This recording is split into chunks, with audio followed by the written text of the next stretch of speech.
own that stage with your friends. Enjoy a night of impromptu bowling tournament.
Malakas ka ba? Sali na!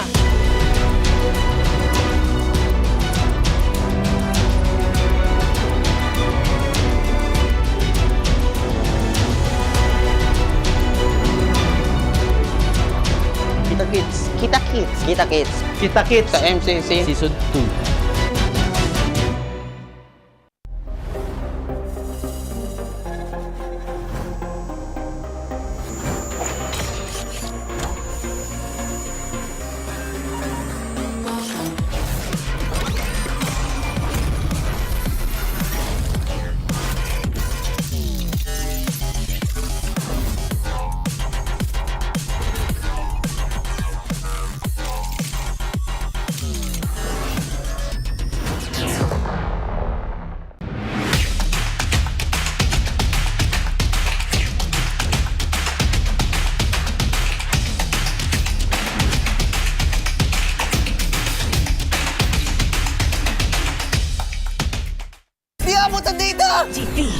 GG bro! Don't worry! The Only with Smart Power All 99. Hindi bitin with 10 gig data to power your game.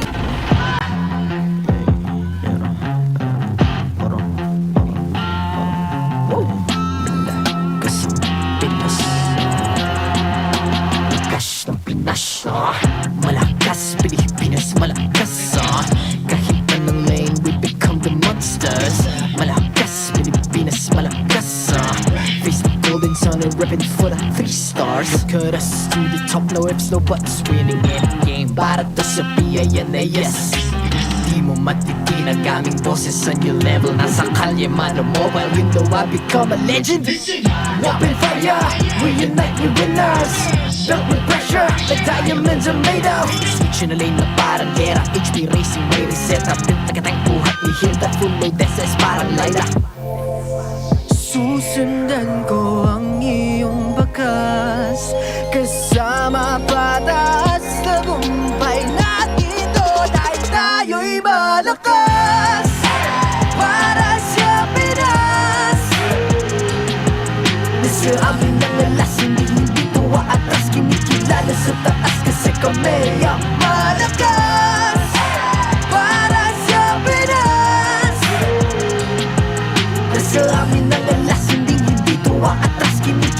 sa taas, ganito kami sa Pinas. Wow! Hold on, hold on, hold on. Yeah, wala ka sa Pinas. We are laging every beat, no surrender, no retreat. Pag nagsama-sama, just imagine what we can achieve. Lacking every beat, no surrender, no retreat. Giving 100 all my all, cause we just cannot be defeated. We are unstoppable, immune and invulnerable. Ready ang equipment, lahat frozen, malang crowd control. Pakita ko na jab like pow, east to the southeast. So what proud and loud, cause every enemy we devour. Susundan ko ang iyong bakas, kasama pataas, tagumpay natin to, dahil tayo'y malakas. Para sa Pinas, nasa amin ang alas, hindi ko aatras, kinikilala sa taas, kasi kami ang malakas. Para sa Pinas, nasa amin ang alas, hindi ko aatras, kinikilala sa taas, ganito kami sa Pinas. Wow!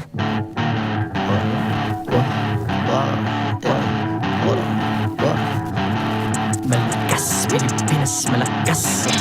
Kahit anong lane, we become the monsters. Malakas, Pilipinas, malakas. Face the golden sun and repping for the 3 stars.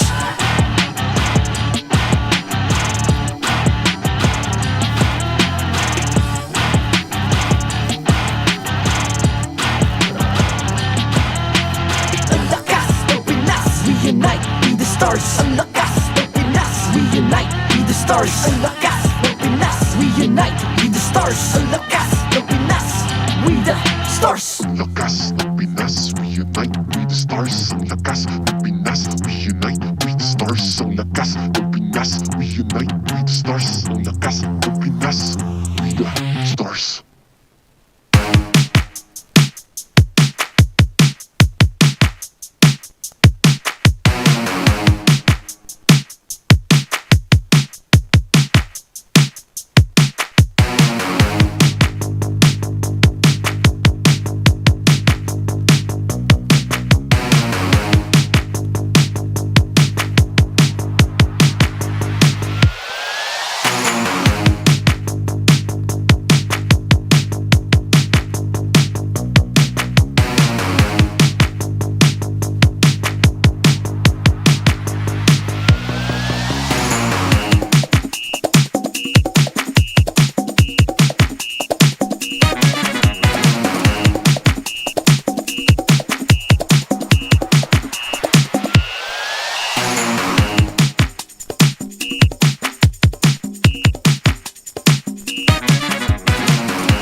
The 15th season of MPL Philippines is brought to you by the following sponsors. Infinix, the MPL official tournament phone. Lakas sa laro with Infinix. Smart, the official telco partner of MPL Philippines. BPI, the official bank partner of MPL Philippines. Mas magandang bukas, buksan sa BPI. Our partner in esports, Time Zone. Join the fun at Time Zone. TT Racing, for those who dream, work, and play. TT Racing has your back. Don't miss any MPL action by following our official Facebook and subscribing to our YouTube channel. Follow MPL PH on TikTok for more content. Experience the Lakas ng Pinas of MPL PH Season 15 action live at Green Sun Hotel. Grab your tickets now via official MPL PH website. All the regular season tickets are now available at 200 pesos. MPL Philippines is monitored and supervised by the Games and Amusement Board.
pagbabalik dito lamang sa MPL Arena. We're up for another triple header Saturday. Ako, si Hans Galeria. At ako naman ang mga kasama nyo ngayong araw, I'm Kalusi. At Hans, nakatutok ako sa mga laban kahapon Nakatutok din ako sa ating mga audience na sumasayaw kanina. But before everything else, ano ba inabangan mo kahapon? Sobrang daming highlights, pero grabe yung AP Bren getting their first win of the season dahil lahat na ng teams natin ngayon ay nakakuha na ng panalo. You're absolutely right. Finally, everybody has at least a win on their record. At hindi lang yun, dito natin mapapatunayan na tunay na pinakamalakas talaga ang Pilipinas sa larangan ng MLBB. That's right, Hans. And let's not forget that Team Liquid is still undefeated at mamaya lamang ay makakatapat din nila ang isa pang undefeated team. We're talking about duos. We're talking about the Kite Brothers at yung Baby Cakes duo, Aurora, holding on to a 5-0 record. Meanwhile, yung TLPH naman, 6-0. May isa na dapat bumigay para sa kanilang streak. Pero yung streak na nasa kabila ay ipapagpatuloy natin. Since it's a Saturday, you already know what's about to happen. Handa na, nakatayo na. Handa na ba lahat? Handa na, okay. Ready na? Okay, let's do it. 5, 6, 5, 6, 7, go! Mamimigay ng cellphone, mamimigay ng cellphone, mamimigay ng cellphone. 1 minute, 1 phone. Mamimigay ng cellphone, mamimigay ng cellphone, mamimigay ng cellphone. 1 minute, 1 phone. Maglaro ka lang ng 10 p.m. Ayun! Woo! Grabe yun! It is an exciting day ahead, kaya sama-sama tayong tunghayan ang lakas ng Pinas dito sa MPL Philippines Season 15!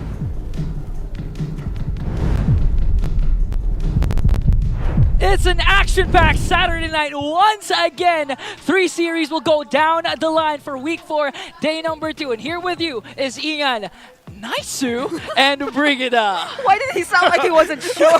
Because it's the first time I saw Naisu here. First time you see me on this side. Welcome to Family Day Saturday. Hey, it's Family Day Saturday. First it was Malaysia, and now the family is completed here in the Philippines. Yeah, finally. And I can't believe we're about to, at least for me, because I'll be here 3 series straight, but for you guys, you may at least see 6 games max. No. Well, no. Yes. No, yes, it depends on you. No. Based on data and historical facts, Chantel is on the other side, Brigida is on the left side, so we are expecting 9 games today. Nah, I was saying for the both of you, because you had 2 series each, so the 9 is for me. Can we just have 4 series each and Brigida has 9? That's too much math. Let's not get crazy with the math here. But you know what's crazy, guys? Because you can play like a pro with Infinix GT20 Pro, the MPL official tournament phone. Grab yours now and use the voucher code INFIMPL to get up to 1,000 off and exclusive freebies. Because with GT20 Pro, for sure, you're strong. Hashtag lakas sa laro. I had to translate that. I don't know what the translation was. Hey, it was close enough, and yeah, I almost automatically started reading it myself. As soon as, again, we're halfway through the regular season. I think yesterday was a very big contrasting day, like if we can look at it this way. So who knows how today's going to be, but also we also want to go ahead and invite you guys all to join the Power All 149. Get more data for maximum gaming with Smart's Power All 149 and make it look easy with 16 gigabytes for all apps, plus your choice of only Facebook, Messenger, and Instagram, or only TikTok, plus only calls and text to all networks. Bound to be OP for just 149 pesos for 7 days. Load now. Yeah, you guys can really get that for sure, but I'd like to just recall what happened yesterday. The streak was hanging in the balance for TLPH. We were almost robbed of an undefeated versus undefeated today between TLPH and Aurora, but still props to TNC for pulling off an amazing series. Props to them, but I was watching, so I was part of the audience, and I know Brigida was too. I felt bad, man, because like I was probably there with everybody else shouting, "The Lord! The Lord! Get the Lord! Like, go for the Lord!" You know, but hey, they had a hell of a series, and you know, hats off to TNC. Yeah, and because of the happenings of yesterday, so for sure the standings were actually it wasn't changed because again TLPH and Aurora still rocking the leaderboards with undefeated streaks. Meanwhile, for Onic, we're not used to seeing the defending champions this low at this point. I think the biggest change we saw yesterday was really just AP Bren moving up by 2. Yep. Since they did defeat Smart Omega with a sweep Yeah. at that. So a lot of us were also surprised with just how much they were able to grow in like the past few weeks, where we've seen them really always go up against teams, bring us to a close fight, but then eventually lose it. So now they will be going up against Falcons, though that's a completely different story we also have to watch out for. You know, at this point, I think that today's schedule really needs to include or indicate if Chantel or Brigida or both of them are playing, so the fans can expect what we can see for today. Again, the first match is actually our star match, undefeated Aurora Gaming versus the Los Caballeros. What was that again?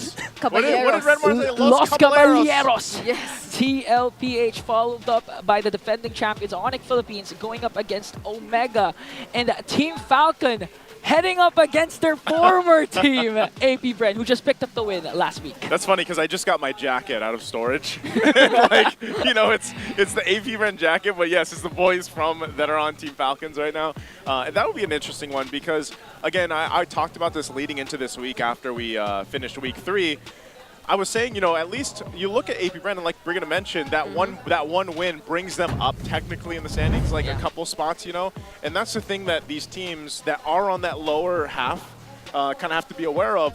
One win can actually drastically change your place in the standings right now, you know. And I think right now when we look at the standings as a whole, you know, so, despite where TLPH and RORA are, especially TLPH, anything can happen in the next like 4 weeks. I agree. That holds especially true for those with just one win so far, since we're about to wrap up the first half of the regular season.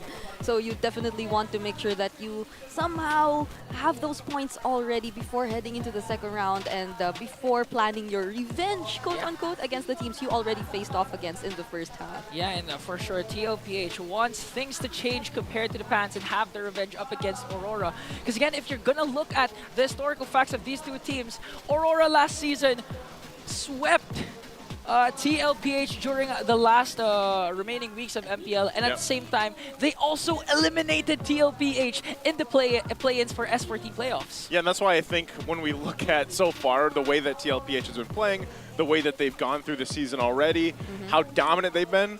I remember saying at the beginning of the season, like, dang, it looks like these guys want to prove a point, you know? And speaking of that, we have these two duos that have been the highlight of a lot of their matches. Of course, we have the Kite brothers here, Demon Kite and Domen Kite from RORA, and then we've got the Baby Cakes duo, that's Oheb and Carl Teasy. Wow, October 18 last year was also a very memorable day for me because it was a surprising matchup, and I believe I was also casting the elimination match between Aurora and TLPH during the play-ins because it was the moment last season where a lot of us were surprised that TLPH had to go through the play-ins.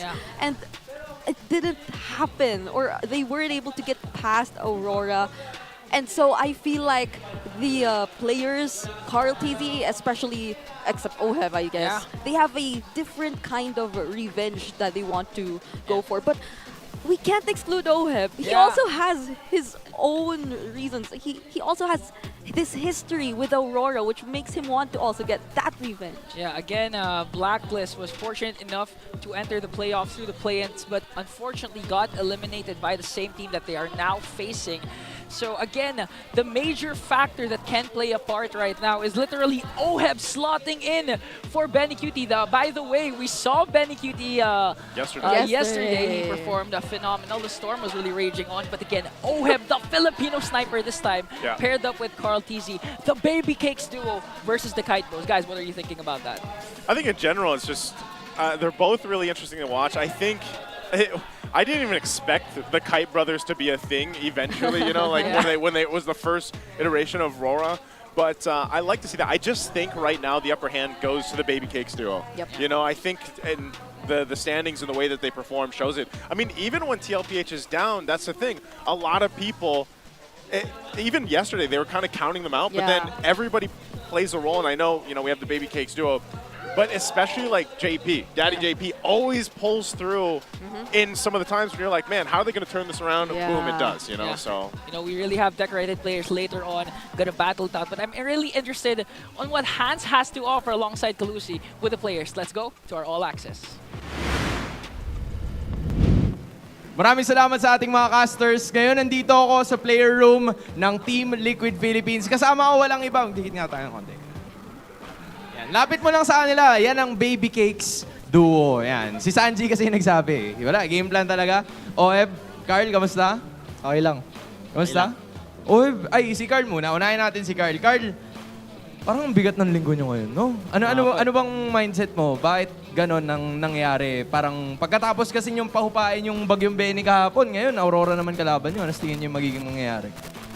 Feel ko mahirap kasi binigay na namin yung parang pinaka-best namin kahapon, tapos ngayon parang kailangan best na naman ulit eh.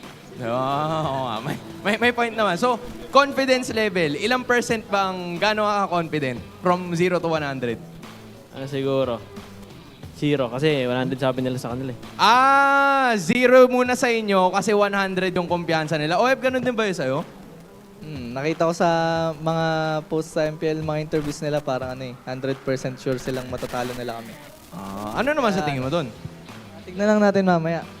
Ay, mainit. Men, naalala ko lang. Nung nilabanan mo kasi yung Aurora dati, parang iba yung angas mo noon. Paano yung lakad? Pakita mo.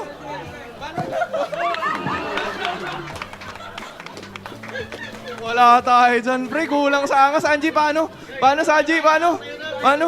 Wala eh. Carl, lapitan mo nga ang camera. Lapitan mo yung camera. Yan, lapitan mo. Pero talo. Kalusi, kamusta dyan? Okay na kami dito. Wait lang, hindi mo pala yata tayo tapos. Ano naman kasi, hindi mo pa nilalakaran eh. Para malipat na natin sa kabila, lakaran mo na. Lakaran mo na. Ang lakaran ko. Oo, hindi mo alam, ikaw gumawa nun eh. Yan, nakikita mo na oh. Yung Kite Brothers, nandyan na sa kabila. Kung may message kayo, kayong dalawa, anong message nyo sa kanila? Kinilig ako.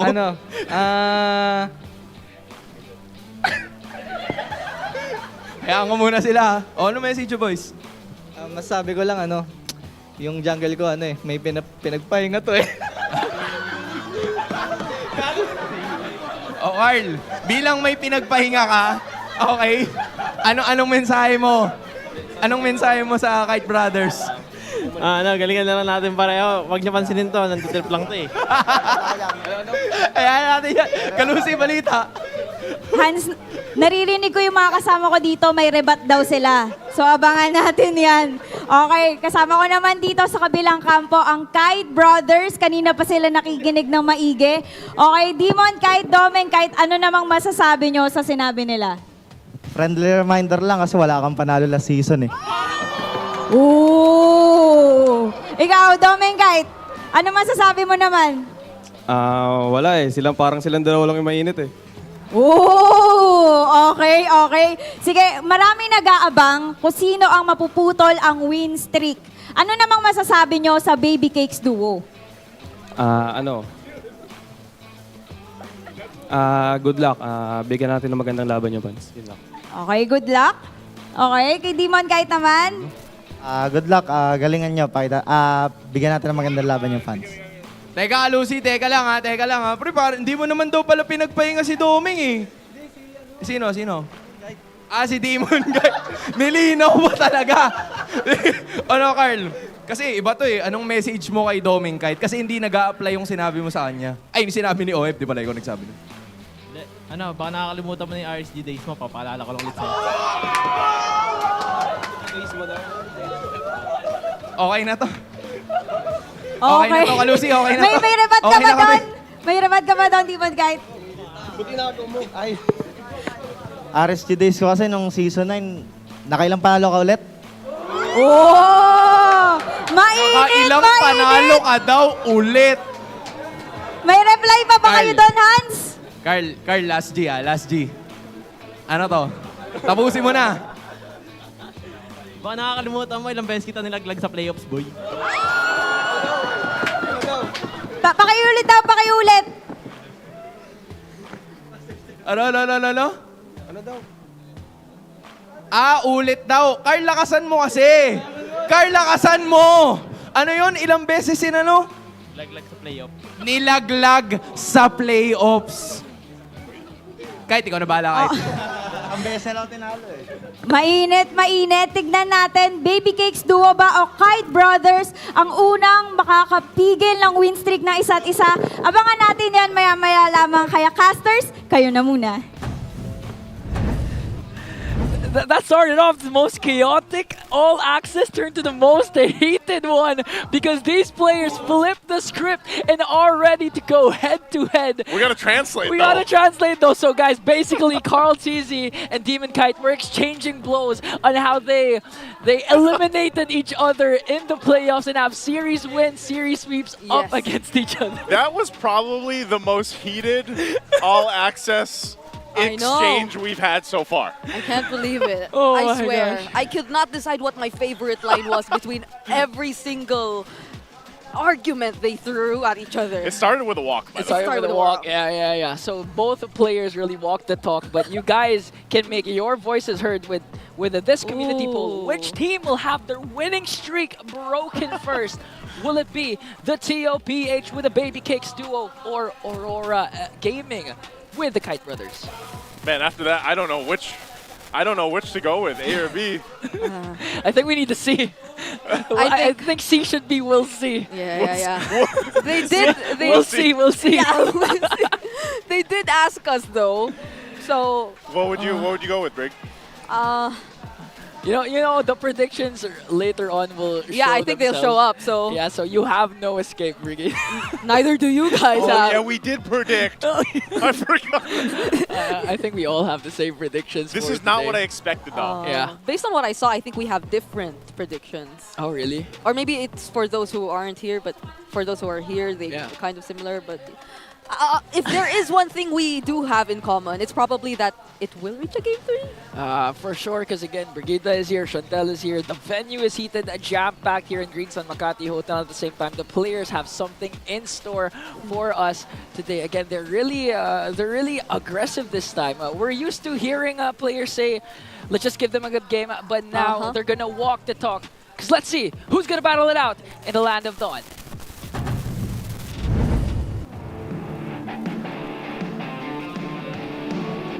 It's the battle between two undefeated teams, but only one will walk with a clean record today. Let's introduce our marshals, Joshua, Chico, JJ, and Patrick. The first on stage has basked their light on us. Can anyone stop the Kite Brothers? It's Aurora. Now kicking off XP lane, it's Mr. Consistent, Edward. In the jungle, the smiling demon, Demon Kite. In the mid lane, it's Yue. Rome, it's the hitman, Renajay, our roamer of the week. And in the gold lane, the next standard, Domain Kite, and our player of the week.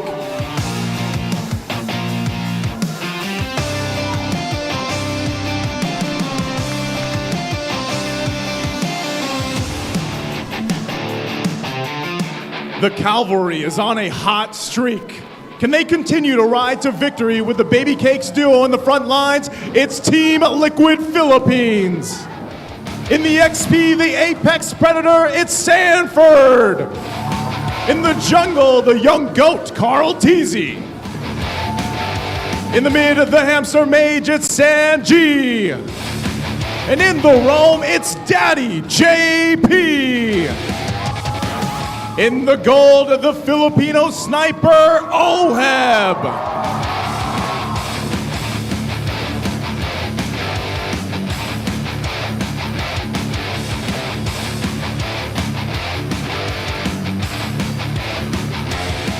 And their coaches, Coach Master the Basics and Coach RC. Filipino Arena, MPL Arena, are you ready for the star match of the day? Whose streak will be broken?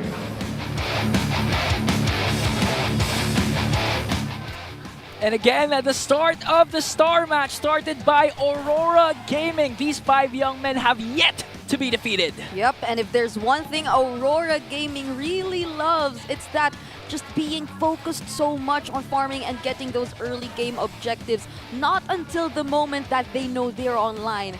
they will not decide to pick a fight. So how effective will that be going up against a team who really likes to brawl it out starting from the first minute onwards? But this is Aurora Gaming, and for the longest time, this is probably the best shape they've ever been in. And the one that will test their consistency is the Express of the Los Caballeros. The Los Caballeros, something like that. It's Team Liquid Philippines here, Sanford, Carl, TZ, Sanji, JP, and Oheb. And these guys have been literally locked in all season. I don't know exactly what RORA has to pull out to go ahead and find that weakness, because even, like I said earlier, when Team Liquid Philippines is down, they somehow are able to pull that, you know, trick out of the hat, if you will, in some way or another. And so far, Baby Cakes duo, JP, whichever way you look at it, they're all pulling a huge part of the success for TLPH. And when you look at this breakdown here, too, it speaks volumes here, Bray. Yep, I agree. We are probably going to really watch out for the performances of both these teams and what kind of direction they are going to head up in terms of the early to mid stages of the game. Team Liquid Philippines is known to really be constantly on the lookout for fights. They are actually really high up in terms of average damage taken and all that, whereas Aurora tends to be a little more on the, let's say, objectives priority. And you may kind of view it as somewhat an avoidant type of approach, but it really works for them. Attachment style. Honestly, attachment style. But it actually works for them, and that's what's interesting, because there's such a big contrast between these two teams, which I'm really looking forward to see in this game. I thought she was going to say they're the avoidance and then Laura's the anxious. Again, I do agree with what you were saying, because again, we've seen these both teams actually, their last series, both of them were up against TNC that went game number 3. That's why the last pink test yesterday was really interesting. This time, will it be the same result? Let's head over to the pink test. Dad, kaya mo ba yun? Dad, kaya mo? Sira na, Jay, kaya mo yan? Oo, panising ka dyan, ha? Pre, huling gumanyan sa akin, nagpahinga. Smiling Demon, pinagpahinga ni Anggot. Ginanon ka lang kahit. Tipin mo yun, ginanon ka lang. I don't know Demon kahit. Sino to? Pinagpahinga ni Anggot? Undefeated sila eh, lakas. Humble lang tayo, humble. Ang cute ng emote ng Aurora, bilhin nyo na guys. Just like that, they showed their humble side this time. Sorry, I got the candy in because the venue is heated, the matchup is heated. It's kind of heated in here, isn't and it? to win this heated matchup, of course, you need to check out your Infinix keys to victory. This is very interesting because we're seeing like two variants of the Ube, which is very well known to a lot of us who have been longtime fans, but it's very different when it comes to these two teams. Ube Light for Aurora, again, we've mentioned it time and time, the way they kind of play around their timings and the way that they just tend to really know their order of priorities, whereas Ube Express, alongside Oheb, the way we're really able to see the transition with the old and new playstyle of the Cavalry of the Los Caballeros and how it works so well for them, able to really choose their timings and come at the most unexpected time or occasions and whenever there is a fight. But for both, honestly, what else are we looking forward to? These are two of the undefeated teams. This is definitely going to be an MLBB masterclass, and they just have to show it to us. Yeah, and the masterclass will be starting with Aurora choosing the blue side this time. Actually, there were unconventional picks yesterday when it comes to the blue side, specifically AP Bren with the Jawhead. Yes. And I'd like to highlight the Jawhead because JP and Renijay are known to use these kinds of aggressive roamers, but at the same time, we also saw a bit of a Aurora-style centric kind of TLPH yesterday with the Matilda Faramis. So I'm excited to see what kind of version will TLPH be showcasing. Yep. Well, I think that's still part of the kind of where we are right now, especially entering week 4, and then everybody knows we just had that patch come through. We know that obviously like Kalea can't be played just yet, but there was quite a few changes, and I know Renmar mentioned a lot of the intricacies of it yesterday, and so now as we jump into the drafting, that's still the case. We have to see what is the lay of the land now that this patch has come up for us already. So these bans, though, already coming through. That's actually the Joy is going to be taken out. So Joy and the Luigi over here and the Jushin on the other side. Yeah. So they still decide to take out the Jushin. I'm wondering if they will also decide to pick out the Madang, because yesterday we had somewhat of a confirmation that teams kind of disregard the nerf that happened on the Badang.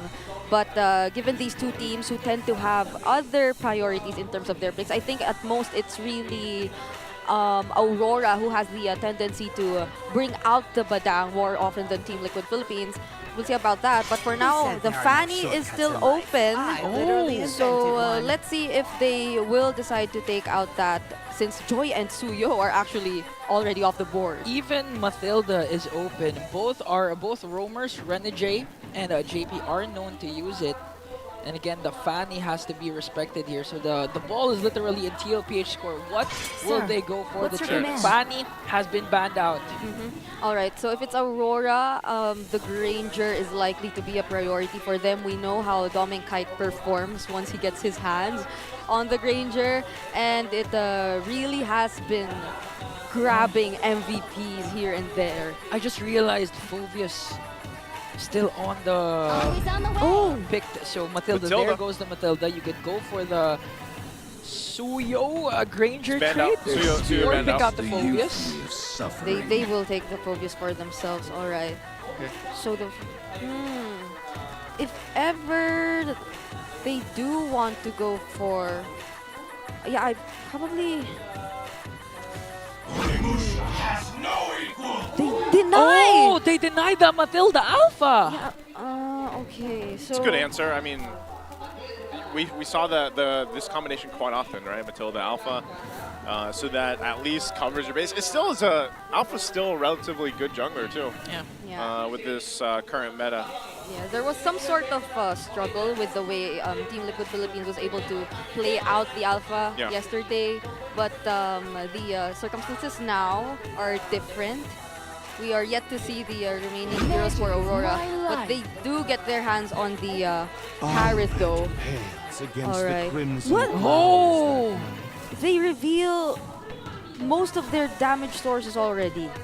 So they might be heavily reliant on magic damage for this, and we could potentially see the tanky frontliners later on. Yeah, this is a whole lot of magic damage, you know, and early on, but again, RORA, in a way, you're taking part of the Sicilian, you want to take that too, so that you have a late game potential, because we saw just how some of the longer games so far through the season for TLPH, you know, those can get pretty extended.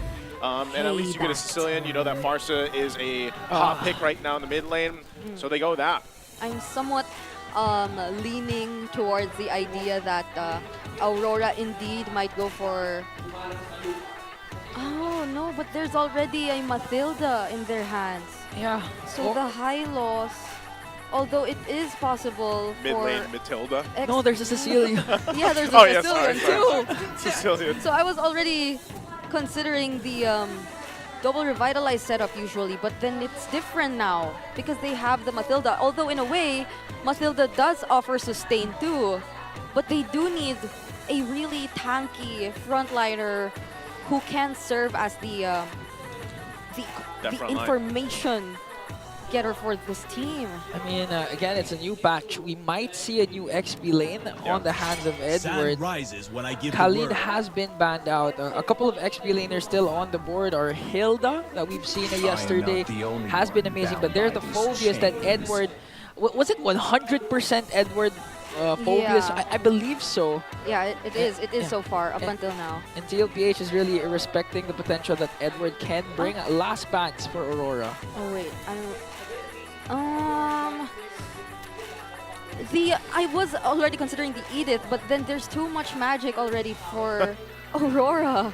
We've seen teams do that before though, where they just bank on the go heavy loaded. You know, it's almost like just a magic comp. Wow, the Franco is going to be banned out. Okay. It's funny because Renmar mentioned this pick recently. Yeah. So it is going to be banned out. Wait, what's interesting is it seems like we took out majority of the available options for XP. What's a good hero now that has immune but can only be stopped by the suppressed? What does There's a Marty? No. Maybe? No. Yeah, I think it's too early. The Hayabusa's been nerfed, so I doubt. or minimally, there's been a nerf on him. There goes the Hylo. Still don't know if it's an XP laner or roamer for JP or for Sanford.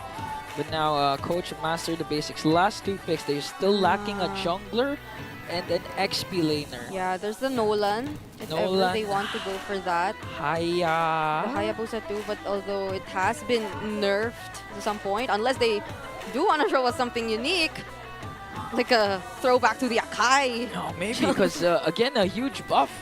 Even the cooldowns of the ultimate cut down to half, but there it is. There's the tanky XP laner. Oh no! Okay. It's not a tanky XP later. It's a tanky jungler. We're throwing it back. Oh!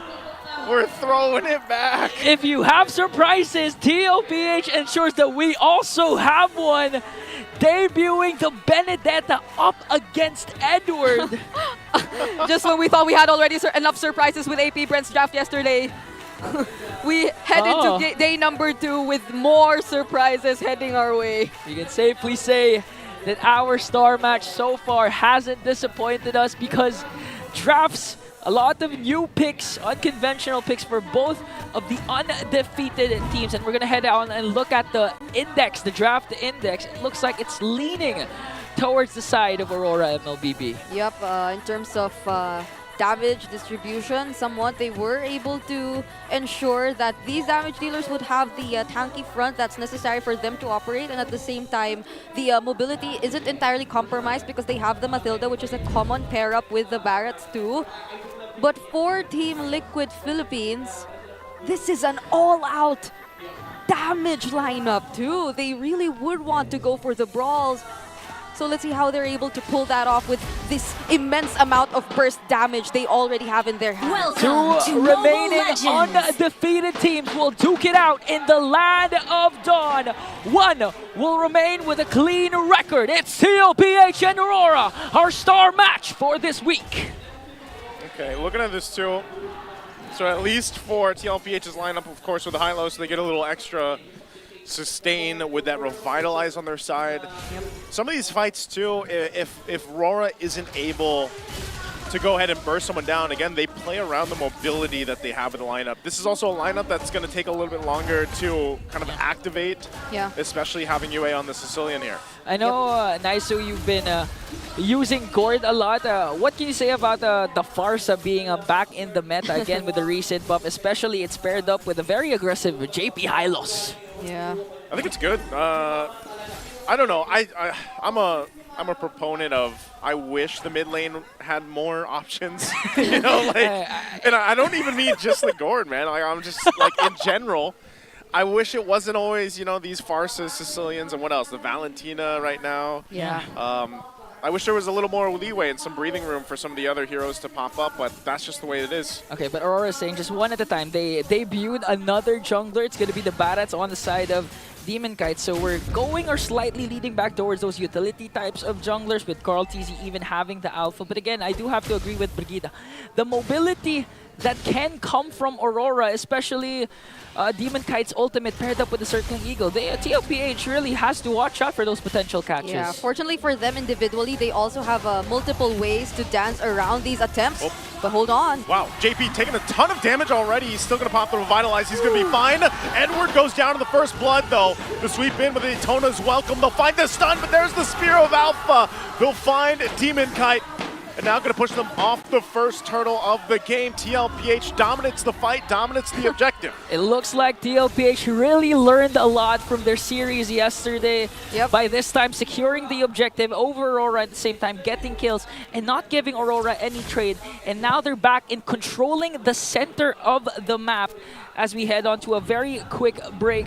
That was an aggressive start for the side of the Los Caballeros. Yeah, that was the first brawl we've seen happen, and at the same time, what we were really expecting from them, given the amount of damage they can potentially dish out in the early stages of the game. I mean, that's a Farsa and Hylos, who is on the Revitalize. So as opposed to Aurora, he can potentially tank up more damage and then just sustain himself a little longer just when we think he's about to get taken out. So it was a lot of time provided to Team Liquid Philippines to actually plan the way they will be executing that particular team fight. And you can recall the way they were able to just isolate Edward. That's probably one of the biggest dangers of this lineup. Aurora has to really be synced in terms of the way they pull off the fights, because Team Liquid Philippines, they can just keep repeating this process and it will really become a huge advantage for them. Yeah, especially if TLPH, their snowball,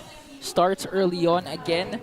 We have yet to see what kind of a Benedetta will Sanford be going with. Will he go for the sustain or maybe even the damage type of Sanford? But this ensures that when Sanford can go for the backline at any given moment, Aurora's, the Sicilians, the Harrods that you'd think Aurora will be kept, handled defensively.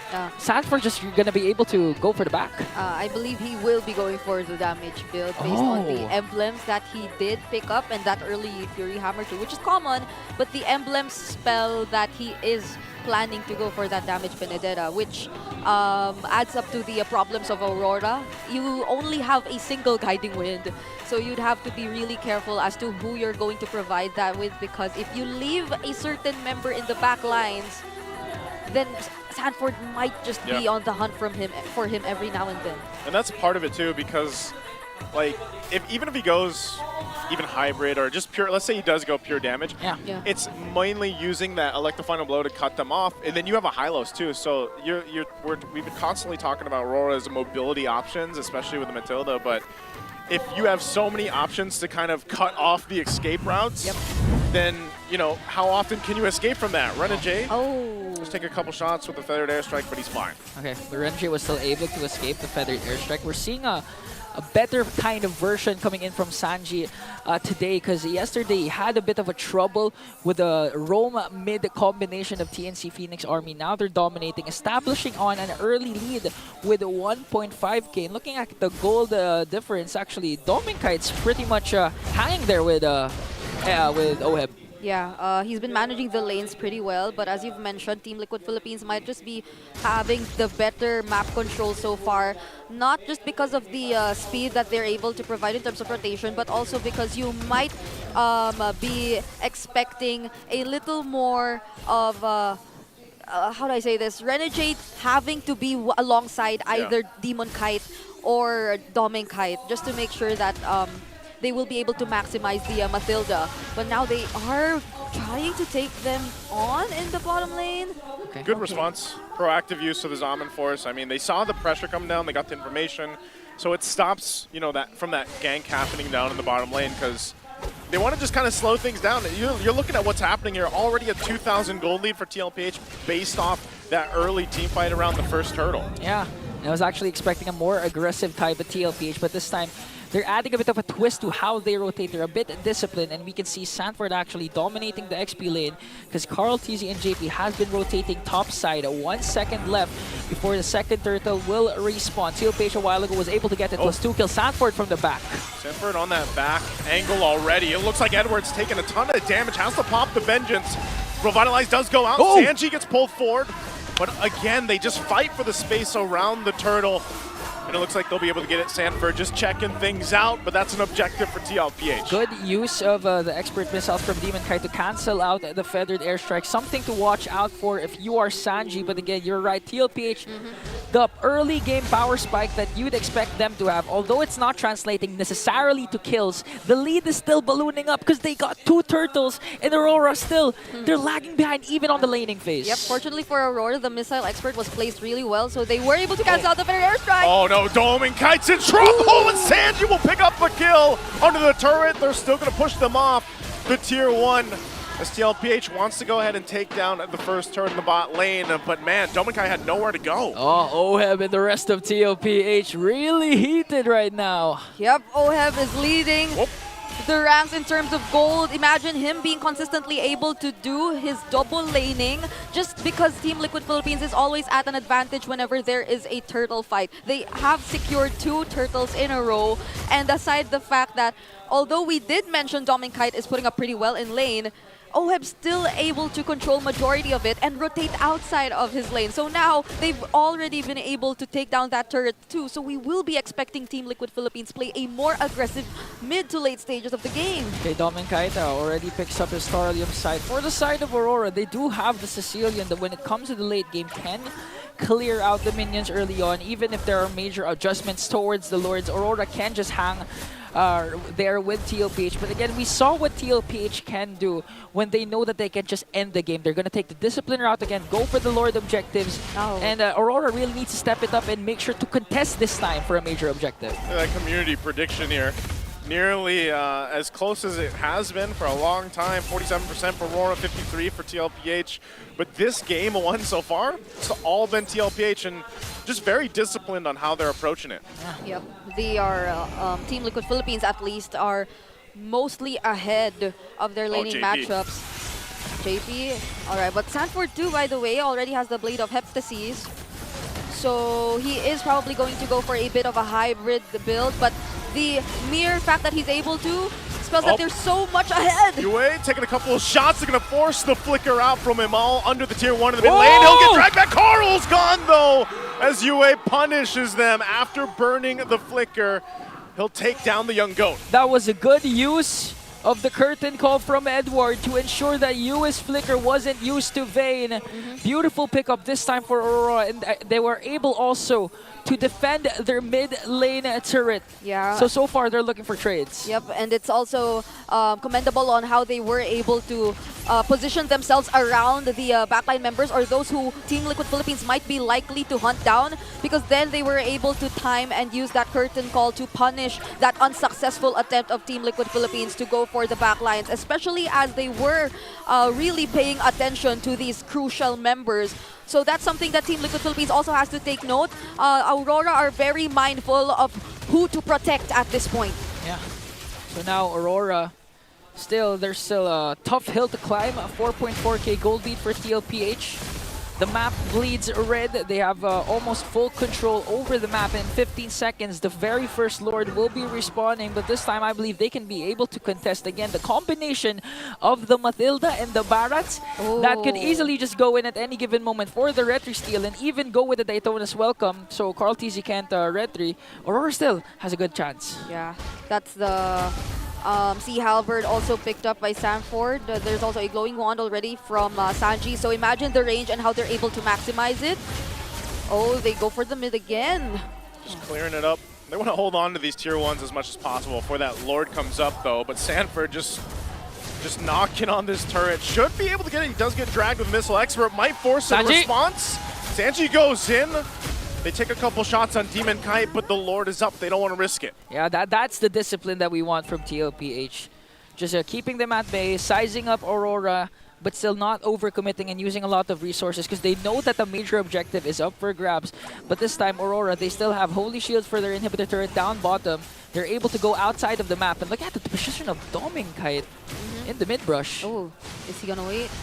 Oh, Sanford spots it though. Sanford could be in trouble here. Salmon Force already dropped down. Sanford should be able to get away. Pops like the final blow to escape, and Carl won't land the Spear of Alpha. So they take a couple shots on Doming Kite. The Lord resets, but now TLPH could go ahead and start this one up. Yeah, it was a way for TLPH to make sure all the brushes are accounted for. Make Aurora out of position this time. But again, the factor is Demon Kite has a Barat. It's tanky enough to go head-to-head up against Alpha. Paired up with the Matilda, we might see an early Lord engage. Lord dance. Sanji goes in with Feather Airstrike. Feather Airstrike dropped down. There's a Circling Eel too. They get the Zaman Force out. They're looking for Carl, and they'll find him as he falls, and JP to follow through. They still try to survive, but Dome and Kai will go down. Daytona's welcome into the Lord. They'll find Sanford. Oheb and Sanji left alive. A 3-4-1 trade. Aurora claps back immediately after the initiation of TLPH. Yeah, just when Team Liquid Philippines probably thought that they were already in a really great position, Sanji decides to pop the feathered airstrike. Aurora responds with a big no. They just fly towards their target. Whoa, they're gonna go for Oheb, and Oheb can't survive the pressure as he goes down, and Yue to follow from Sanji and Edward. Might be caught in the glorious pathway, does jump on out of the way, and Sanji's still going to be alive, but there's no follow-through to find Edward. The back and forth blows of these two teams. I mean, Renege and Dominkite circling Eagle onto the mid lane to bring down one, and Sanji for the insurance went to the back, brings down Yue, draws his first kill onto the mid laner of Aurora, and now the lead that TLPH had with 5 gates down to 2.5, and they haven't still gotten the Lord 11 minutes in, so Aurora, their defense is working. This is Aurora living up to our expectations of just waiting for their timings and deciding to fight when they know that they're online. And now that they know they are not afraid to fly towards key targets. Earlier it was Carl Tizzy, and now it might be him once again. They got the information. Sanford was up top. He's going to make his way as fast as he can for this Lord. Sits at half. There's the flicker forward, circling you on the backside. They're going to crash down on Oheb. Renege's gone though, and Oheb's still alive as he's able to find Edward. And now the Lord's going to go for a reset, and TLPH has the advantage for the objective. It was an effort from RORA, but they couldn't capitalize it. Edward and Renege was a bit too deep. They wanted to go and zone out TLPH, but RORA didn't have enough damage to burst down the Lord and secure it. That's why TLPH Sanji goes in with a better airstrike. Carl's gonna find two with the Spear of Alpha, and Demon Kite falls down next. It's only one left of the Kite brothers to defend until Renege comes up. But now TLPH will take down the Tier 2. That indeed felt like a different outcome despite the exact same approach that Aurora did. They just decided to lock onto a target, but the other members weren't able to catch up. Oh, okay. Sanji zoning out again, Aurora. They have a siege minion then. They might go for the inhibitor turret as OM just really poking up. Look at the rage coming in from TLPH. Lord sieging in onto the bottom lane. They're making quick work of all the inhibitor turrets. 1 second before Demon Kite arrives. And TLPH will disengage with what they wanted. All inhibitors taken down by TLPH. 12 minutes in, and they were able to just be so clean in terms of execution. Team Liquid Philippines, fortunately, they were able to find a workaround with the way Aurora wants to head into every single team fight. Now looking at the items which are secured by these members, Oheb already has completed his item build. Also went for a War Axe as his last item. So you know he's really looking for or wanting to serve as the damage here for Team Liquid Philippines. They will not allow the same turnabout of events to happen later on, but if there was one thing that they really need to be mindful of, Aurora Gaming at this point already has the damage too, and even their XP laner could be a potential target, although he has the Athena's shield. So positioning is very important for Team Liquid Philippines prior to the next objective. Yeah, and you can already feel the damage from the items of Oheb as they TP with their new recall and emotes. It's a nice sight to see for TLPH. And that's the thing, because Aurora, we know they're consistent in terms of how they play. TLPH, I could say they're inconsistent when it comes to what they're gonna show out, because yesterday, we weren't sure if they're that dominant. This time, they're disciplined enough and at the same time, crazy enough to go for those engages that even though you thought that the fight was over, Sanji's literally just gonna go wings by wings and go in right away and engage again. And that's the reason why Sanji is literally at the top. He's so far ahead in terms of damage dealt in this game because of how aggressive he's been on the far side. He's one of the players that, you know, you can think of past seasons even, and Sanji plays the Farsa like this. And, you know, sometimes it is just to put that pressure where it might be a preemptive feathered airstrike, or maybe he flickers forward to get that pressure then, because he already knows the rest of TLPH is going to follow through on that. And so he's able to just pop up. Now he gets the Divine Glaive. Yes. Look how fast this Lord's going. Yeah, and also the Lightning Truncheon, so if you group up, you won't like it! Edward, you can't survive that kind of burst! And again, as he locked in the Divine Glaive, he'll take out Edward, even with the Vengeance. Now Sanford takes some of the distraction over from RORA, but that's Lord secured for TLPH. A good response from TLPH ensures that Aurora won't have a single trade 4 members preoccupied with the Lord, all the while Sanford solo gaming at the top lane, making sure that Aurora is preoccupied with the wave management of how the minions, the enhanced minions of TLPH are pushing in. Again, a second Lord marching in onto the middle lane. Aurora has the damage, but TLPH, they both have sustain and damage as well. This defense might be key in extending the game for Aurora. Yep, Demon Kite has a huge responsibility of tanking and sustaining all the damage that can potentially come in from Team Liquid. So let's see how they hold out. Pressure's already going to be dropped down. Ren and Jay is gone in an instant, and now they have to force the fight in all 4, but Sanford goes down, but the base is being worked on, and Oheb will finish it off. Game 1 goes to TLPH. TLPH with a fast, decisive, and dominant win over Aurora Gaming. Yesterday, the average game time was around 20 minutes, and this time TLPH, they're bringing back the Express. Well, it was 16 minutes, I think. So we're not too far from the average just yet. But this was a really commendable performance from Team Liquid Philippines. There was a moment where we thought that Aurora was indeed ready and that they could potentially turn things around.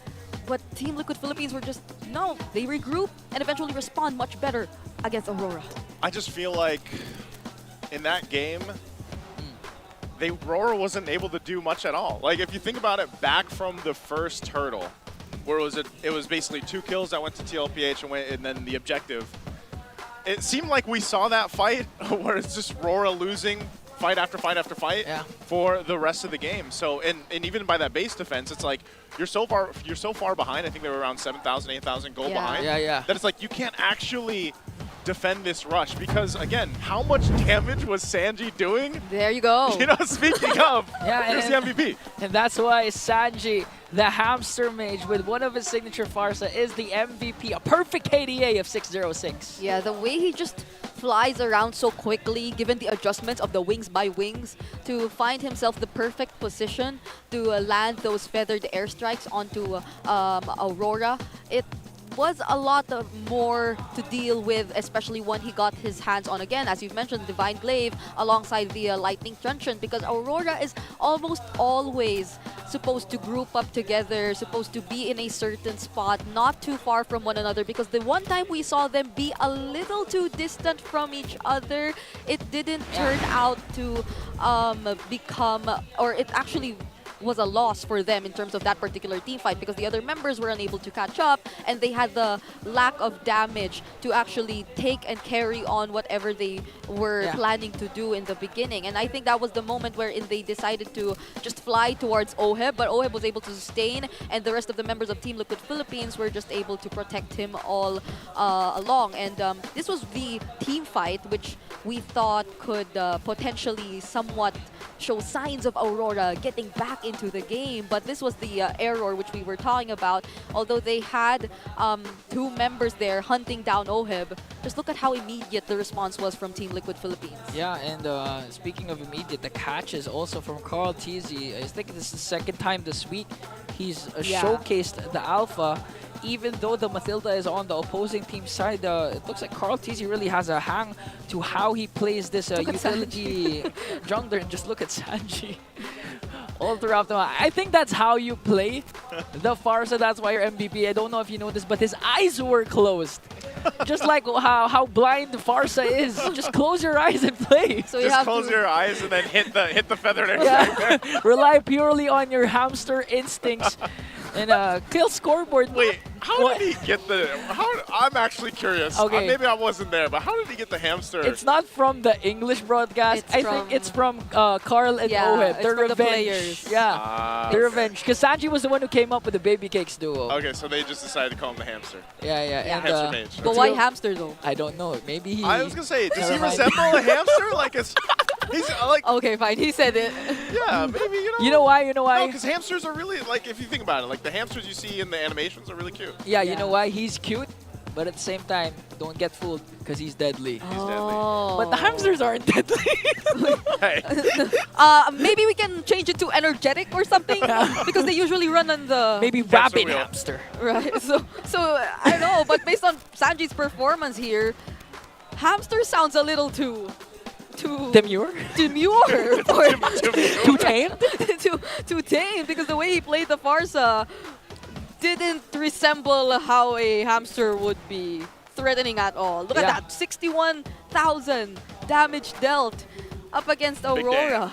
It actually reminded me of peak Super Prince. Oh, yeah. When he was playing the Farsa, because there was an instance where Renegade, alongside one of the damage dealers of Aurora, went for the mid lane, and then Sanji literally beeline behind and went for Yue. Well, That was an when you amazing can play. fly through the map and Yeah. stuff, it's kind of... You should be doing that. You should be doing that. Yeah. And props to JP though. Imagine being the taking wings sandbag. by wings and following the path. Like, you'd be like, guy, come on, you can fly over the wall. Yeah, and someone who's making it rain with money is our rich guy in and out of the game, our BPI rich guy, Oheb, with a gold per minute of 815. Once again, remember when they did this player entrance action yesterday? Yeah, here where comes the they- money. Where they were like just showing how They need much to change his money. pose. But yeah, today it was a kind of different entrance from Team Liquid Philippines. They know they're going up against Aurora, but this was a very surprising performance from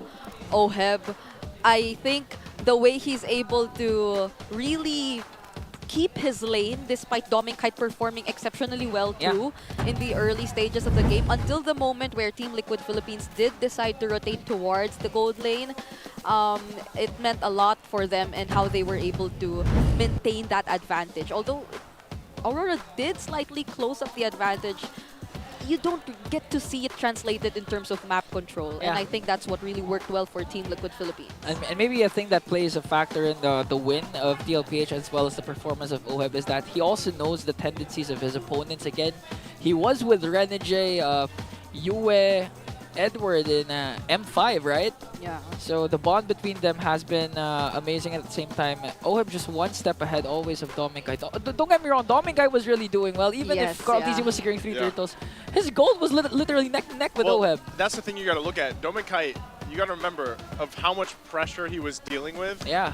Especially in the early laning phase of the game. So he tried his best, but it was just too much pressure. Yeah, but you know, guys, if you want to replicate literally what TLPH did in the middle of the game, in the mid lane, flexing the recalls and emotes, the new battle emotes that you just witnessed are now available until August 5 for 109 diamonds only. That's so cheap, guys. You can get new emotes for RORA, TLPH, Twisted if you haven't gotten them yet. 109. Onic, what? 109. That's sorry. not personal. Onic also has one Omega and TNC as well. Battle emotes that will be returning. So show your support for your favorite MPL team and buy them now at the in-game shop, guys. Sorry to throw you off there. It's okay. I'll give you 109, Naisu. I'm still recovering from the KOF Cho skin that I got. I got the Roth expecting I would get the Cho one, so I feel like the Cho's not for me. You had to remind him of the 6 million 6 million diamonds he diamonds. spent on the KOF draw. But I think Hans and Galusi has to remind us on what's going on at Green Sun Hotel Makati. Here's their All Access. Season 15, Week 4, Day 2. Magingay tayo lahat para sa parating na laban ngayon. Magingay tayo lahat. Let's go! Let's go! Sa kaliwa, mula pa sa Cavalry, para sa inyo, magingay tayo lahat para kay Mima. Yeah. Sa kanan ko, mula pa sa Northern Lights, para sa inyo, magingay tayo lahat para kay Carly. Okay, 2 rounds lang tayo. Nag-toss coin na kayo kanina dahil panalo ang Team Liquid. Kayo ang unang banat, okay? So Carly, Yes. banat mo na. Last season, di kayo nakaisa ni isang series sa amin. And I believe, kami na ang puputol ang win streak nyo ngayong season. Putol ang win streak. Putol daw. Sila na daw ang ender, Mima. Ano naman ang palag mo? Nakita mo ang kulat ng kabayo, di ba? Hindi mo mapuputol ang kabayo. Di ba? Hindi nga kami nakaisa, pero nung Worlds, nakaisa ba kayo? Di ba hindi?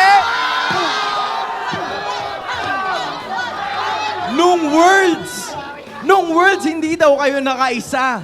Carly, ano naman ang rebat mo? Baby Cakes Duo? Wala yan sa Kite Brothers, nag-anniversary na. May anniversary na. Happy anniversary, Doming Kite sa Demon Kite. Eto na. Ang inaabangan. Ano naman ang rebat mo, Mima? Hindi mo ba napapansin? Nasa amin na ang pumapaldo. Samahan mo na ng tandem na baby cake duo. Ang explainer namin pogi na nakasando. Okay. Huwag mo nang antayin pa pag si Mima lang naging macho. Ay! Ay! Ay! Min! Hindi AI yan! Hindi AI! Hindi AI! Walang AI dyan! Tapos na! Tapos na para sa lahat ng mga gustong manood. Meron kayong chance na sumali din sa Super Fan Rap Battle. Magingay tayo lahat para kay Mima! And magingay din ang Roras para kay Carly! Natapos na yung laban pero sila na ang bahala magdikta. Kaya naman casters, balik sa inyo.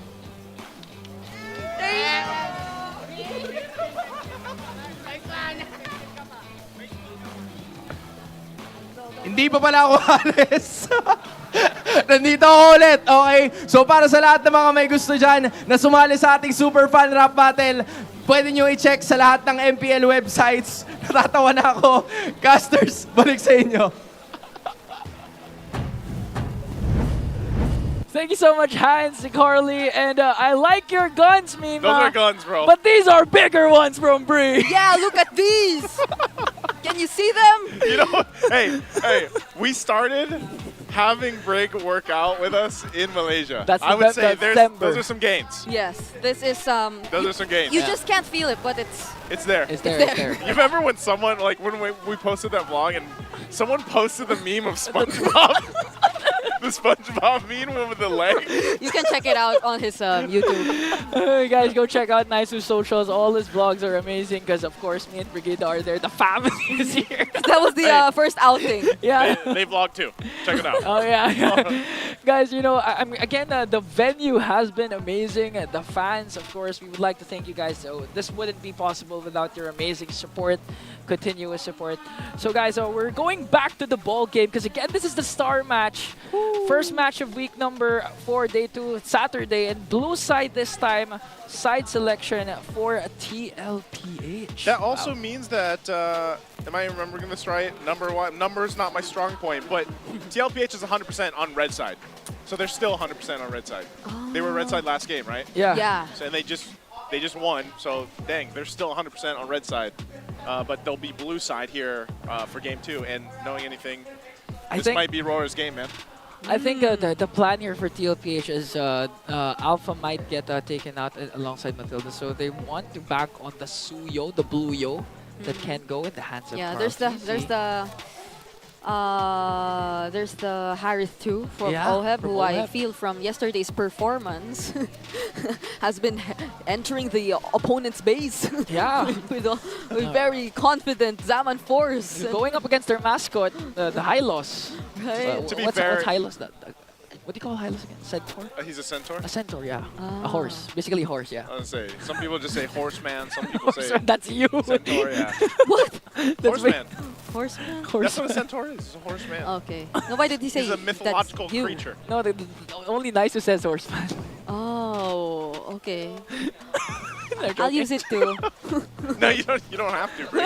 don't fall into peer pressure, all right? Like, I'm supposed to be the father figure here. Okay. Don't fall into peer pressure. Bring it up. Okay. All right? Gotcha. We've already conquered the attachment styles, and I clearly avoided. We don't need you to fall into peer pressure either. Okay, we won't. Life lessons on the English test. And someone who can't fall under the pressure really is Aurora. Tie it in. Don't make my job hard, nice. So actually, you're making it easy. But again, blue side is for the Los Caballeros. TLPH. A lot of power picks may be open if they go again with the unconventional draft of banning out non-power picks. So Matilda Fanny will be taken out. Zushin still on the red side. Yeah. Even despite the nerf, I mean, again, it's Zushin. All right, there you go. The Joy and the Suyo still weren't banned up to this point, but now they are once again. So if this indeed is the Suyo, then we will see changes once more. But if it's not, probably one of the gold lane trades too are available still for these two teams to consider if they want to take it out, especially for Aurora since they're banning out for last. But other than that, what else is still there? I think a swing that Aurora can do this time is to secure a good Oh, the Edward. chip! Okay, chip will be bad down. Suyo available for TLPH. Yeah, the Suyo is gonna be picked up. So if you were Aurora, the Mathilda's not here anymore. Okay, wait a minute. I'm so Naisu. glad you're in there. No. Naisu. Okay. I'm so glad you're in that chair. You got it. Okay, Carl TZ basically is saying that the champion's mindset for him, it's like a double-edged sword. If you're overconfident, it can be used against you, and at the same time, if you're hungry and wanting to go for more championships, it's of course very good. So that's why it's a champion's mindset is good. Just don't go too extreme. Just don't go too overconfident. Say thank you, Ian. Nice. Thank you, Ian. Thank you. You're welcome. Via the 13th element. 13th element. Oh, there's the Suyo.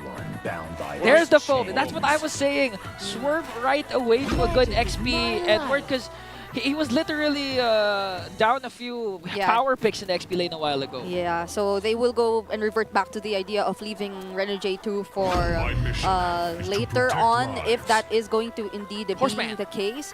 So Team Liquid Philippines still decides to pick up the Harith regardless of the Phovius. At the very least, the Joy's gone as well. And there's JP again, probably being the tank or the main frontliner. So I'm still wondering if Team Liquid Philippines, given their performance earlier with the damage XP lane, really worked well. So let's see if that's still gonna be the case here. Only that I feel that like the Phovius pickup kind of blocks the Benedetta from coming in a second time around too, since it'll be the perfect matchup for the Phovius and his passive to be constantly there also. I'm trying to, again, guys, Yue has played the Sicilian 5 straight times. I was going to say, I think even against TNC, he played it 3 straight. Yeah. It's okay. Might be his favorite hero now. Bye-bye, Valentina, I guess. Nah, I mean, look at all the games that are happening. The 20-minute average game time. Yeah.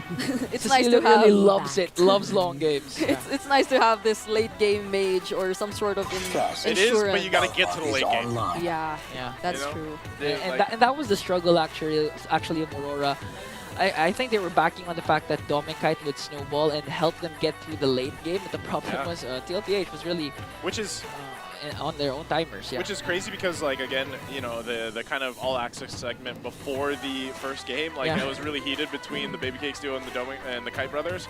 And then, honestly, like, Carl just kind of owned the jungle in game 1. I don't think Demon Kite really had much space on the Barrett's pick. So now that he's a Suyo, you have the Suyo versus the, well, we don't 100% know just yet what Demon Kite's going to play, but hopefully he has a much more accessible jungler, I would say. I hope he's not just parked on a, something that's slower pace and they can actually match that pacing from TLPH. Yeah, and I doubt they'd want to go for that kind of slow-paced jungler since they don't have the Mathilda anymore. Yeah. So they'll have to secure at least a jungler who can keep up. Especially considering that earlier they did execute the early game as planned, or as we commonly observe from them, which is to tend to just give all these objectives early game to the opponent and look for trades. But I think that's another thing we also have to look at. The way Team Liquid Philippines was just able to manage all areas of the map limited the possibility of trades for Aurora, so they also have to really worry about that. So there we go. They do get the Hayabusa, which was nerfed. It's also emphasized here, but it's just mainly on making sure you get those stacks first before you land the Ugi Shadow kill. Yeah, I was kind of thinking of a Nolan for Demon Kite because, again, you'd like burst, especially if you cast the Ugi Shadow kill up against the team with a Hylos Revitalized. They might just soak up the damage. Yeah.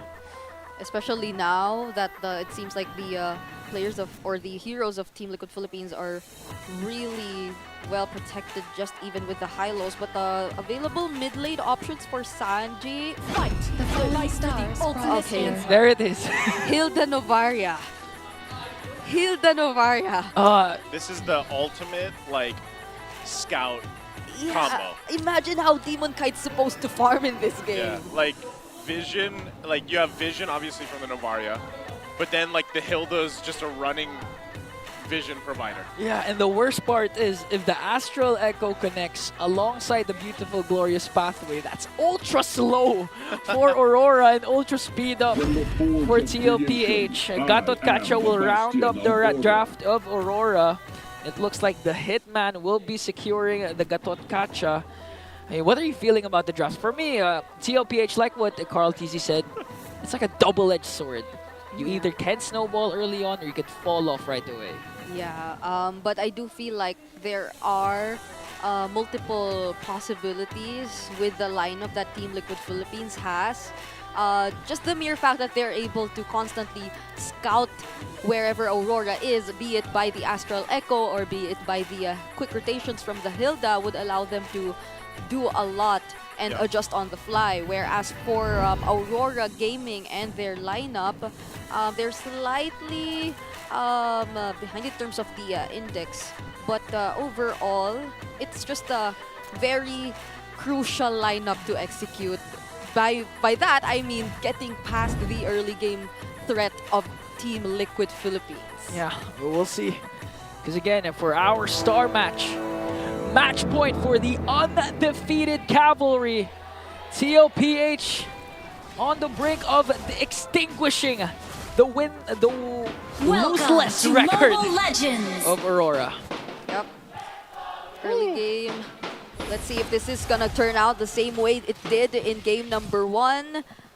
Because to some extent, there is a bit more time needed for Team Liquid Philippines to get the necessary damage. Yeah. So they need to play it a little more carefully as well, considering that most is gonna come from Carl TZ in the early stages of the game. Yeah, and the thing is, even if Aurora decides to play disciplined, defensive, but Renegade goes right after OHEB. Oh, already getting the Revitalize out. Some early action in the bottom lane. Renegade also popping his, so they get that out, at least from the two roamers, and nothing converts of it. Okay, equal trade, the TKO. Both teams will disengage, and again, if you're Aurora, you actually play defensively for game number 1. But TLPH is one of those rare teams that can increase a lead despite clashes not being there through getting objectives, and Carl TZ being as active as getting the jungle creeps that can come from Demon Kite. And with the scouting report, again, that can come from the duo of Sanji and Sanford, if Demon Kite doesn't get around the fact that he's gonna get invaded a lot of times, Aurora might just lose this. Yeah, luckily for him, he isn't being invaded as much yet. It was almost OHEB even who Aurora were planning to rotate towards but he is staying under the turret for now. They need to play this very safe. Renegade is no easy target to take down at this point, even just looking at his emblem builds and his overall tankiness. So let's see how this goes. They're gonna blitz the turtle here. There's the flicker forward. Carl gets the turtle. Still looking for the fight as he falls. Now Carl, Demon Kite, both down in the exchange. Still breaking out, but 2 Revitalizers already popped too, and now Renegade in trouble, heals up a little bit more, doesn't have the level 4 either, and Edward just dunking on JP, and now Sanford, the next target with UA behind him, won't be able to catch him at all, but I would say Aurora's happy with the exchange. And that's why you pick the Phobias of Edward, first phase of the red side. If Edward gets a comfortable hero... Oh, the shot from down under with Sanji!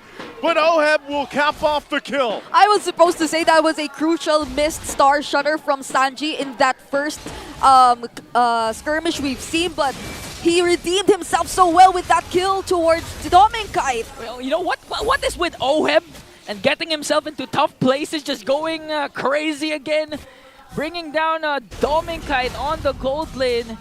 A relentless style of OHEB. We've seen a lot of iterations of OHEB. This time, it looks like he's embodying the Liquid Express style. Yep. He is probably one of the cores of that kind of Liquid Express style, but okay, he survives for now. I don't know if he's just planning to go ahead and try to bait Dominkite here. There's 3 here. The rest of the team too. Oh, they can't find him. They can't find him. OHEB does go through, and now Dominkite just tried to pick up a kill. Revitalize is going to be popped. too, but now both gold laners in trouble as they both fall, and now still bringing it out. A Meteor will miss, but they'll go ahead and disengage. Trade after trade, blow after blow. 2 gold laners, no more. Kill scoreboard 3-3, gold lead almost non-existent. We have a ball game for our star match. So many action happening in the bottom side of the map. The gold laners cannot get their farm as peacefully. Not to mention the adjustments that were made in terms of the early laning phase, so you need to be extra careful, but that's not what's happening. Edward taking a ton of damage, relying on the Brave Smite to heal back up here. The shots from the backside too, still being worked on. Finally, JP's gonna go down, and Demon Kai gets out of there. Goes back to the turtle. He's gonna Avatar the Guardian out. Renegade was on the hunt for Carl, but won't find him. Instead, he's gonna go ahead and find Sanford, going 1 versus 3. Will be able to back off, and they'll zone them off from the turtle. Oh! But again, Sanji finds a shot. Imagine being able to chase after all the members of Team Liquid Philippines and taking all of their attention away from the objective that was taken by Aurora. Renegade is just too tanky right now. I doubt that Team Liquid Philippines has the necessary tools to take him down. Yeah, the Hitman took a big hit for that Star Shatter from Sanji, but he did his job. Zone out the members of TLPH. He did secure a kill onto Carl TZ, but he kept Oheb preoccupied, and now Aurora, 4-man rotation, 4-man swing to the bottom lane. To hold it together, again, a lot of this focus on the gold laners, trying to delay them as much as they can. Dominkai checks the bush with the Daytona, or Destinata. He's been doing that all game against Oheb. Yeah, I mean, you have to utilize the kits you have, meaning the range that can come from Dominkite, as well as the Edward, the chase. JP goes for the glorious pathway to try and save the turret. Oh, here, they're going to shot again. Won't be able to find that one. Now the Sphere still looking for another. Dominkite's going to get taken down. They might be still forced into a fight. Edward goes in with the Infernal Pursuit, takes the brunt of the damage, and UA firing off with the impact from the bats, and now Edward will go down. Oheb joining the fight, picks up a quick kill, and now they want to take a quick turret. Oh, Carl TZ going for the jungle creeps. Again, it's all boiling down to who can re-engage first. TLPH, specifically JP, good enough to cast the glorious pathway to keep Aurora preoccupied and stay in the bottom lane for a counter play from the Cavalry. Yep, Aurora might have to start rethinking the way they're spending so much time in that particular area of the map, because in as much as it has rewarded them to some extent right now, it doesn't seem to be the case. Things have eventually turned around. Doming is sitting on a 0-3 KDA, and that isn't what you want if you're Aurora. It has been Team Liquid Philippines who's able to capitalize on that time spent of Aurora in the bottom lane, and now they're in control in this upcoming turtle. Wow, JP already using the glorious pathway. Last turtle of the game. They've been 1 for 1 so far on both sides, so they'll start this one up. An ultimate not available just yet. Demon Kai will check things out, but right now they're just trying to get in position. Meanwhile, the push in the mid lane. And now Renegade will heal back up with the passive that he has. Still holds on to the Revitalize. And Domain Kite trying to work on that turret, so they get back in position for the fight. Okay, Dominkite already picked up his Sky Piercer. They go in! Carl will get it, and now Demon Kite's in trouble. Gets caught, gets stunned. A shot from the Sphere again, and Oheb on the run will find Edward. And now Sanford with Renegade forces him back to base. UA is going to be able to land the bad impact. He does. Sanford's fine. All right. Oheb even used the Purify just to make sure that he'll be able to chase after these targets, able to take down members of Aurora. And it's really interesting to see how they're able to juggle everything, even defending that mid lane turret and then eventually resuming. Not to mention that very well-timed stun coming in from JP just to make sure that when Demon Kite went in, attempted to contest that turtle with the Retribution, he wasn't able to time it well enough to do so. It all boils down once again to their composition of Sanford, Sanji, and JP. The scouting report, the vision provided, the defense and front lines provided for TLPH, for Carl TZ Oheb to just do their things as the Baby Cakes duo. Meanwhile, in looking at the damage dealt, UA has been dishing out a lot of damage, but again, TLPH re-engages there. Whoa! Finally, Sanji's gonna get punished, but in the mid lane, they'll be able to find UA. Both down, and Oheb goes under the turret to be able to find one until Demon Kite takes him out. And now Demon Kite just watches as his team gets obliterated in the mid lane. 4-man down for Aurora and TLPH. All of a sudden, we thought the Land of Dawn was supposed to be quiet, but Aurora initiated, TLPH countered with an amazing play. Yep, to be fair, that was a beautiful target and pick-off coming in from Aurora, but that cost them so much since the Blazers coming in from Carl TZ and the rest of the members too catching up were very on point. It landed onto multiple members at once, and at a timing where Demon Kite himself wasn't ready to respond and engage just yet. Law and Order once again coming in from JP. And now Team Liquid Philippines, they're back in control with a 3K gold lead. Okay, Lord up for grabs, TLPH in full control. Again with the Lord pit! Oh, Sanford will get caught and in trouble, but maybe bought enough time. They're gonna blitz the Lord. There's the flicker forward with the dark wave from Edward, trying to push them off the Lord. Who's gonna be able to get the fight? Demon Kite gets the Lord, and now looking for the fight, and Edward falls. Renegade jumps in and will find one, and now Oheb gets grabbed by the claws, and a shot from Demon Kite. We'll find one, looking for more, but RORA comes back. Baby Cakes duo, Dry Kite Bros. Demon Kite with a beautiful Lord Steal paired up with a divine intervention from the knockup coming from the Lord. Demon Kite wrecking havoc with the Death Sonatas. Now they're pushing in. Yeah. Lord in the bottom lane. That felt like some sort of panic response from Team Liquid Philippines. A somewhat early retribution coming in from Carl TZ eventually allowed Demon Kite, even without the quad shadow, to catch up and secure the turtle. Game 3 as RORA comes through, turns things around, and Dick gets it done. We have Game 3 ahead of us. It won't be a star match without an amazing performance from the Northern Lights. If you blink, you'll miss it, because all of a sudden the cavalry was nowhere to be found. Oh my goodness! Look at just how immediately they were able to end that game with that single opening and that single opportunity. We were just talking about how they need to be extra careful. They were already able to find their footing in the game. And Demon Kite, 2 times in a row, he had very crucial plays in that entire game. No, it's over for just being careful. We need the aggressive Aurora. And again, Demon Kite with the last play goes in with the Wiki Shadow kill up against 5. But who can forget about the amazing Renegade Hitman AOG from the top to detonate on the bodies of TLPH. What an amazing catch from that. Well, very beautiful boy. Turned into the jump man, you know, at that point. But jump man. That's the crazy thing about it, because in the draft, that's what I was saying. You know, it's like I would like to see Demon Kite a more proactive jungler, because that's such a contrast between the Barrett's game to what he was able to do on the Hayabusa. Although, you know, the Hayabusa recently with the patch had a little bit of you could say like a little bit of a nerf, obviously, that he had to go through. But still, the way that they came through in this game, and yeah, they were dealing with the same pressure, you know, from the last one, but it just seemed like that they figured it out, and they ended up obviously taking it to a Game 3. Yeah, it feels like this entire hit or miss storyline was transferred to Team Liquid Philippines for that game. Honestly, a lot of crucial star shutters were played a major role in how things eventually did not turn in their favor. But on the other side of the map, this Sicilian, who we were talking about earlier, has been played for how many games in a row by Yue. Upon his return, has snatched the win once again for Aurora. And you can just see how... The lip bite?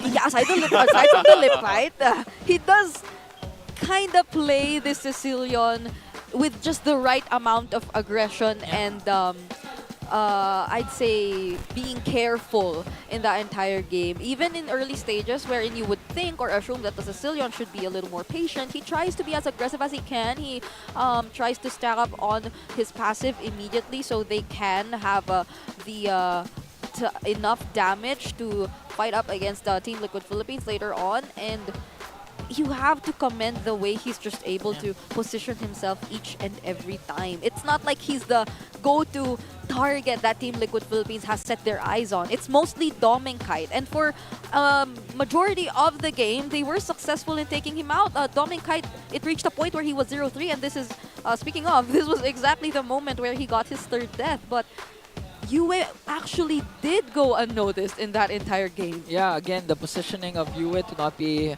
able to be reached by the cavalry, and at the same time, it came to a point wherein it reached the mid game. Yue was actually the leader in terms of damage dealt with the Sicilian, despite pretty much a dive-centric lineup composition of TLPH with JP and Sanford on the Hilda. Not to mention, again, we have to highlight the Demon Kite as well, because we know that TLPH will try and target the jungler of Aurora and try to give Carl TZ an advantage when it comes to the levels to secure more objectives. Demon Kite was really just composed, and he was just really waiting for my turn to shine, which was the two crucial moments that Brigida mentioned. That's crazy too. 10.5 minutes soon, just under the 11-minute mark probably by the time they finish this. And Renegade, even with this Ganaconcha, as he jumps in under this turret and is able to find two on the unbreakable taunt and just keep them trapped in. This is a very quick game, that from RORA, because of, if you look at everything that was happening, it's like in a matter of, 2 minutes? Maybe the fate changed here. And here is the emblem build that we're talking about, which is why Renegade was just too tanky for Team Liquid Philippines. Considering that, unlike game number 1, they didn't have the Farsa, they had the Novaria, which was a more skill shot-based type of mid laner. And again, the entire idea of the hit or miss in action once more here, where it isn't guaranteed that you're able to dish out the necessary damage to or against Aurora. You really have to make sure that it connects, it lands, and the entire conversation we had about Team Liquid Philippines constantly scouting Aurora, that didn't happen too. I feel like the way Aurora spent so much time in the gold lane, which eventually backfired, also worked for them in a sense that Team Liquid Philippines was forced to react instead of doing the rotations that ideally they wanted to do with this lineup. And so Aurora was eventually able to just control and dictate the pace unknowingly of the game that Team Liquid Philippines supposedly wanted to. Yeah, and the main factor actually for me is really Edward. With the Phobias, as nice to mention, the 2-3 minutes in, the tides have shifted to the side of TLPH, then towards the end to Aurora. It was mainly because of Edward and how he kept a lot of members of TLPH preoccupied with the signature Phobias, who is still, still 100% win rate, right? Because of this, I believe it's up there. But again, Edward just continuing to show how consistent he was. He knows that he has to be the main point of contact for Aurora in terms of initiating and at the same time scouting out where the members of TLPH are. But the BPI rich guy still, even after suffering a 0-3 start, still gonna go on to one half of the Kite Bros, Dominic Kite. Dominic Kite is back. He gets his hands on the Granger. And he returns as the rich guy. I mean, even when we thought that he was already way behind, given the 0-3 KDA he had at one point, when Aurora just decides to work together, the Uber Light, quote-unquote, as mentioned even in our Keys to Victory, you saw how they are just able to provide the openings for Dominic. Just a single well-targeted Sanguine Claws coming in from Yue, the follow-up damage from the Rhapsody and the Death Sonata, even dashing in Rondo, just making sure that he closes in on all these opponents once he already has the necessary items. These are just some of the ways they were able to help activate one another, and that's what you like to see from Aurora. Their ability to just adjust and understand the situation where they're in, and not being pushed back to a corner. So this is the bounce back mindset you always see from them. And now it's kind of tricky for Team Liquid Philippines because, okay. Hey, that's because you're here. and Chantel, the mother of all series, is over there. Oh my gosh, look at them. I mean, if your passive were to be proc, I would love it to be in today's series, because again, this is the star match between two undefeated teams. This is the pose of Brigida. Hey, you do Chantel. Do the Chantel. There. Wait, now, is that right? Now the director just made a fool out of us, guys. We actually listened to him. Wait, I was gonna say, if Direct says, we do. We do it. We have to. Okay. And again, the trend that we're seeing apart from your curse with Chantel is that red side is actually winning. Aurora picked blue side first one, they lost. TLPH picked blue side this time, they lost. So is the key in the red side? Well, right now, well, at least for TLPH, it's 100%, right? Yeah. So we'll see what happens in Game 3. Yeah, and because Direct said I have to read something out, I have to read this out now. So shout out to everyone in the watch parties for Aurora. It's at KMC, it's at Makati, right? Yes. Yeah, KMC Armstrong Cafe. You'll be with your other, what do you call the? Auroras. The Auroras. Auroras. The I thought lights. the lights. I just want to say I heard some news What's the news? What's the news? that they have so much food over there. Okay, so I hope I'm not working today. I'll try to drop by Well, next there's time. tomorrow. There's you tomorrow. are working today.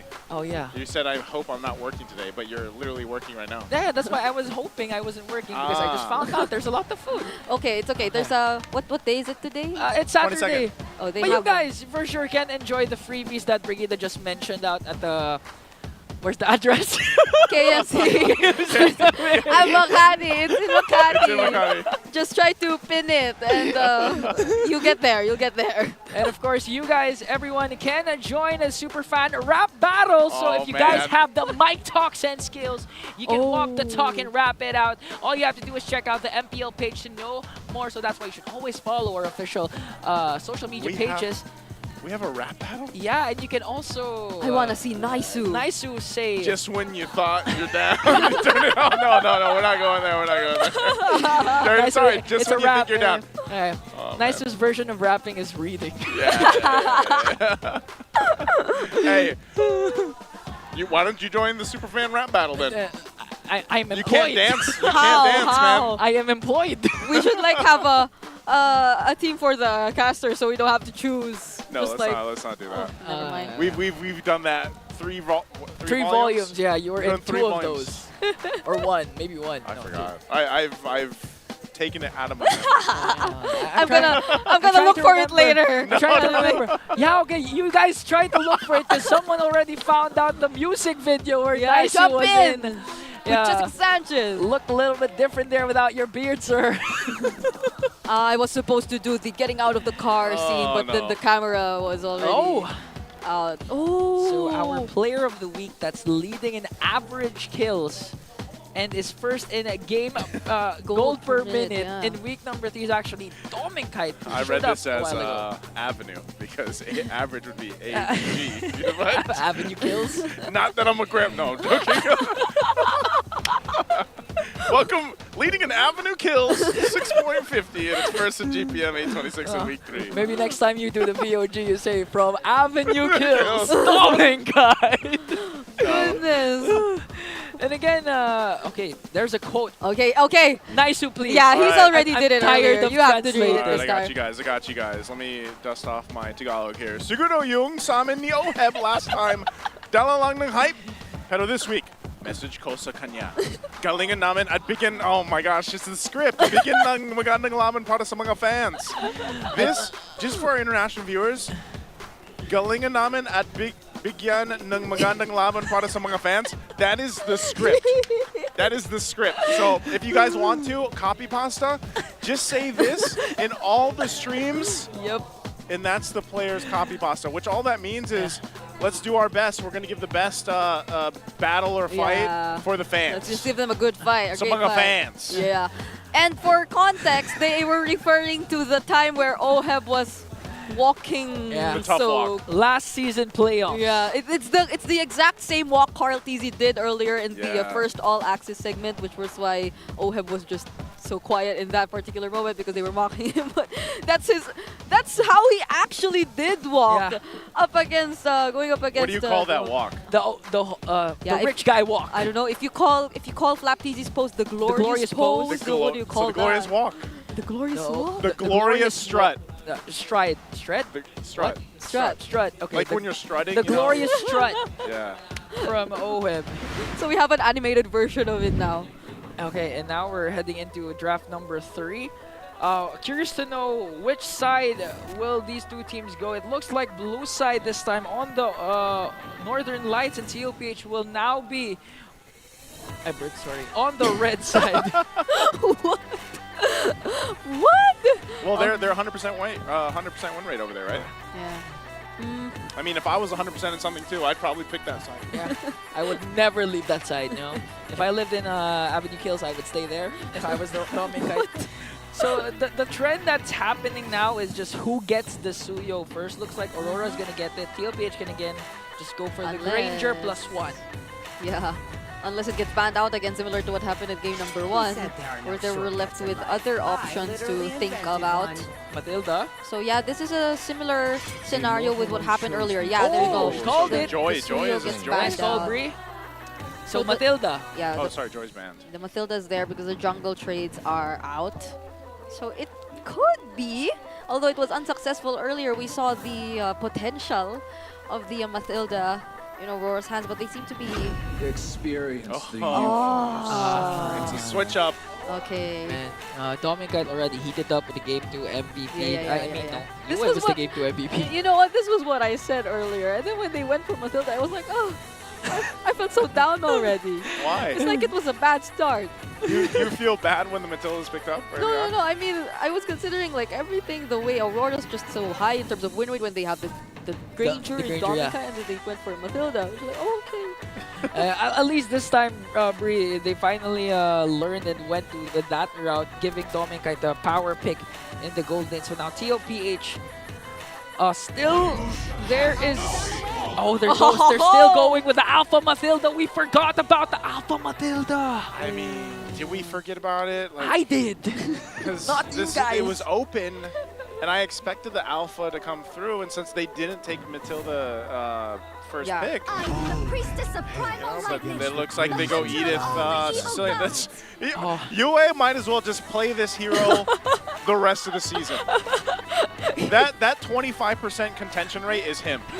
Like, he is the 25%. He is the contention rate. Oh my goodness.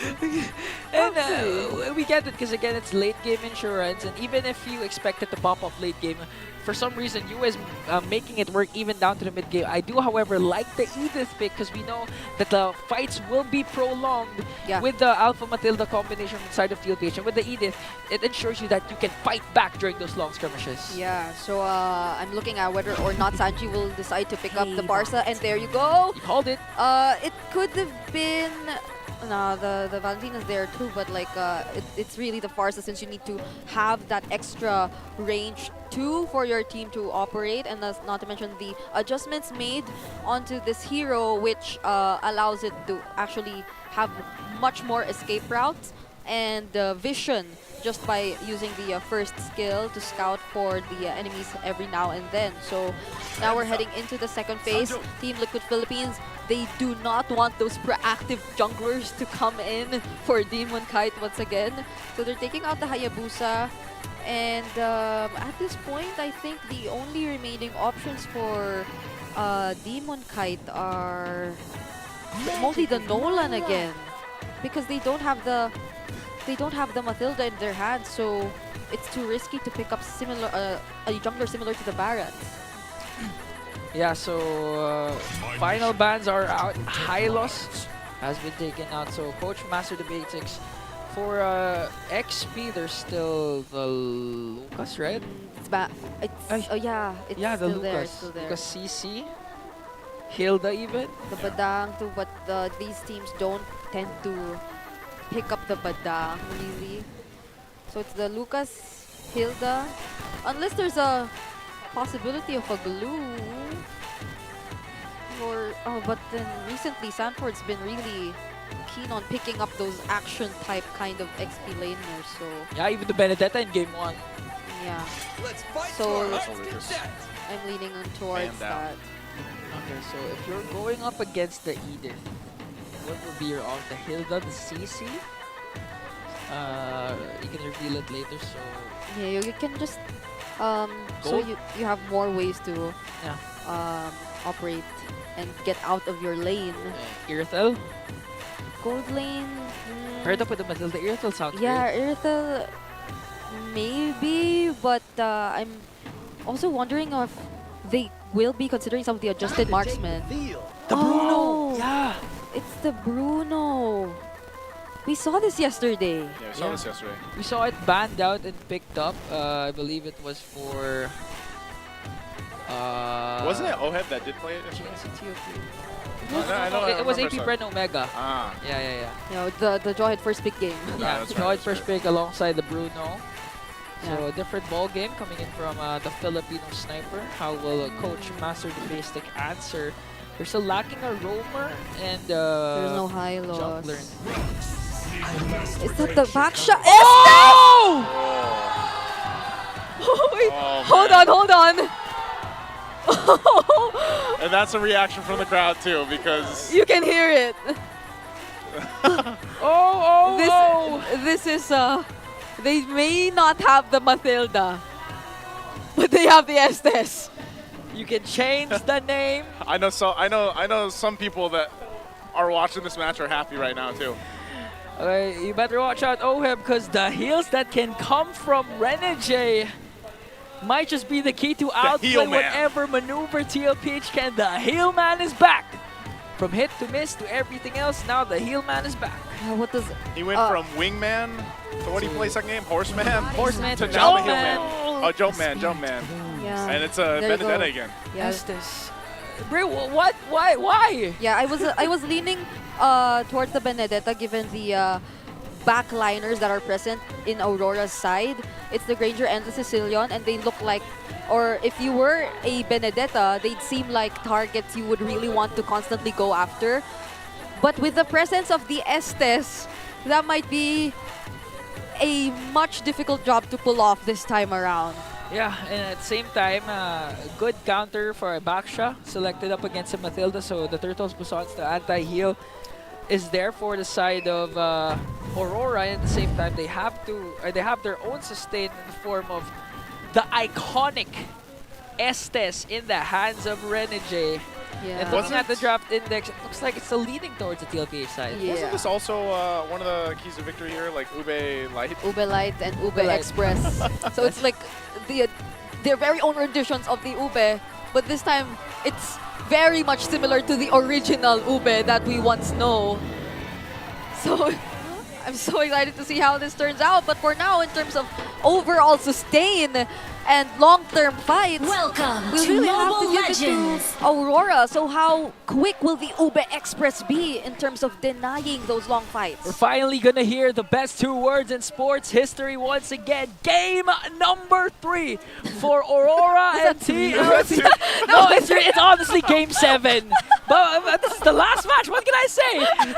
For the two undefeated teams, only one streak will come out alive. Math's not checking out. Yeah, But, you know, I can't say game 7. I'm feeling it. I'm feeling it. We're here. We're game 3. Oh wait, did JP get the... JP might have gotten the purple buff. Oh, of Carl? Oh, that's non good. All to part of the hear. plan. Oh yeah. Okay. Well, OHEB's taking a lot of damage too. Already using the flicker. He's going to be in a bad position here. This is really not where TLPH wants to be this early on. They're under the turret trying to clear out the waves. Dome and Kite too. There's the jump from Demon Kite. First blood for Dome and Kite. The Kite brothers are ready. That's a lot of resources expended. OHEB's flicker, JP's Purify, a kill for the side of Aurora. I mean, the Estes and Baksha picks so far looking good. Yeah, the constant Moonlight Immersions or first skills coming in from Renegade just to sustain Dom and Kite gives him a much bigger advantage in terms of the laning. And now looking at the emblems picked up so far, Renegade just really making sure that he's able to invest in the right amount of tankiness and mobility, since that'll be very crucial. At the end of the day, a Baksha is a somewhat high mobility type of hero, so you'll probably need to keep up. But what matters the most is, of course, him being able to provide the necessary healing to the key targets. Already going to jump for Edward. Gets petrified too, but he's going to be fine. And then the heal comes through from Renegade. So some key ultimates down. This turtle's up now. That was a clutch heal from the Hitman. Pretty sure Edward was screaming, Japa heal! Yue goes in with a Sanguine Claws. Full control for Aurora over the Turtle, but Carl TZ can enter at any given moment. Yue could be in trouble. Still the fight. Primal Wrath going to be popped by Edward too. The heal's coming through, but Carl will get the turtle secured. Amidst it all, he's going to be fine, and now TLPH just backs off. Okay, TLPH finally found a trade despite Aurora's great control over that turtle pit, they were able to take away and steal it away. JP alongside Sanji, they might hunt Dominkite. Okay. They will be spotted out either way. But Team Liquid Philippines, they have to remain disciplined despite that turtle that went into their hands. The lead is still in Aurora's side, and they're actually behind. JP just got his level 4, just got his ultimate right now. And what is becoming much of a problem to Team Liquid Philippines is that this is a completely different early game for them. It's not the usual Oheb's able to manage his lane kind of early game for Team Liquid Philippines. So now we're seeing a more reactive rotation once more coming in from them. We're yet to see something being started by Team Liquid Philippines themselves. Yeah, and that's the thing. You'd think if you see Aurora's lineup on paper, you'd think that they'd play defensively, wait for their own respective power spike. But with the recent adjustment of the Bastra for Dominkite, he farms fast, he rotates faster. That's why TLPH this time, from being on the driver's seat, they're trying to keep up with the Northern Lights. Yeah, they just got to work on obviously focusing on the objectives, because also you got to remember there was a little bit of a delay in the early portion. Carl goes in, not able to catch Renegade, so even utilizing the retribution, but they might still continue here on the bottom in this gold lane. They just gotta be mindful though, they still have no anti-heal. Dominkite gonna go forward, still relying on JP, and it looks like they'll disengage. Meanwhile, look at the mid lane, Sanford and Edward. Both of these two XP lanes just really trying to clear out as fast as possible to be able to rotate and get control of the center of the map again, as what Renmar has been saying all throughout 4 weeks. And now 3 seconds in, Turtle again will be on the eyes of both of these teams. A while ago it was secured by Kyle, but Kyle goes in. Goes in again. Edward, very tough to catch with the Edith. But the fight for the Turtle's gonna break out. Sanford putting the pressure on the back line. Already the blessing of the goddess, Moon comes through. The heal for everybody is available. And still fighting for that electric final blow with the Petrify. They're looking for Renegade. Renegade's low, and Sanford will find him. And now Edward looking to find Oheb. Oheb gets space, does go through, and Edward able to pick up the kill as Oheb fell. But it's another turtle for TLPH. All right, a 2-for-2 trade. So far, still in favor of Team Liquid Philippines, since they also got the objective, but they get denied of their purple buff. And what really probably changed the way the team fight actually happened was probably the fact that Team Liquid Philippines had a little bit more damage to depend on. Sanford did a great job in poking down the members of Aurora, forcing out the ultimate even from Renjay, the blessing of the Moon Goddess. But the ability to sustain the fights, you can still see that Aurora is capable to do that. Yeah, and that's the thing. We talked about re-engage, prolonged fights. That's why they selected the Edith. That's why they have Renegade with the heal man. So if this piles up and the Aurora's lead continues to go up, TLPH is going to have a hard time trying to burst down anyone. I love this Infinix hand cam. Like, look how decisive this is with healing. Like, this is how you get a good look at the healing cam, right? So mid lane turn's going to drop. They might force a fight. It looks like Aurora will just go ahead and back off of that one. Yeah. Oheb has to play it extra carefully compared to Dominkite, who is currently 2-0. He's 0-2 and still catching up. He's 1K behind of Dominkite. Or, yeah, not just 1K. Even Carl TZ, the alarming thing for TLPH is that he's third dead last when it comes to the golds. Because again, he was deprived of 2 purple buffs a while ago to start. I think, right? JP was accidentally got in at the same time after the turtle clash. The Demon Kite invaded the purple buff of Carl TC. So far, the Alpha is struggling for the side of TLPH, and Aurora in full control. And they can extend the lead once Turtle spots again in 10 seconds. Oh, Edward spots Oheb. Okay, we might see something happen once more, because there is an objective that is about to spawn, but The shots hurt already from Dominkite. He did get the Skyfires earlier on too. JP taking some damage. Sanford looking for that back line once again. Wants to put the pressure. Is going to go ahead and focus. Gets the Petrify off with the heal. Comes through again. Like the final blow. He's fighting Dominkite. Gets forced back, but Dominkite will get the turtle, and Carl will fall. So amidst it all, TLPH will lose that fight.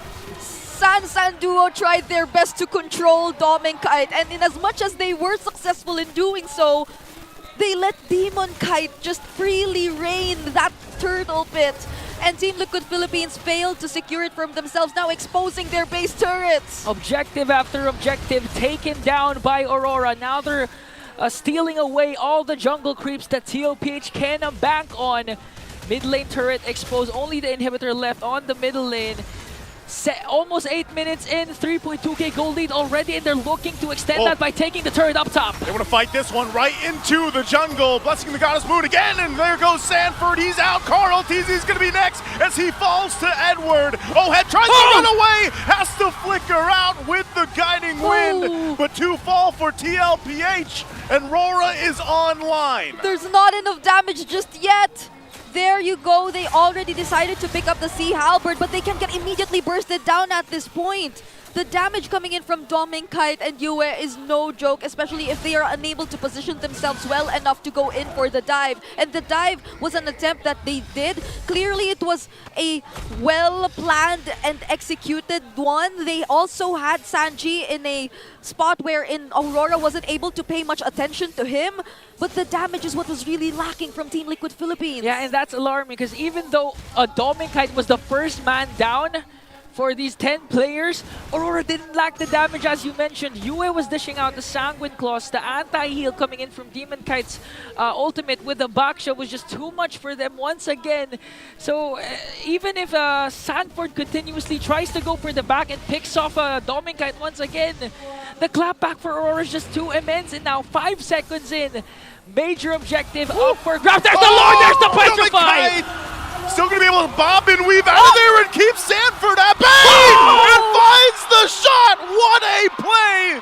The moves from Kite. Not point blank, but make sure Kite hits the mark at the proper target. Sets up Aurora for a clean Lord take.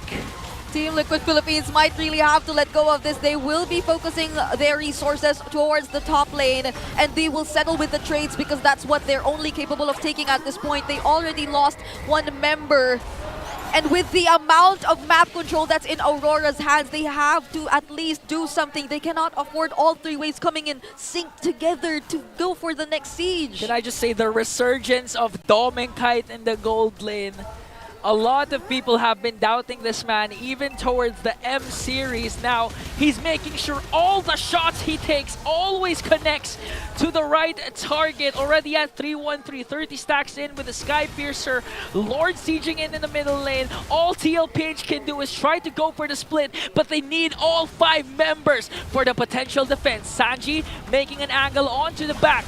Will the Cavalry be able to defend? Looks like he's going to have to look for it a little longer. Still making his way there. The mid turret's already down. They're working on the Lord. Sanji looking for an angle. Feathered airstrike. They'll be able to find Kite. They take him out. Sanji's still going to be alive. Flickers on forward, but the fight rages on. They have the heal, and Oheb's gone. Yue firing off the bad impacts from the back. But they might have bought enough time for TLPH. Enough bought time for TLPH. But the problem is inhibitor in the middle lane has now been erased once again.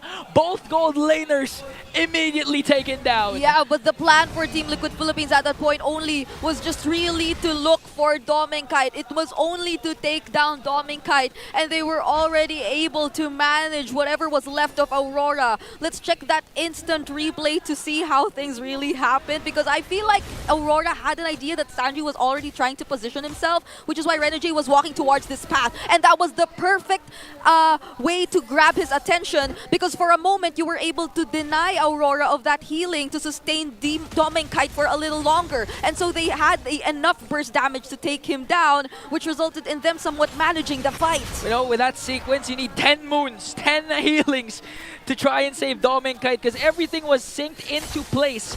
The Circling Eagle from JP paired up with the Feathered Airstrike and the catch from Carl TZ, all connected to the gold laner of Aurora. That's why he was erased right away. Whoa! And 1 year! It's been a long time since we saw this elf. this moon guy. This moon, he's an elf, right? Yeah, and it was still Kim Poi. Yeah. Then Blacklist versus TNC, so the times have changed.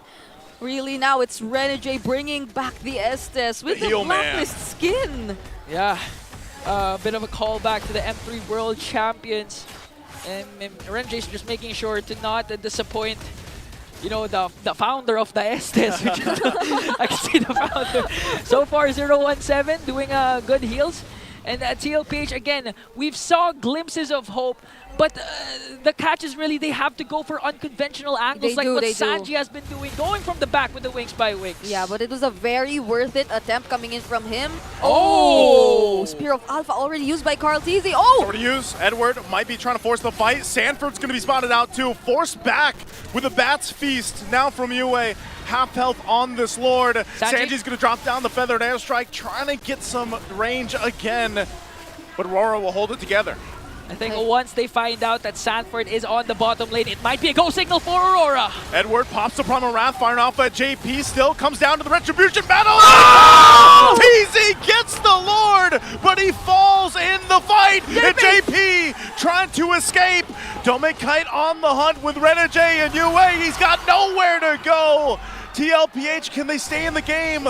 Meanwhile, Sanford's cutting. Yeah, he's been managing the waves really well. So Aurora at least only has a single lane to accompany, and they also have to deal with the Lord. So this is probably one of the things that they can still hold on to for Team Liquid Philippines. The fact that given Aurora has to stick together, they can split up the map a bit more, but they're really deciding to stick together. 3 seconds before Carl TC, the young goat joins the picture. Sanji with a feathered airstrike to the zone. Now flickers in even. And now Sanford! They're going to jump forward. Sanford jumps in, but he gets punished. The heals are too much. Oheb fighting UA. They hold on to the turret. And JP back up, but Domekite will find the kill on Oheb. Too much heal.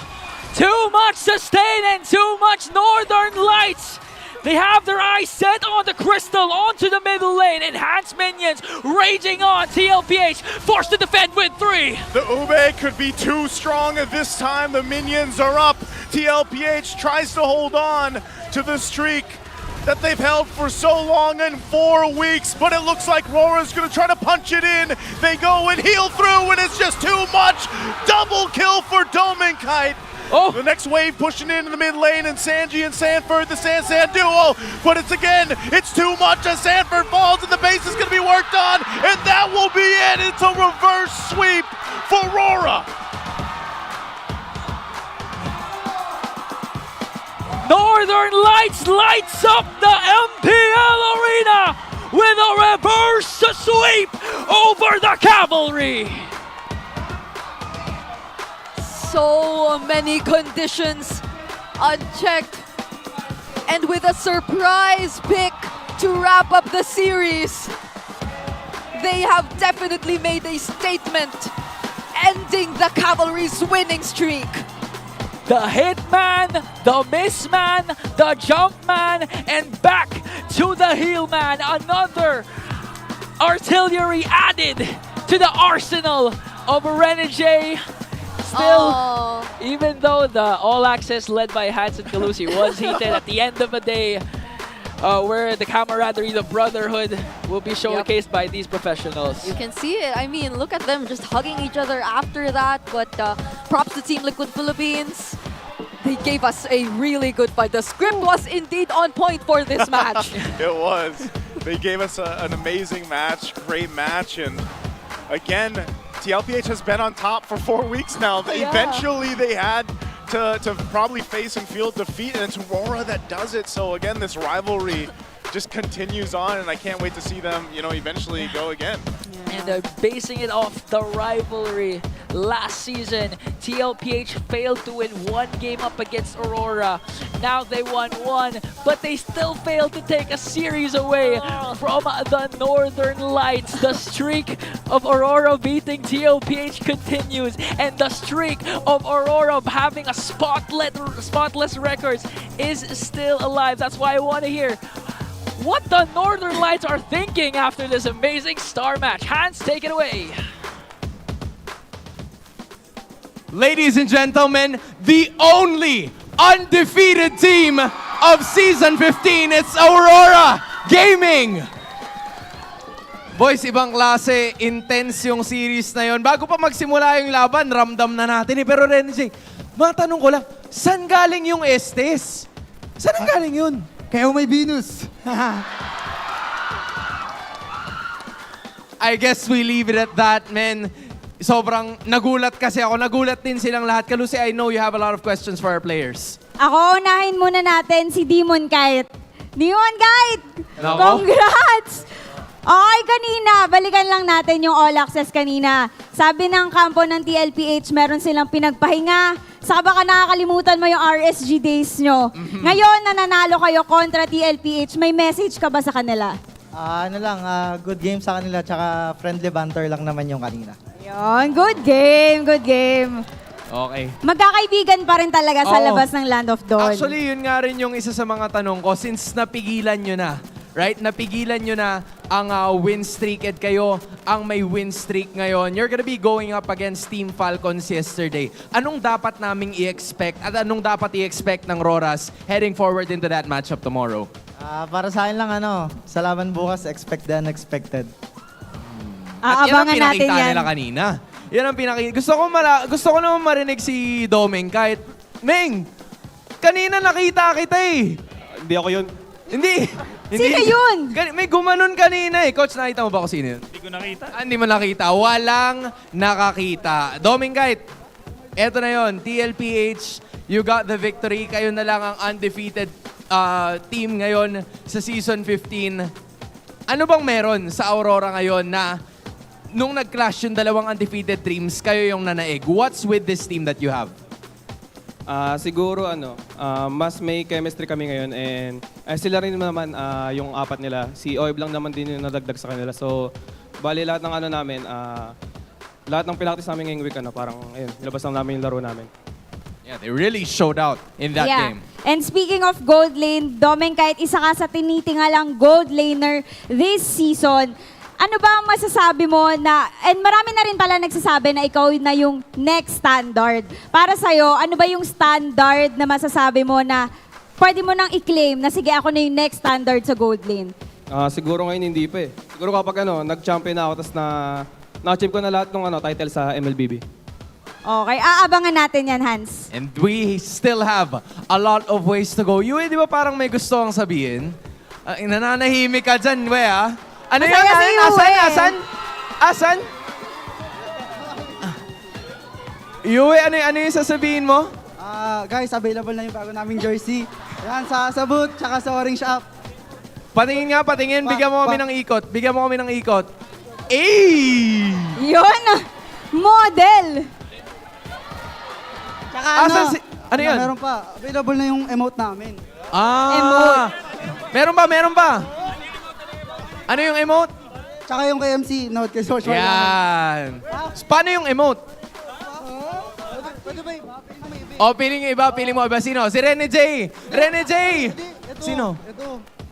Ah! Demon Kite, paano daw yung emote? Rene J, paano yung emote? Ginawa mo yun kanina pero sige, pagpapahingayin na natin sila. We still got a victory from your winners, Aurora Gaming! Gentlemen, congratulations. You may now take your walk of victory.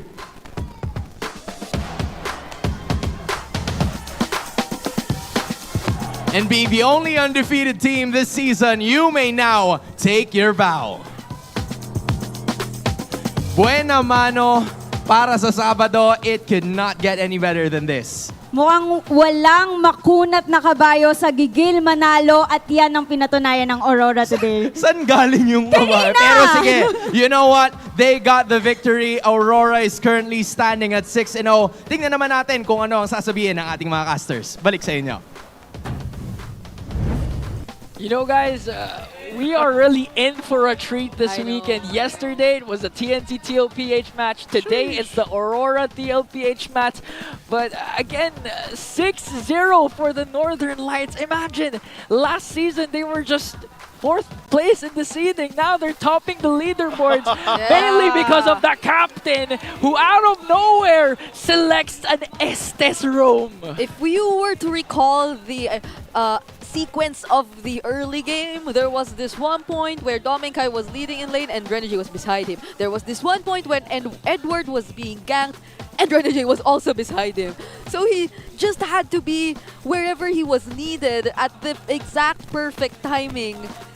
And he always paved the way for his teammates to freely just fight against Team Liquid Philippines. You know, at this point, I think we have to summarize all the monikers we're giving Renegade, from Hitman, Jumpman, everything. I think his moniker should just be, I'm there, man. Because he's always everywhere. No, he's the man. He's the man. The There the we go. man. There you go. This is tough too. The man. Mind you, they had to punish the fact that JP had purple buff in the early game. They had to punish it, and they made that play because, again, you're kind of delayed here, you know, for Carl TZ. Yeah, those were mistakes that if you kind of look at it at the microscopic level, wow. Oh, wait.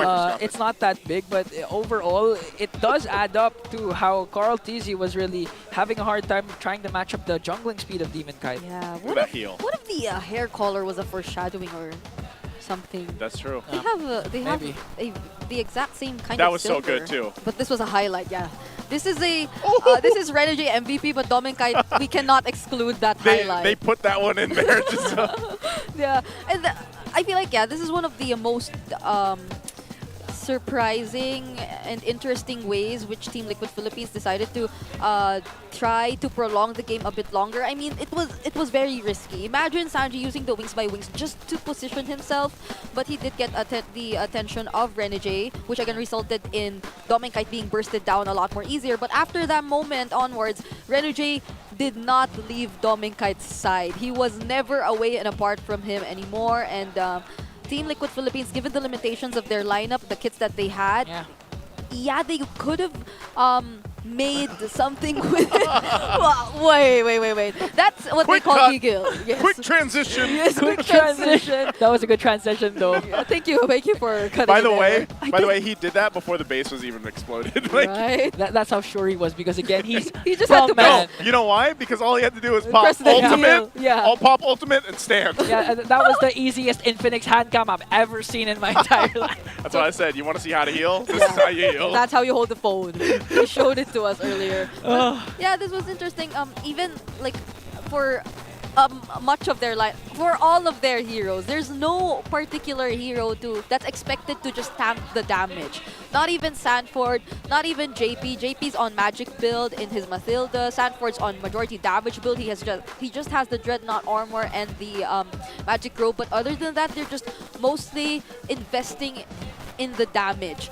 Even their damage dealers themselves, we all know Sanji really tends to go full damage build on the Farsa, and Oheb does the same. Even earlier went for more Axe last item on the Granger. So you would kind of have an idea that Team Liquid Philippines just really wanted to fight. That was the idea of their lineup all along in the draft. Not until they saw that Estes was the last pick for Aurora. And eventually, they probably had to think of answers from then and there, but it is so hard to recall whatever plan you had already laid out so well in the draft, considering you only had your last pick to potentially change things up, and they couldn't just really pick an XP laner which had an idea or an intention that was far too different from whatever the rest of the lineup wanted to do. So they just had to complement and double down on this idea, which they did attempt to really pull off, but eventually it wasn't enough to answer back against Aurora. Yeah, and actually the BPI rich guy is none other than Dominkite, and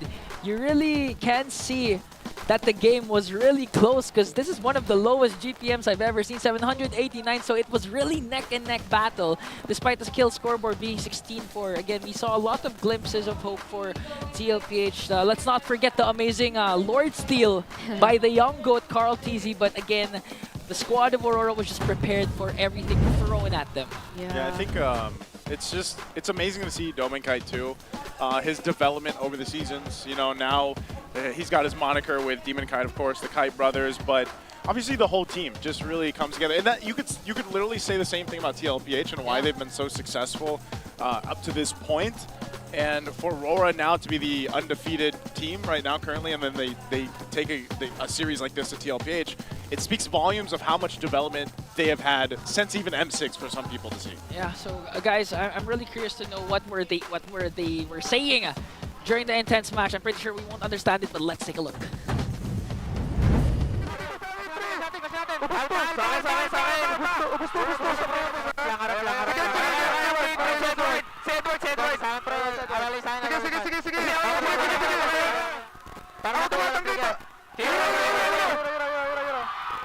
Barca. Sige.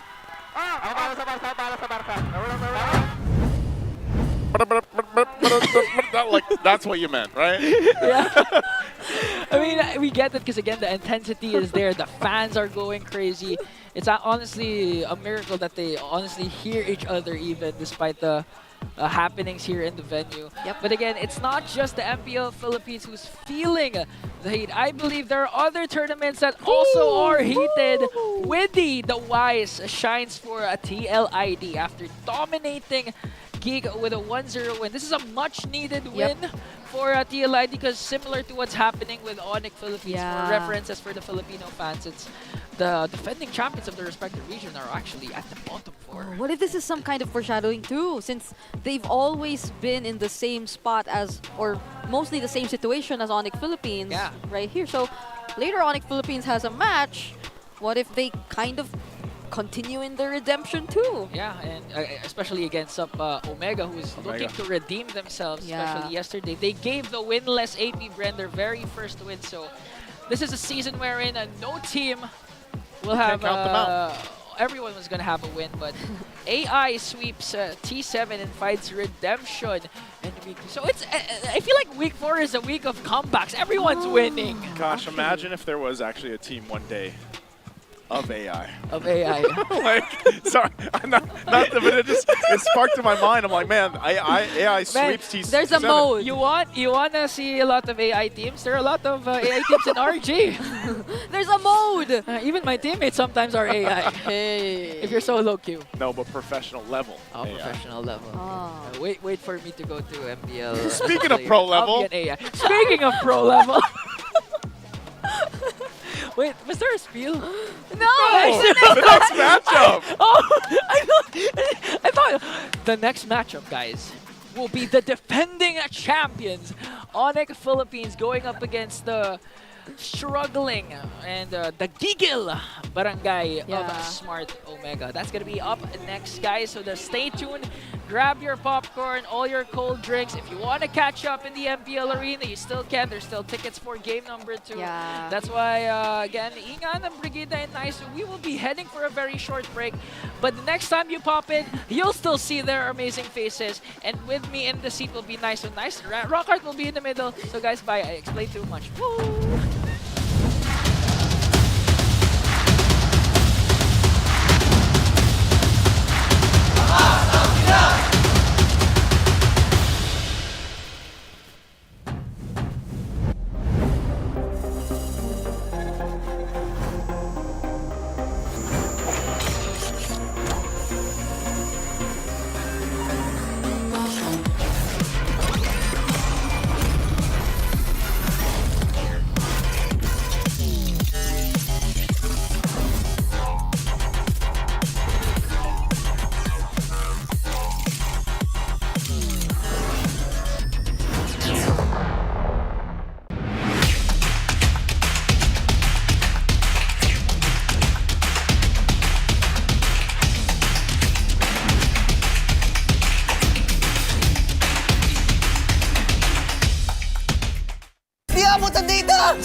GG bro!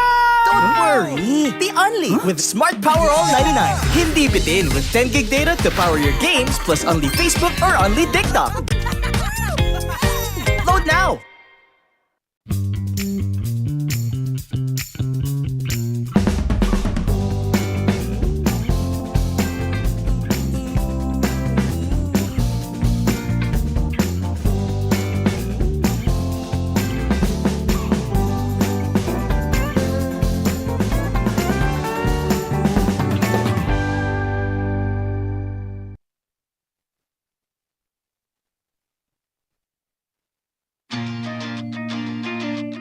To go to a concert when you can own that stage with your friends.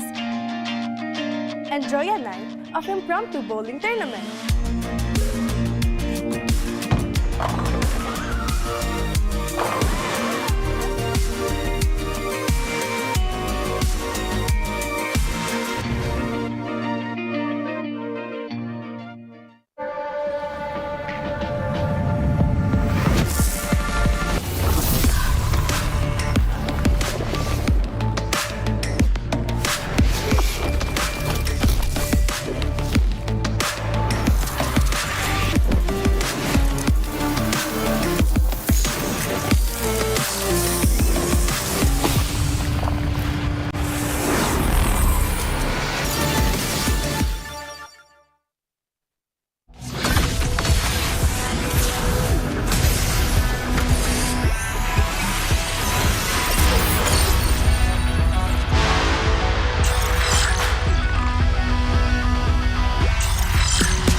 Angas ka ba? Sali na!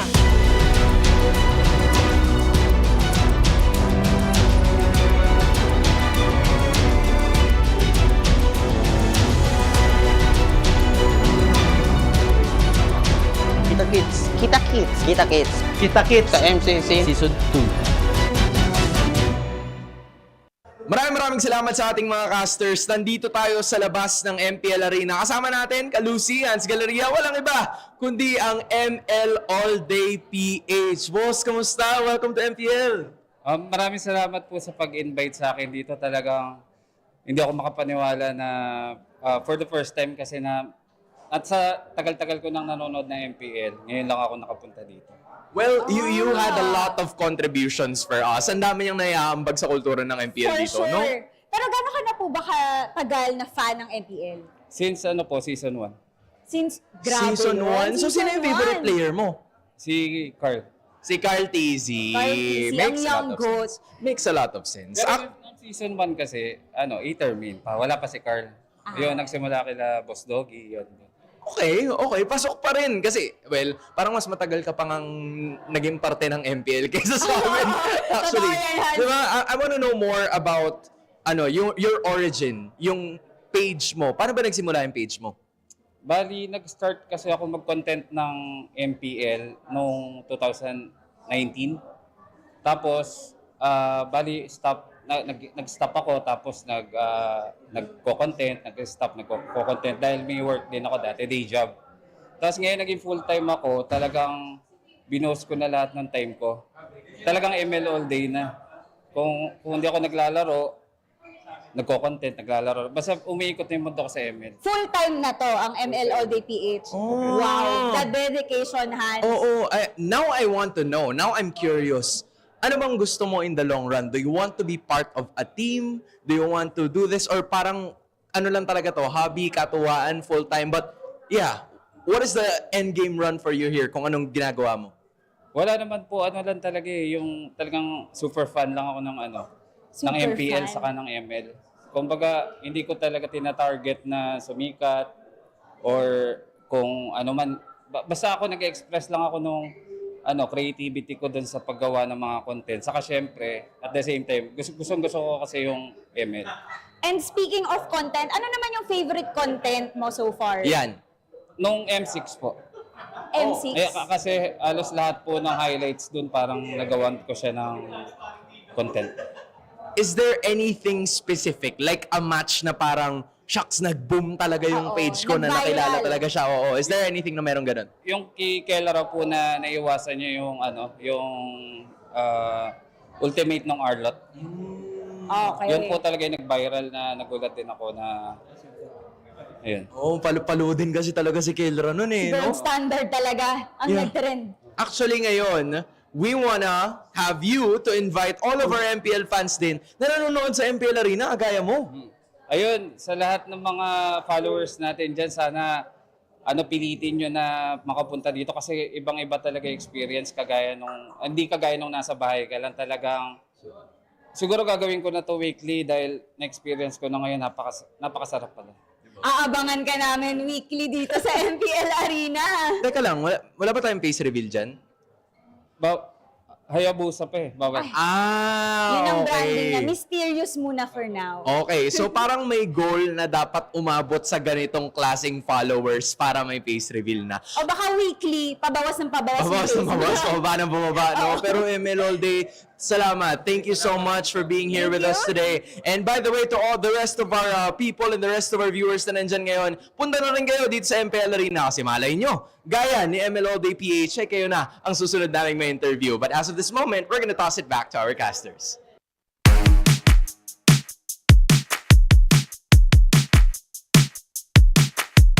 Mamimigay ng cellphone, mamimigay ng cellphone, mamimigay ng cellphone. 1 minute, 1 phone. Mamimigay ng cellphone, mamimigay ng cellphone, mamimigay ng cellphone. 1 minute, 1 phone. Mamimigay ng cellphone, mamimigay ng cellphone, mamimigay ng cellphone. 1 minute, 1 phone. Mamimigay ng cellphone, mamimigay ng cellphone, mamimigay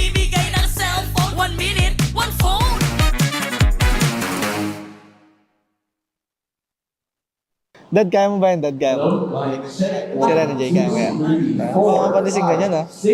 Pre, huling gumanyan sa akin, nagpahinga. Smiling Demon, pinagpahinga ni Anggot. Ginanon ka lang kahit. Tipin mo yun, ginanon ka lang. I don't know Demon kahit. Sino to? Pinagpahinga ni Anggot? Undefeated sila eh, lakas. Humble lang tayo, humble. Ang cute ng emote ng Aurora, bilhin nyo na guys.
golden sun and ripping for the 3 stars. Look at us to the top, no ifs, no buts. Winning any game, para to sa PA and yes.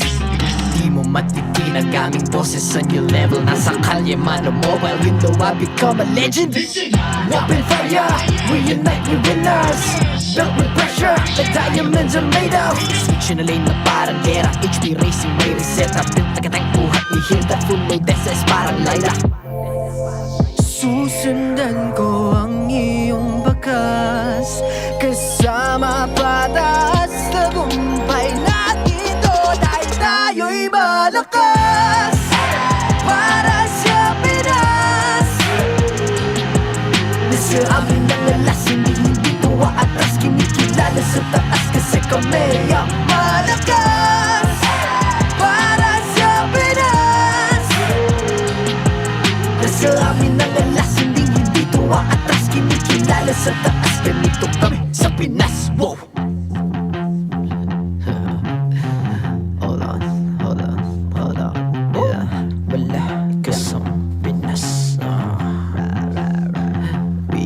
Laging every beat, no surrender, no retreat. Pag nagsama-sama, just imagine what we can achieve. Laging every beat, no surrender, no retreat. Giving 100 all my all, cause we just cannot be defeated. We are unstoppable, immune and invulnerable. Ready ang equipment, lahat frozen, malang crowd control. Pakita ko na jab like pow, beast of the southeast. So matawag proud and loud, cause every enemy we devour. Susundan ko ang iyong bakas, kasama pataas. Tagumpay natin to dahil tayo'y malakas. Para sa Pinas, nasa amin ang alas. Hindi tuwa atras, kinikilala sa taas. Kasi kami ang malakas. Para sa Pinas, nasa amin ang alas. Hindi tuwa atras, kinikilala sa taas. Ganito kami sa Pinas. Wow!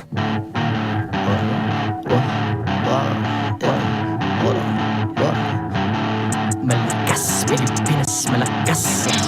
Kahit anong lane, we become the monsters. Malakas, Pilipinas, malakas. Face the golden sun and repping for the 3 stars.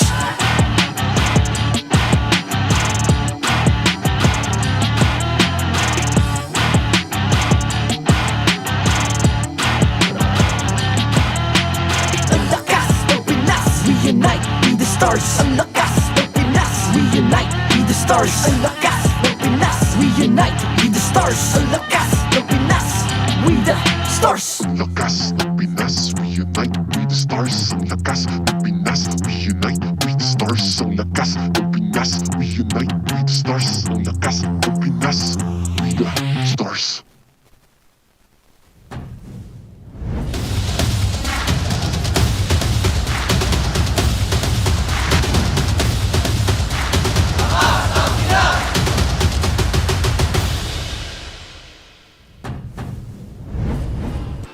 And welcome back after the quick break here. Once again on the English desk, it's me, Naisu, it's Rockhart, and it's Brigida. It's still the family day.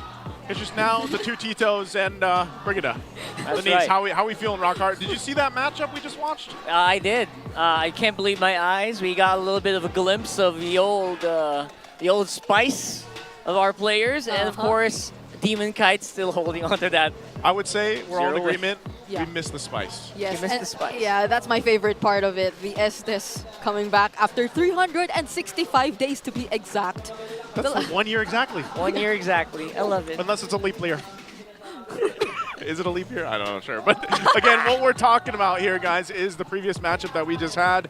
Again, the heel man. Heel man. The heel man Renegade leads Aurora to break TLPH's streak. That is quite the obstacle that a lot of teams are trying to get over and achieve, and it's RORA that ends up doing it again. This, I would say, you know, it's a is it a rivalry in a way? It's starting to get it's starting there. to be a little It's spicy. going there. Yeah, it's getting there. Just a little bit more push to the right direction, maybe. So we're getting there. Yeah. And right now, RORA gets the win against TLPH. So yeah. And if you watched last season, you know that seems to be the trend right now, at least for them. So again, congratulations to RORA. They are still undefeated, of course, and TLPH faced off their first taste of defeat so far for the season. And it's great because, again, we're halfway through, so who knows what else is going to happen.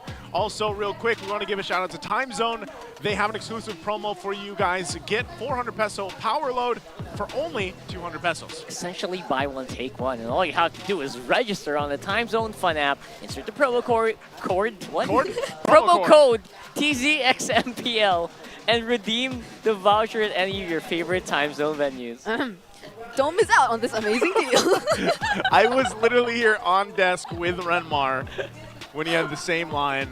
Each and every time. Each and every single time. So, again, don't miss out on that deal. Also, we've got another deal for you guys. Get 2,000 peso discount on your next purchase by using the TT Racing X MPL Philippines exclusive voucher code MPL2000 over at ttracing.ph. Yeah, of course, don't miss out on the exciting TT Racing gaming chair giveaways during MPL Philippines, so stay tuned for the more information. We're giving it away here. Yep, just remember, for those who dream, work, and play, TT Racing has your back. It does. And I think for a lot of the players here, it's doing work. You know, it's got the players back behind RORA as they get their win. Yeah. And next up, you know, we have to kind of shift our focus now for this next matchup. And I think this one, too, is more so along the lines of teams that have been struggling to get their momentum in the season. And the weird thing about it is, well, like, if you would have said that and you're just listening, you would probably not be like, man, Onic Philippines is there? Like, what's going on? Like, what do you mean trying to get their momentum? Yeah. Well, they have struggled, and like we saw from our friends over in Indonesia, their previous champions, TLID, is also kind of going through the same thing, you know? And it's been interesting to see as we came into the season here for Season 15, where these dominant teams before, at least in our most recent tournaments and then even the world stage back in M6, have really tried to find their footing here. So we're going to take us through the standings right now, our Infinix standings, as things go about today. Yep. So the complete opposite of what you just mentioned right now of teams trying to get their footing, we see at the top Team Liquid Philippines and Aurora still sitting there and alongside Falcons, but on the lower half, it is quite tricky because these teams are, especially for AP Bren, Omega, and Twisted Minds, relatively close in terms of match points. Again, what only matters is you get the win. It doesn't matter if it's a reverse sweep, a sweep, or a 2-1, but it's really just getting the win. And so overall, so far, they've only gained 1 point each. And we are about to see Onic and Omega, who again are struggling still. And the one thing I feel like we probably need to watch out for is this also might be an opposite of the first series in terms of how long it's going to turn out. Because earlier it did,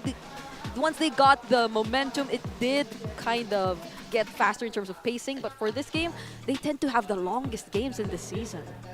You know, and I think part of that, I don't know. We'll see if we actually put the, you know, we had the graphic earlier on, the mother and daughter of these three-game series. We'll see if it happens this time. But honestly, for me personally, I would be kind of surprised if we do see 3 games here. That's just where I am. I think Onic, again, you got to remember their win from last week was against a team that was also really trying to find the momentum, AP Bren.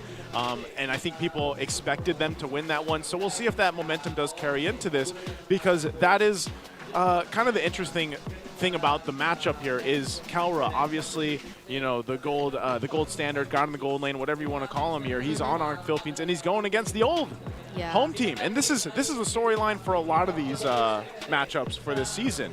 But he's going against the new Barangay Omega. How do you think this is going to be for him, Rockhart? It's so intertwined, right? I mean, every single player almost in our league is going through this. And I think that Kelra is just one of the few who have been through this before. I think that happened last season anyway, as well. And it's never easy. It's never easy for these players, especially knowing that Onic feels like the more refined team right now. despite the stats, the rankings not really showing that, it does feel like the homecoming is not something that the barangay is looking forward to. You know what I mean? This is interesting. So this is Kelra's history with Omega.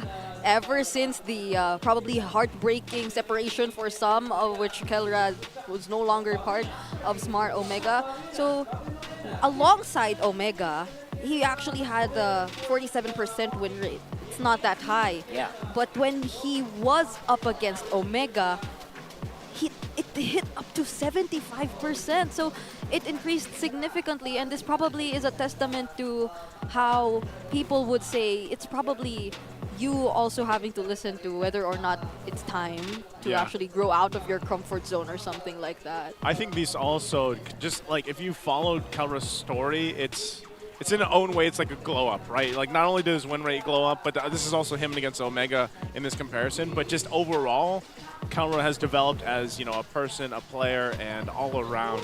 Now, my thing with this is when we look at Omega, and I feel like this has been the story every single season we get through, it's like, what has changed? Is Omega the same? Like, has their identity, even when Kelra was back on it, and now you have these new players here for Omega, is the identity still the same, where we're asking the same questions of, what are those timers for Omega? Because that was such a prominent thing before. Omega timers, they had to get to the certain point where they pop off. But now I feel like that's not so much the case. Yep. It's really, it's either a hit or miss with Omega, and it's been that way for the past couple of seasons, I feel like. Yeah, big hit or miss, especially right now, despite, if you noticed yesterday, if you're watching yesterday, the timers are always past 20 minutes. Yeah, that's... Or around 19, right? So that's really scary. That's exactly what I was trying to pertain to when I mentioned about them getting the longer games.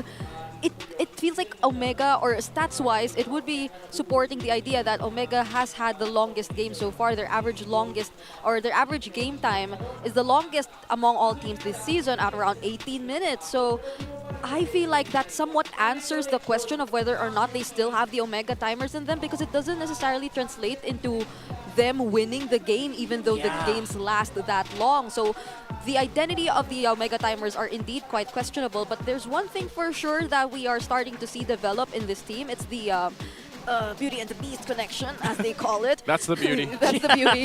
And it just reflects so well in terms of the total kills and the percentage of which Super Yoshi assisted Jome in getting those kills. So if you see the total kills in this entire chart, which is 51 so far this season, a total of 37 were actually assisted by Jome, and those are actual kills, like the kills taken by Super Yoshi. So that just speaks volumes about how the current jungle gold duo of Omega is working.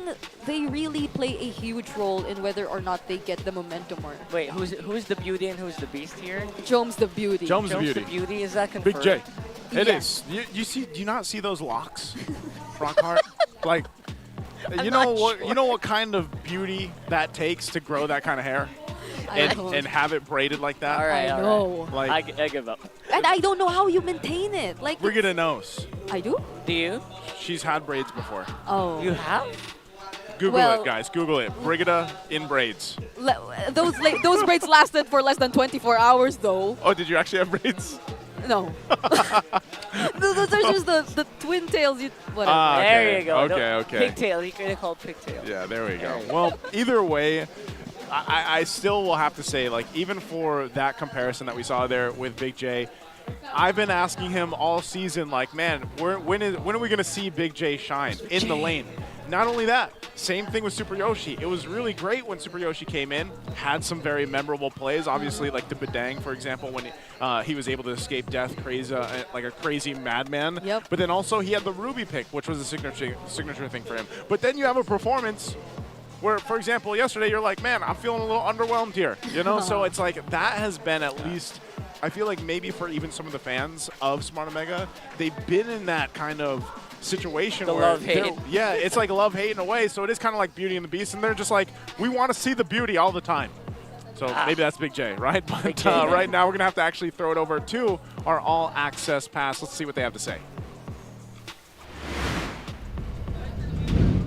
Maraming salamat sa ating mga casters. Nandito tayo ngayon sa player room ng Onic Philippines at kasama natin walang iba kundi ang gold standard Naririnig mo na silang lahat, nandun sa likod. Kelra, kamusta naman? Dahil na yung momentum nyo last week. Parang ganda na pinakita nyo, no? Okay lang. Hindi ko alam kung may momentum na kami. Wala pa. Wala pa. Feeling mo, ano ba yung kailangan nyo para makuha pa yung magandang momentum? Kasi nanalo na kayo, eh. Kulang pa ba yun? Siguro yung kailangan namin yung connection, mabalik. Yung? Connection namin. Yung connection nyo. Kami 5. Kayong 5. Connection. Akala ko collection.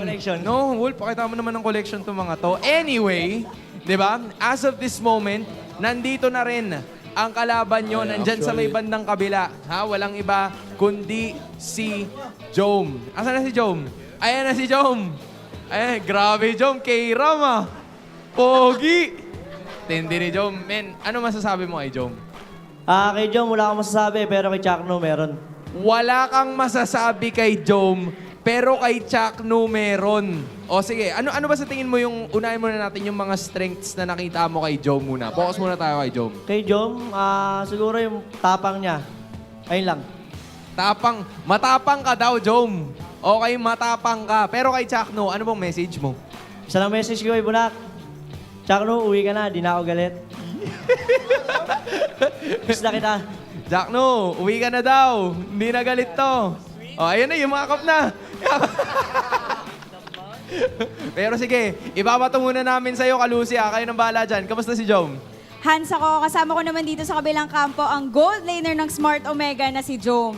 Jom, unang-una sa lahat, kamusta ang Omega after yesterday? Ano sa tingin mo yung mga adjustment na kailangan yung gawin para makabawi? Kumikindot pa to. Ang adjustment lang siguro na gagawin namin, as a team, mas madisiplina kami ngayon. And ang adjustment ko, bubugbugin ko yung gold din ng kalaban. Oh! Mukhang sakto sa sinabi ni Kelro na matapang nga si Jom. Ano naman, speaking of duo tayo, no? Sa kabila may KK connection, King Kong Kelra connection. Ano sa tingin mo, Jom, yung lamang ng duo nyo ni Andoryu? Actually, kaming dalawa, wala kaming lamang sa kanilang dalawa eh. Pero pag pinagsama silang dalawa, mas matangkad pa rin ako. Usapang tangkad pala to, Wala daw silang lamang sa inyo sa connection nyo ni King Kong. Pero pag pinagsama daw kayong dalawa, mas matangkad pa rin daw si Jom. Doon siya lumamang. Ano naman ang lamang ng KK connection sa kanila? Mukha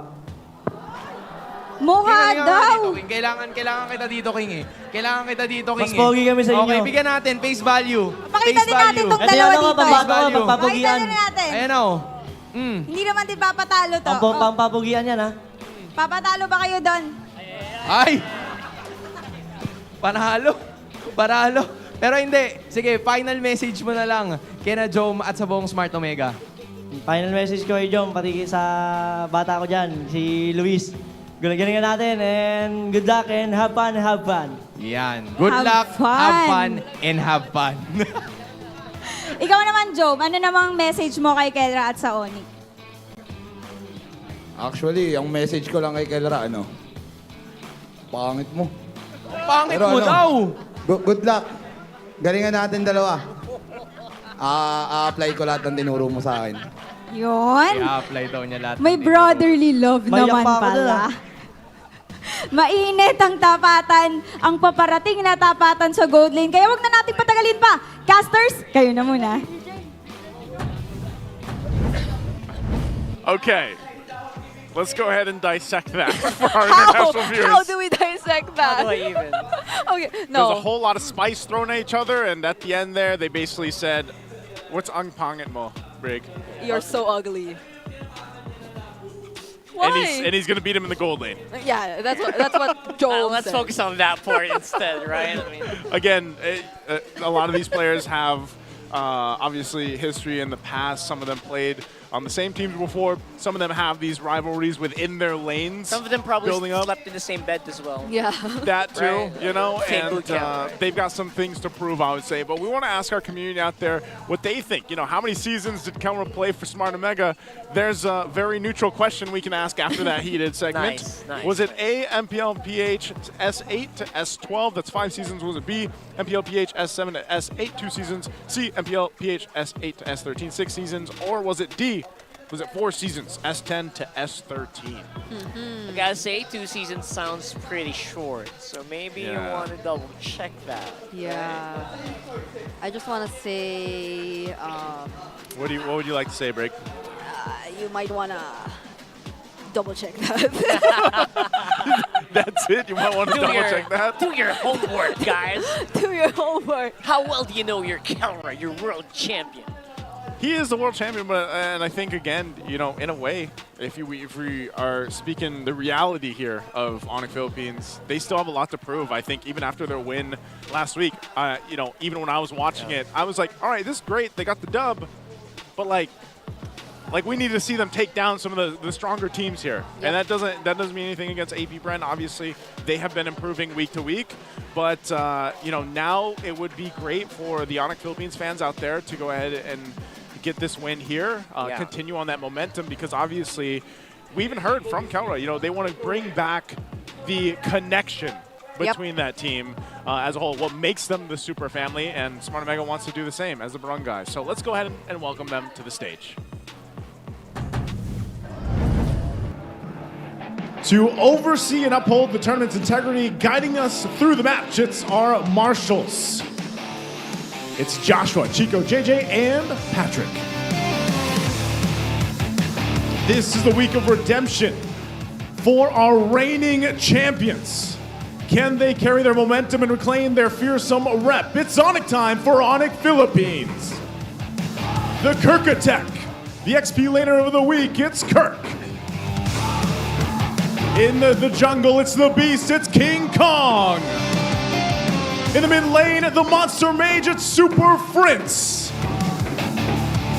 In the roam, the Bruiser, it's Brusco. And the gold lane, the gold standard, it's Kelra.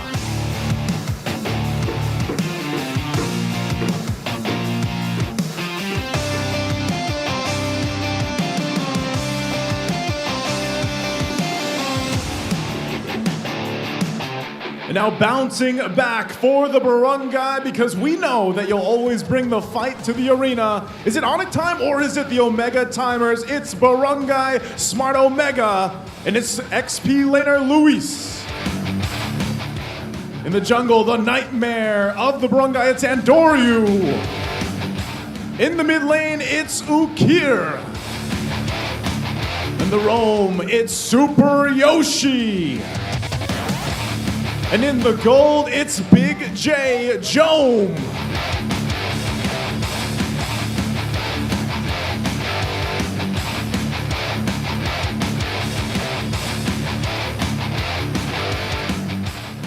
And their coaches to the stage. It's Coach Why Not and Coach Lemboy. MPL Arena, which team will get started with the momentum? Will it be Onic Philippines or Smart Omega?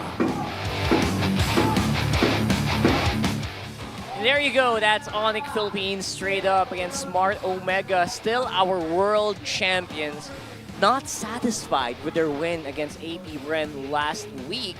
Does feel like they do have a lot more to prove, at least in their minds, and I really do respect that personally. I like that they're not satisfied with the win against Athena. Looks like they're struggling as well. Yeah, the KK connection, at least we've been seeing them very active in that recent interview. Yep. They know they have a lot to work on, but that's also them just trying to adapt and keep up with all the other teams who are also stepping up. But Smart Omega is yet to show us signs of that as well for the longest time.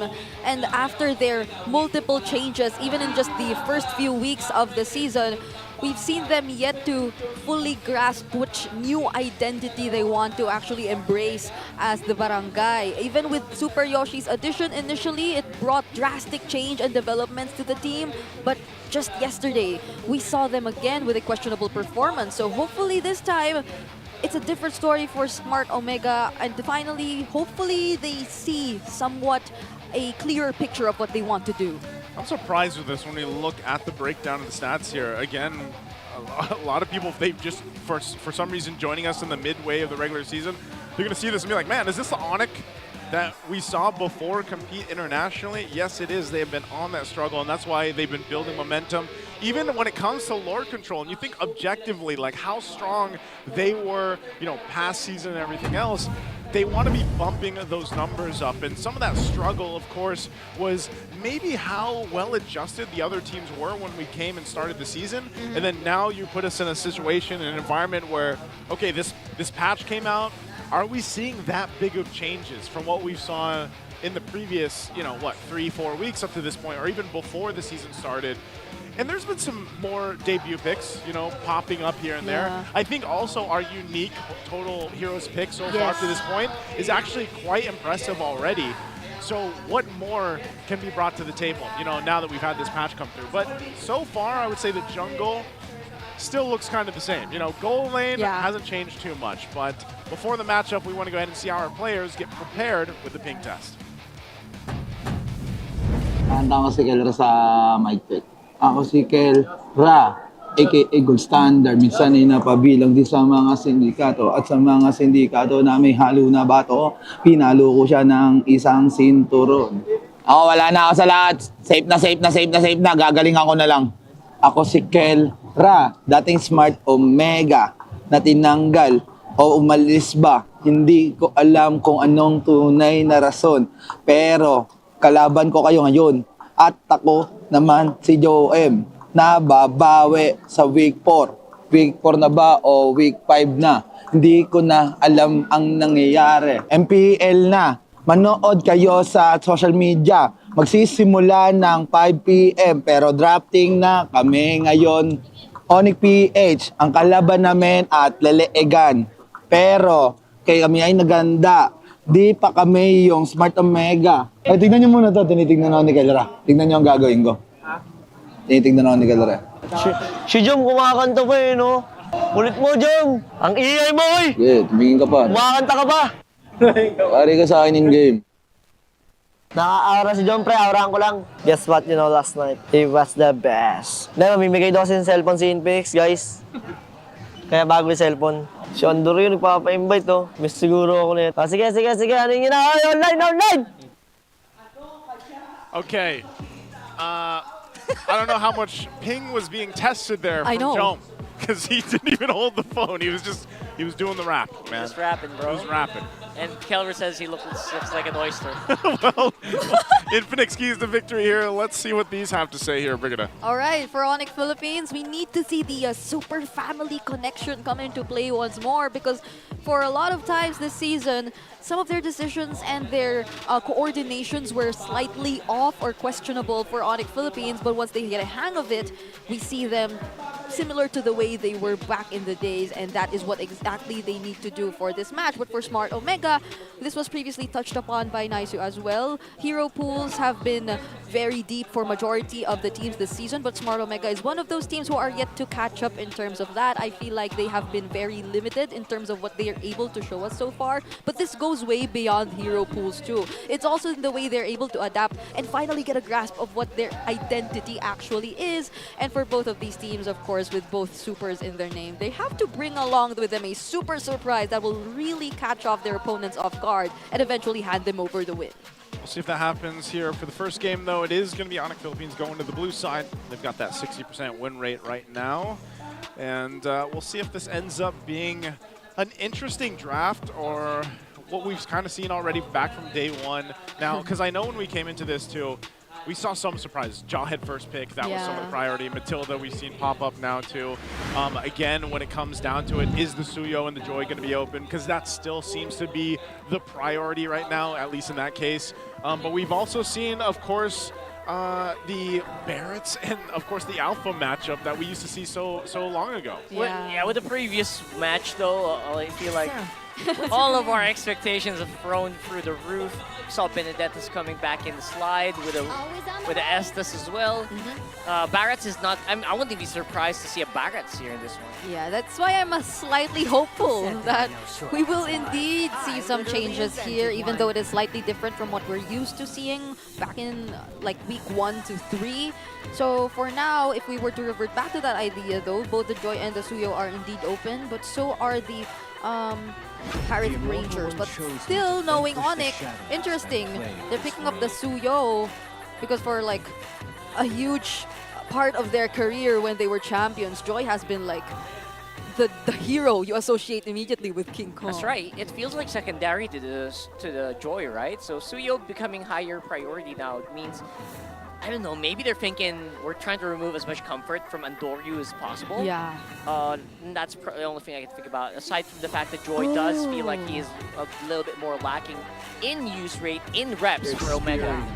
And Omega or Onic are probably okay with playing up against the Joy, because I believe some of the most recent adjustments made to the Farsa make it a lot easier to play against a Joy. The wings by wings, the speed up has been, or depending on Super Friends though, if he does want to go for that. But they'll be revealing that later since they go for the Jawhead Suyo. And it's the typical snowball comp really that Onic Philippines usually goes for. Okay. Jawhead. I don't know how I feel about Jawhead right now. Like, it's been kind of 50-50 for me. That's true. But the fact that you have that Cho that came up in the first swing back from Smart Omega is also interesting because a lot of teams don't do that. Hey, bro. Joy got first pick yesterday. No, that's what I'm saying. That's what I'm saying. We're in. It's not Freaky Friday. It's now something Saturday. There it is. But like, here's what happens. Okay, the Joy's open, so that gets picked up. This is the classic matchup in the jungle. But I don't know. What are we thinking for the last two picks for the teams? Yeah, I'm really looking out for the Farsa I mentioned earlier for Onic Philippines, but there is a possibility that Omega might want to get that. Who is that handsome Hey! With that very smooth yet affordable jacket. Yeah. Is it? The last time we saw him, Is it affordable? he Yes, looked it so is. blooming. Now he's still blooming. He's still blooming. He looks so fresh. Yeah, that's the word. That's the word. There it is. But so are a majority of our fans. They all look so fresh. Rig, do you have this jacket? I don't. Whoa, is that Kirk? Is that a real Kirk? picture? Is that not AI? No, it's not AI. I don't think that's AI. Oh, come on. And How we would got, we we got a know? whole family in here. Oh, yeah. I mean, it wouldn't be surprising if it were like King Kong's family, but I don't know. We usually see him though. We're looking for his dad if he's here. Finding King Kong's dad. Let's get back to the draft.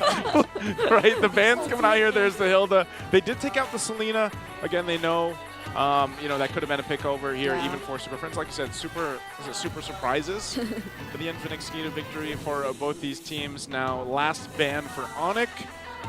They still want to go ahead and close down some of the options here. Yeah, XP lane. Yeah, I would love to see maybe a Hilda. Sorry, Hilda's banned out. I was going to say the counter Hilda. CC, there you go. I want to see a CC ban just so we can get something crazy on the XP later as well. Maybe a Benedetta once more.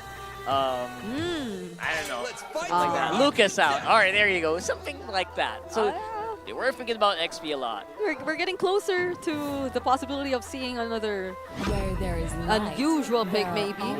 Oh, but they lock in the Louis. Wow, take it away from Super Friends. Is it? Yes, okay. Farsa's there. So they go for the Farsa and Hylos for Gatot. her. Yeah. Hylos Gatot makes so much sense. They need a solid They front need line. some sort of stability in the sense that it can just focus on its job as being the sponge. Not just the Jawhead, right? Because the Jawhead's going to crumble there if you leave him alone up on front. You'd want someone who'd be capable of doing the zoning, because Jawhead, if you can get to secure the snowball, yes, you can serve as somewhat of a threat and zone all just by standing right there, but when you're behind, you kind of need someone else to do the job for you. Yeah. Who can actually, and there you go. And there it is. All right. Need someone to do the job. Muscle of iron, bones of steel. It's Gatakacha. Yeah. So Omega with their last pick, as you mentioned, the CC is still there for Luis, but Luis is known to be, what, an Arlot or a setup What type about of guy. Arlot? Yeah. Arlot sounds like he's a spicy So guy. it's the return of the Arlot, Louis? Maybe. Send out the Arlot final slash bombs out of nowhere in a bush somewhere. Unless they want to keep it safe because they're... Hylos is the safe pick. Over I know what you mean. The high loss. Yeah. But like... okay, fine. They're keeping it safe. Hopefully, though, it's just not an iteration of what happened yesterday because Yesterday. like I feel like even our casters were talking about how Omega felt a little too passive. Yeah, they're playing not to lose is Yeah. the exact term. I know what you mean.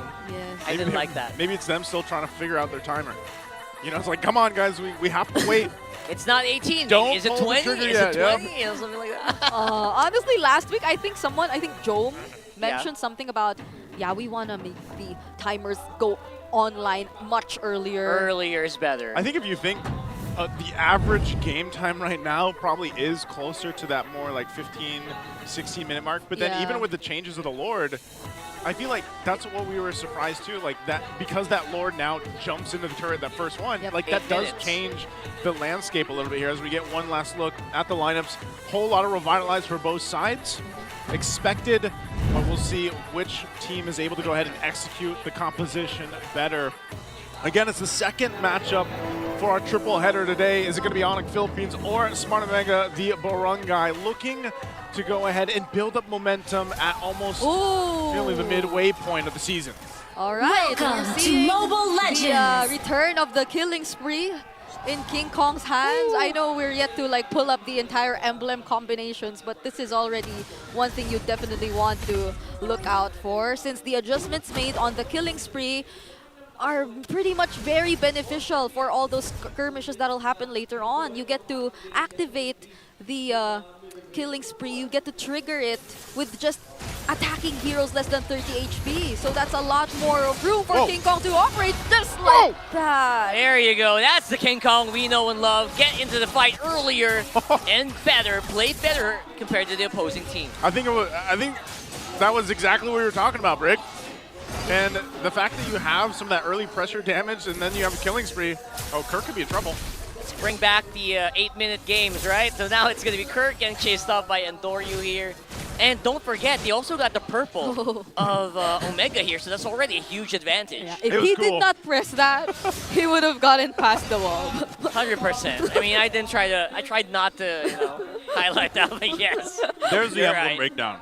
Yeah. Oh, now we missed it. That was so quick. But I feel like you somehow got to see a glimpse of it anyway. Yeah, we did. Yeah. It really was the killing spree, which is pretty much the highlight of what we're seeing in the emblems so far. But for the rest, I think they're pretty much going with the same. Even for Okir, picking up what Super Friends initially introduced in the international scene, the Brave Smite Luyi. Yeah, and I think part of this too, Brusco going forward. Flicker already used up, and Doryu is in trouble here. He can't even reach level 4 yet, bro. And now it's going to be him, King Kong, and Brusco and Super Friends just boxing him out of this turtle. Imagine King Kong being so active in the early game, getting 2 minutes getting 2 kills in 2 minutes, and not having to worry about Omega being able to contest whatsoever. Yeah. And now Brusco again. Oh no, he's so gapped. Boy. Oh! Nice throw here to the straight to the beast here. I don't know if Luis can hold on. He better make a beeline for the base, but he can't. That's Kirk and Super Prince up on front. Oh my goodness, Onic is so scary right now. They are so mad. Oh, what? Okay, all that, and Doryu does get his orange buff at least, but man, he's so far behind already. I know. If he did not get his hands on that orange buff, he still probably wouldn't have had his ultimate. True. If he did get the energy or the electrifying beats, though, that probably would have been a punish for Super Friends. But the mere fact that he didn't have it and that Onic was just so aggressive, they really know how to play around this advantage that they currently have. It's so scary. King Kong feels like he's like an enraged beast or something, right? He's so scary right now. Super Yoshi will be able to make it out, but not really. Super Friends chases with the passive. And now, not just Super Friends, not just King Kong, by the way, every single one from Onic just is out for blood.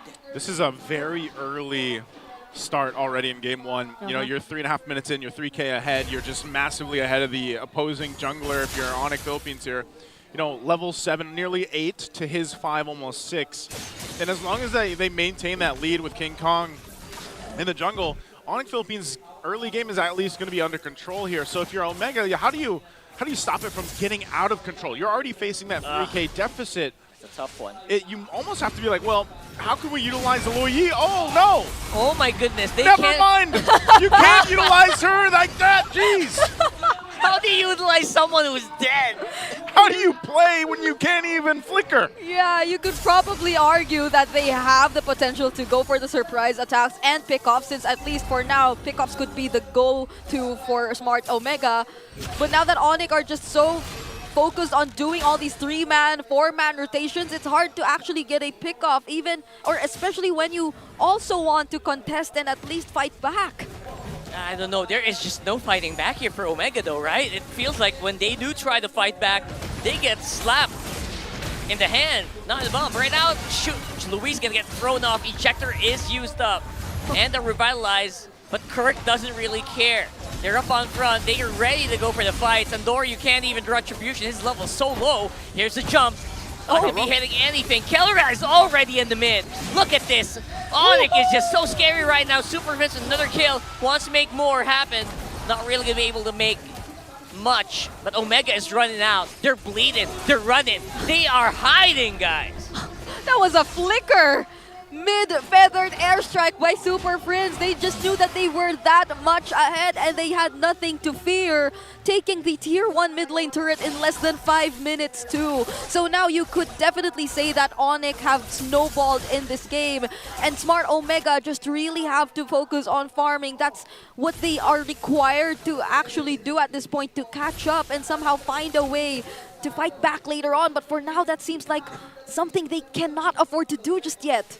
Yeah, right now they might try to make a play here on the bottom side. There's diversion. Big diversion.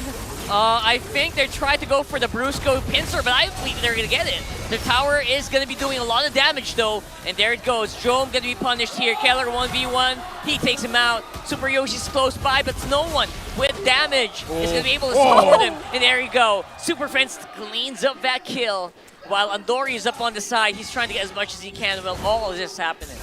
Man, that, like, it was almost like a Hail Mary. It's like, let's use the diversion and try to, you know, sandwich play Onic pressuring that tier 1.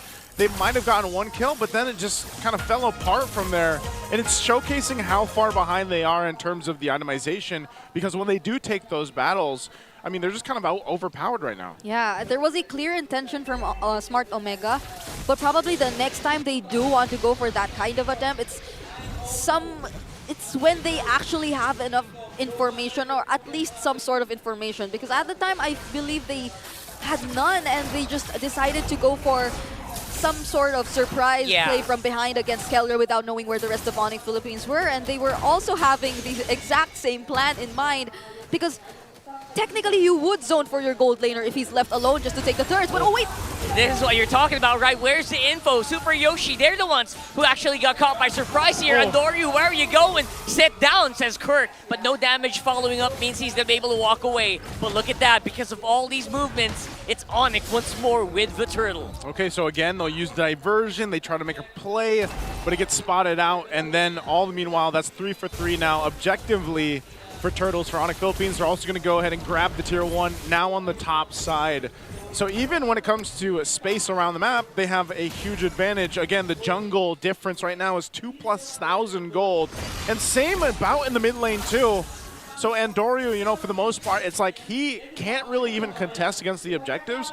He's kind of just scrambling around the map, getting what he can, because that is one of the advantages about a Joy. You can usually escape, even if it's multiple members after you. So you just try to catch up and put yourself in a position where, okay, if the Lord does come up, are we actually able to go ahead and give it a try to maybe catch Onic Philippines on a surprise? And this kind of situation also makes the entire temporal reign sort of useless for Andoryu as well, because they can't really decide to pick a fight, and whenever they do, Onic is just way too ahead.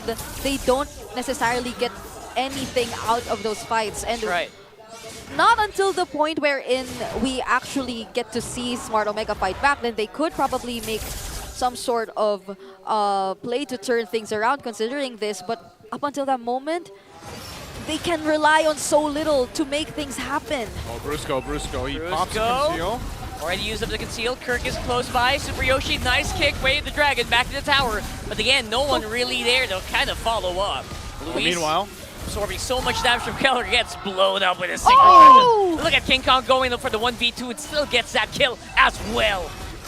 Man, we missed some of that. I know they were fighting and just having that jungler battle there, but then King Kong ends up getting a kill too. And Kirk didn't have to worry about the turret shots either. He was just there to tank everything up, and Omega to this point have only gotten a single kill away from Onic Philippines, who are on their way to getting the Lord.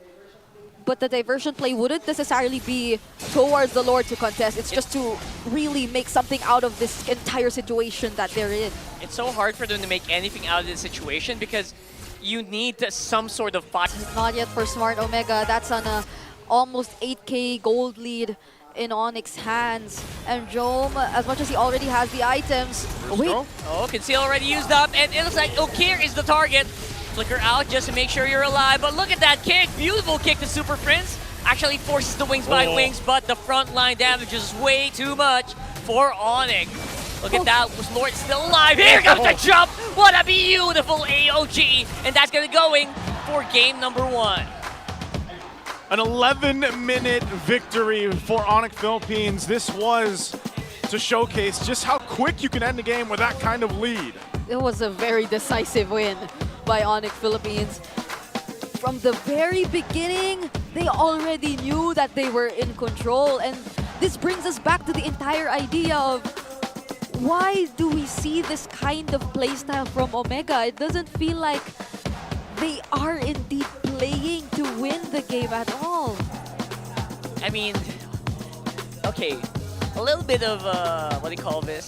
A little bit of benefit of the doubt to Omega. There were times where they tried to go for it. Look at Naisu. But you know what? They got bonked. Okay. Do the bonk, do the bonk. You gotta hold the Smart Omega one. Bonk me. Bonk. That's exactly what happened. Get out right? of here. This Sorry, is exactly ooh. what happened. Oh, that's what that says. Sorry, ooh. Sorry, ooh. Hey, Brigitte, can we? No, I'm joking. No. Do the voice, do the voice. No, please don't, please don't. It'll get clipped, and Let us too many people out not. there will be way too happy. We don't want that. You were saying. Yeah. I was saying they were trying. Yeah, they were. Especially that very beautiful pincer maneuver on the bottom, but I don't know. From minute 1, Onic was just ahead. It just felt so miscalculated, but okay, this one's calculated, this one. This guy who just decided to go in for the kills and... That jawline's calculated. Yeah, maximize that killing spree. What a way to reintroduce the killing spree. And I believe we weren't able to even see the full potential of it since there weren't team fights that you could consider to be team fights. It was just constantly Onic engaging against Smart Omega and Smart Omega running away from Onic, who was clearly in the lead. But this was a clean performance from King Kong. We sort of saw the old King Kong, or the 9-minute level 15 type of farming, jungling patterns from this guy, with a little bit of kills here and there too, which all the more made the process faster for him. This happened in 55 seconds. They went straight for the kill, straight for the throat. And part of that is, King Kong, but I don't know about you guys, but I feel like every single time, whether it was on the screen or in the peripheral, you saw Brusco tossing someone in the air. Yeah. Like, I feel like every single moment, you're just like, yep, there goes someone, here it is, boom, gone. Just take them out, and like, this is probably one of the most efficient and deadly uses of a Jawhead so far. And when you kind of have this where you're able to get these kind of pickoffs early on and then you just outscale everything, it's really hard to catch a breath, a breath of fresh air if you're Smart Omega here. And so even when it came down to, again, under the 11-minute mark, you have to start thinking, how do we adjust this and get back into a game when it's this far behind? It's so difficult to be able to do that. Yeah, which was so hard. I mean, even when you'd like to think that Smart Omega with their lineup had range, they had the Luyi, which is sort of AOE, so you can like just go for the duality up against Onic Philippines when they try to dive in. But you also have to take note that Onic Philippines, when they pick a fight, it's almost happening always at the same time at different parts of the map. So like if you were Okir, where would you focus your attention on? Like, who do you actually want to prioritize? Even in that last sequence, King Kong was dealing with 2 members all by himself. And the other members of Onic Philippines were just busy in taking down the inhibitor turrets. Super Prince, even when Super Yoshi was able to go around and land the Way of the Dragon onto him, he too was still able to survive, and he had no defense items whatsoever, just the blood wings to provide an additional shield. So it was just so hard to find an opening for Smart Omega. Onic was just way too ahead, and even in this 10-minute game stats, post-game stats, you see it. The 10k gold lead, it wasn't minimized at all by Smart Omega up until the very end. And it's really scary if you think about it, like, there's almost no answer. Yeah. Even if Super Yoshi gets a successful kick, like you mentioned, the targets just aren't dying. That's how far ahead they were. And that started again just a few seconds into the game, and after that, without any drastic maneuvers from Ukir, I didn't really see a way back for them. Yeah.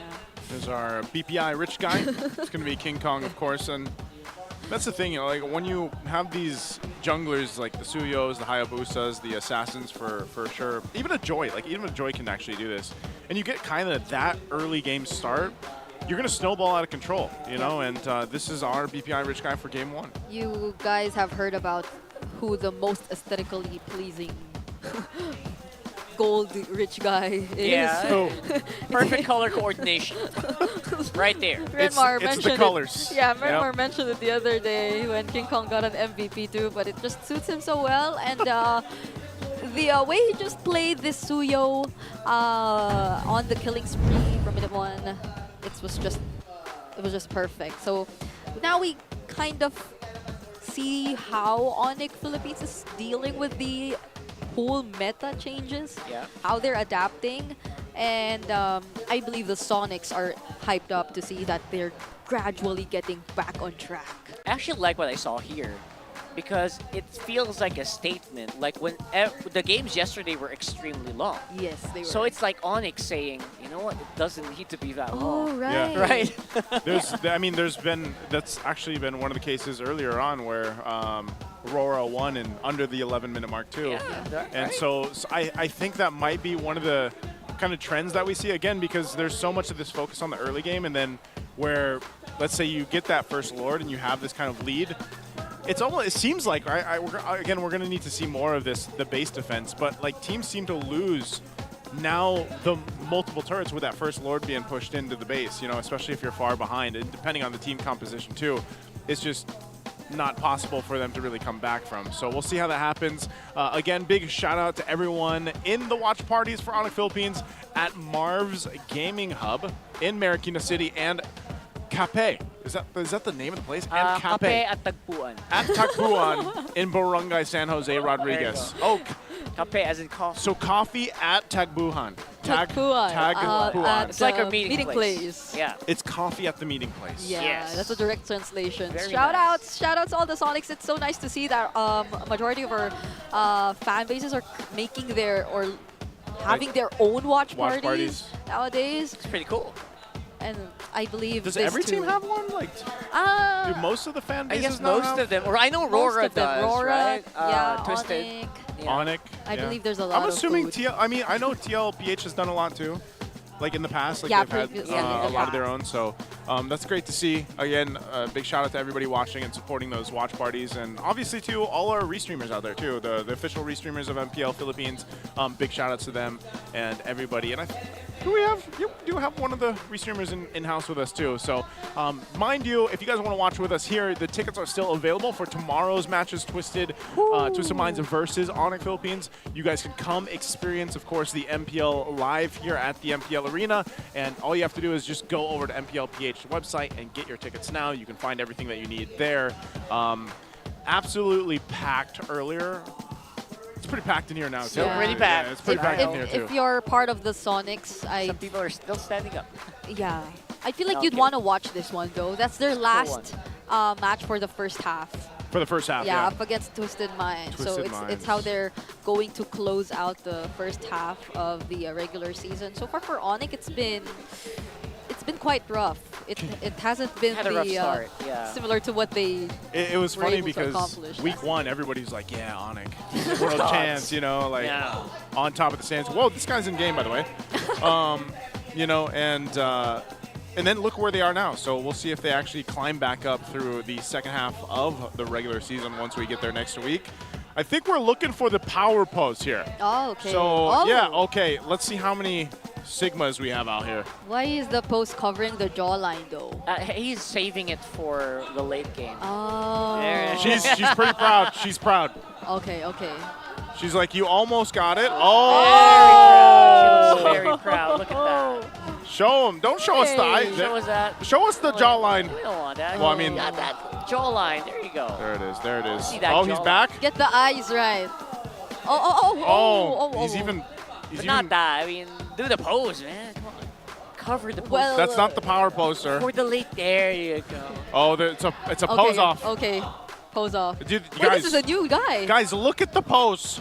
Look at the pose, man. Hey. No one's doing the pose. Following directions. Nah, I think they're basing it off what King Kong did in the All Access segment earlier. Oh, so he's the winner?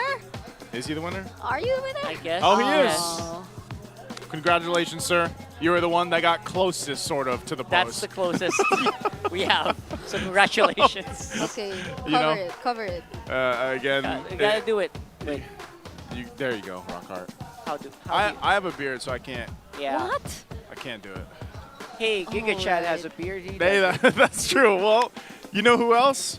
Onic, I don't know. You know who else has a beard? Onic Time unleashes the beast in the jungle. They don't have a beast. The beast. They have a beard. The beast. Yeah. King They Kong's unleash. dad has one. That's true. They There it unleash is. the beard in the jungle, right? Unleash the beard. The beast in the jungle. Obviously. Bearded beast. The bearded beast. Man, imagine one day like King Kong, 10 Oh seasons my in, goodness. he's got facial hair. Oh man. You know, I know he likes to go to the gym Yeah. regularly, so you never know. He might eventually become actual Giga Chad. Following your You know that footsteps Giga or Chad, like- something. Yeah, no, following yours, because Mine? you're in the gym all the time, Brig. Oh No, but yeah, I don't you have are.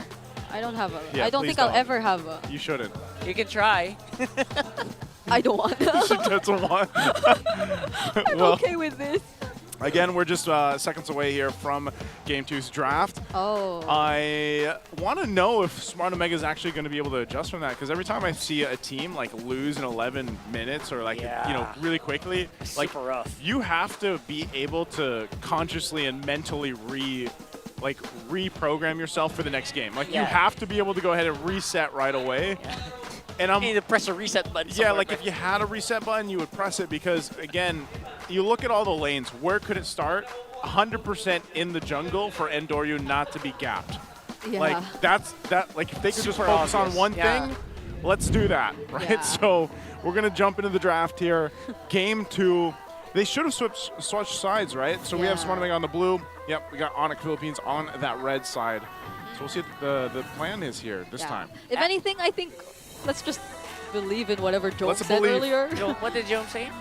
He's gonna beat out Kellerite lane. Beat up. Yeah, that's what he Beat up. said. We gotta beat him up, right? But I don't think it happened earlier in game 1. Okay, in fairness, Naisu's right in the fact that it's so obvious that once Endoryu got gapped, everyone It fell apart, man. fell apart so hard. To the point where Okir doesn't expect himself to die. He dies with a flicker available. Right? They don't expect it. Everyone got messed up so much. So it has to stay there. You need a good roamer that can box out someone who is trying to invade your jungle. Speaking of, it felt like for Smart Omega's most recent performance in which they were actually able to perform well, Super Yoshi was one of the pillars. Eventually getting highlights for himself, being able to escape multiple times wherein he was nearly taken out, but it doesn't seem like that's the case for now. So I do hope they did press on that reset button, because looking at the draft so far right now, it seems like we're still using the standards. Probably a Badang coming next. Oh, they ban out opened the the- Badang instead. Earlier it was banned, so could we be seeing it later on? I mean, as of now, they can choose. It's either one of the jungle trades again, or... What are they trying to open up here? Oh, Matilda's open too. Matilda. Matilda's open. That's scary. You also don't. I know we kind of. Matilda's not like the super highlight pick, but if it's left open, it's actually really scary in the hands of a lot of our roamers. You can do a lot of like team compositions A lot for of it crazy too. stuff. Yeah. Yep. Just the amount of utility that brings is what makes it such a threat, I would say. So we'll see if Onic wants to go ahead and use that. No, that's not until they go for the Badang. So it's open. Doesn't necessarily mean Omega's going to want to take it first pick, but Chip. We'll see. Yeah, you got Chip open. You still got the Loi Yi. Oh, no, sorry, that's banned out. You got the Granger, the Harith, obviously. Suyo still is the prime first pick material, yeah, but unfortunately. for Smart Omega, it's more the Granger Suyo. Oh, but the chip, they do go for the chip. Rockhard just mentioned it, and there you go. As much as it's fair, I don't really suggest it though. For first. Especially, I don't know. Yeah. I don't like it. It's logical, but it feels like it's gonna get beaten up with a Suyo in tow, and a Harith as well. They also could have gone Granger here. Yep. Right? Not even just the Harith. Yeah. And imagine just how Onic can decide to adjust and immediately find an answer to it since it was revealed early on. So probably an AOE type of major setup is on its way for Onic Philippines, just so they have some sort of response, or even the Valentina actually is still available to this point. If Super Prince does want to opt for that, and now that there's a Joy as well in Smart Omega's lineup, I feel like the Valentina isn't that bad of an idea if they want to like go head to head in terms of the plans, but they still go for the Jawhead. Okay, so a very identical draft with that of game number 1. It's very iconic as well for a player like Brusco. I feel like it works so well for him as a player, where you were mentioning it as well before. Brusco chooses someone, that someone evaporates from the map. It's like such an automatic -1 if Brusco or many of the Romas that do go ahead and draft it, pick Especially it up, with the tempo that they have right now. It's insane how fast it is. Oh. Is that Kelra on the Layla poster? I think so. I think that's Kelra. I think I know this girl. She's like a streamer. I was gonna say, she's got the jaw too. Yeah, she's got the jaw and the cleft. So wow. All right. Okay. Giga girl. Is that a thing? Gal? Girl. Giga gal. Yeah, Giga gal. Whatever you want to call it, but yeah. What is that Ikoy? Oh, we have an old friend of ours. A special guest. Yeah. That guy's really famous, by the way, guys. He cooks a lot of good stuff. Does he? I guess Oh I'm my not familiar. goodness, his cooking Yeah. is Is he he's cooking? viral every single video. You gotta watch him later. Okay, we are Glue. Glue? I still can't believe he changed his voice line. Glue? We hear the Gluelets now. Has that always been his voice line? I have no clue. I don't play in the think English so. lines, man. What? Oh, you're Japanese. I didn't play in the Japanese. Ah, man of culture. A man of culture. Hi. Okay. Hatakimasu. I don't know if any of them say that, but you know. Is that a made-up phrase? No, that's an actual phrase. Okay. Come on, Brig. Okay, fine. I'm gonna change mine later too. Okay, they're banning out Super I'll Free. try that later. Thank you for the suggestion. They banned out the Vixana since they also banned out the Vixana's Glue. out. So what's left is the Valentina again, or the Sicilian. Oh, Sicilian's been having a great time lately. Yeah, it has. UA, you mean? The only one The contending 25%? The 25%? No, the past few games. That's why I said lately, not since the start of the season. Oh, yeah. All right, just lately. The past 3 games, 2 games of the Sicilian. All right, Selena, Oh which was my banned out the goodness. previous game. Johan Selena though. Bam. What do you? Someone is sleeping today. What do you respond with in the mid lane? No, I would respond with this I would respond to that with Lolita. But they can't do that. Lolita, very underrated, guys, trust me. But that's a chip, so. I know, they already have a chip. They don't have a choice anymore. Okay. What's left for Smart Omega at this point? There's an mid lane? Aurora. I thought Yeah. they need XP, solid XP. If they want some response to the dive, or something to that they can immediately launch upon Aurora's good, yeah. shortcut, Not bad. yeah. So, but they go for the Valentina. Gatot, there you go. Interesting.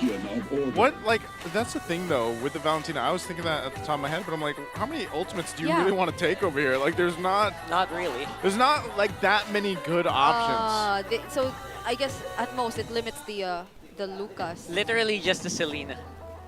Yeah. right now. And yeah, And you're maybe the Jawhead, like in a way, I don't know. So Kirk might have to look at other options for his EXP lane. The priestess Oh, of primal Edith. lightning. Oh, now that's what a good ultimate. Okay. Yeah, hell yeah. Maybe Kirk was like, yeah, we'll give you one. We'll give you a We'll free beat it. one. But this works so Just good. so you can play. Yeah, but like think about this, guys. Like this is a Jawhead and Edith. Yeah. Like, do you not want to play? Because if you get caught by a Jawhead, an Edith, and maybe even an arrow thrown out there in between, you are not going to play if you're Smart Omega. Right. You don't want to stand in front of one of these guys. Yeah. 100%. And this is where the first or the keys to victory come in for Onic. It's really to stay in sync. But if we were to look back at game number 1, I believe they've been in sync. They were in sync, yeah.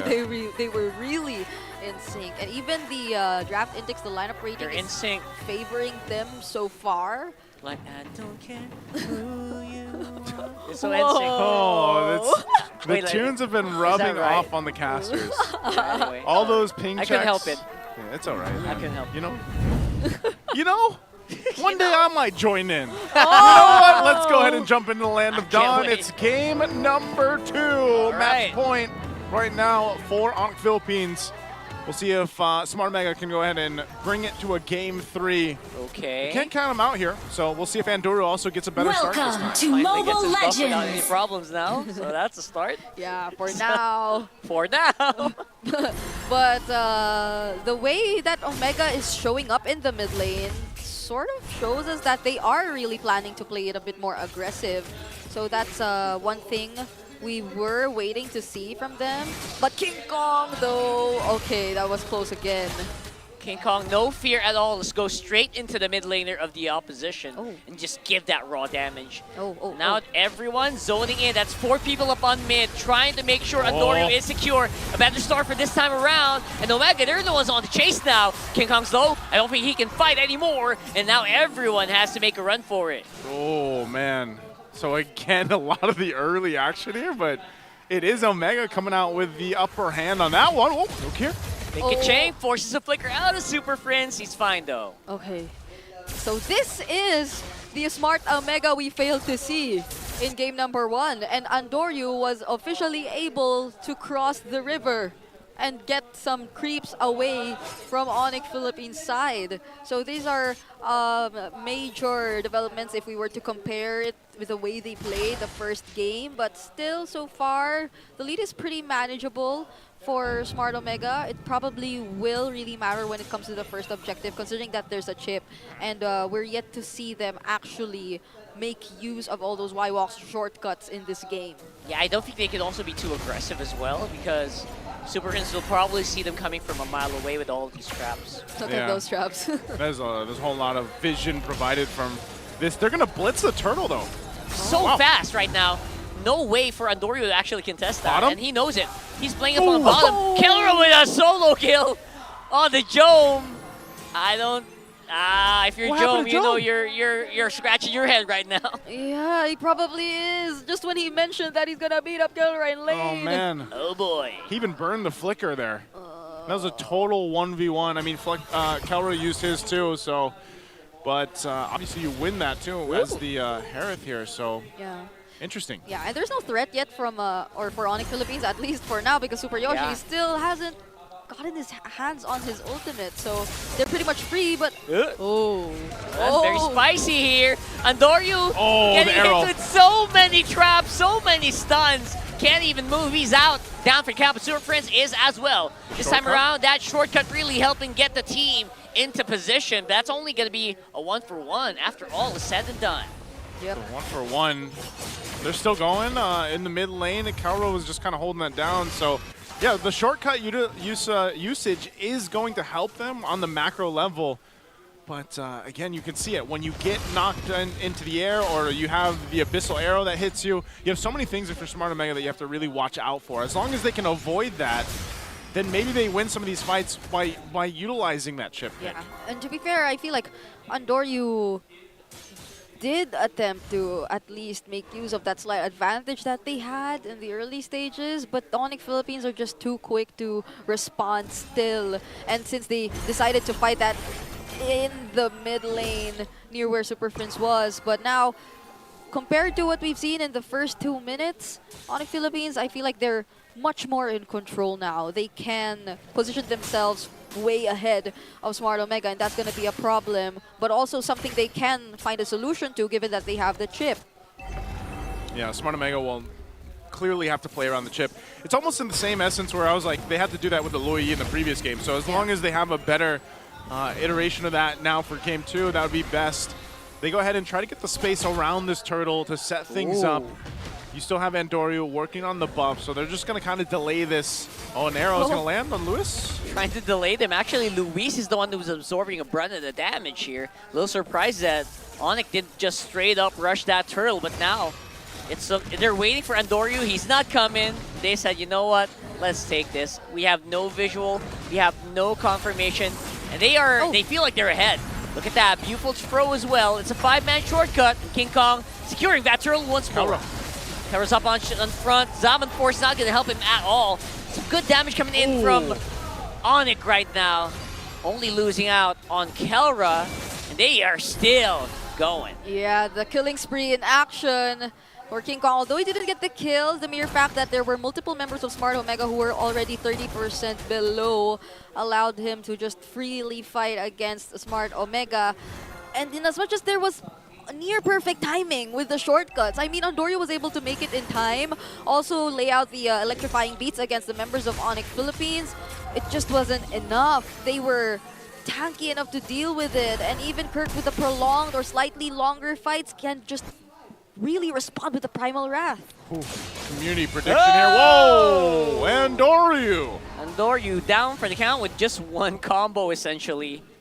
Dang, man, and again, the community, 11% right now for Smart Omega. Andorio's been doing work like across the map, utilizing the macro pressure that he can put and then relying on the shortcut to join these, but getting picked off like that is not going to be a good time. It's already sitting at 0-3 and 2. Yeah.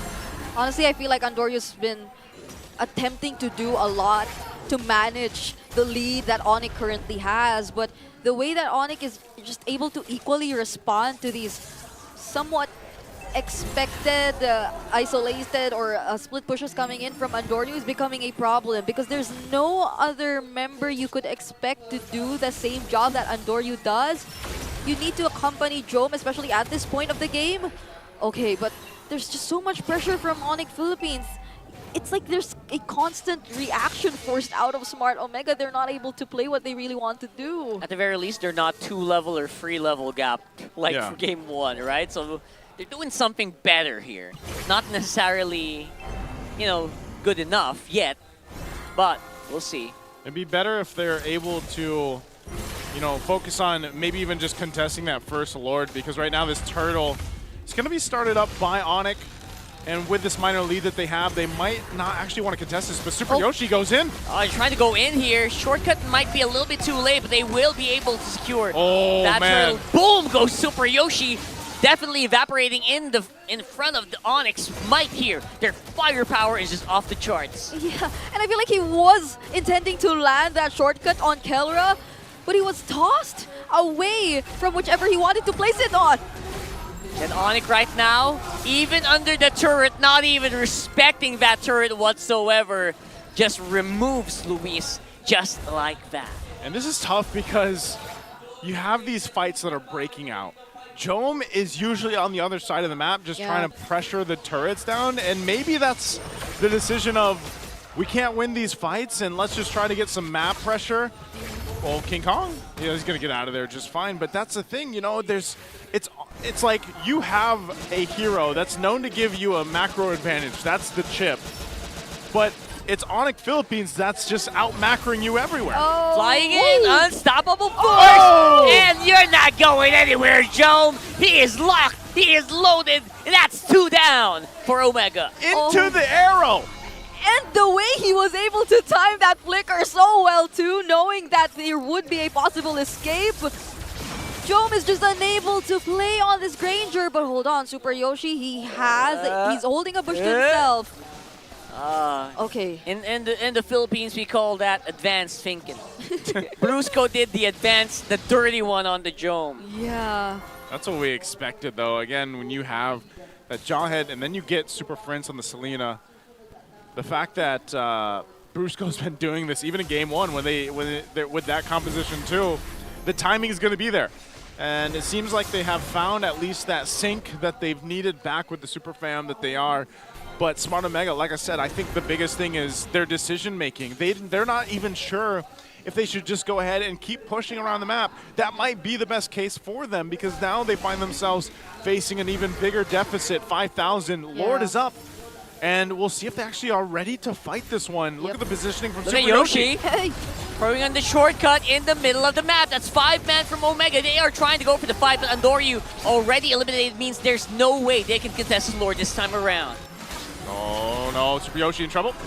Boom, goes Super Yoshi, and that should be a pretty decisive Lord going to Onic. Yeah, Luis actually tried to go after Kelra because he was pretty low on HP. Smart Omega were able to deal a decent amount of damage and focus it all onto Kelra, but he still survived despite that, which resulted in Smart Omega eventually at a disadvantage in terms of resources, still being forced to fight back against Onic since they were also able to somewhat position themselves and regroup for that fight. So now they are unfortunately forced to defend this.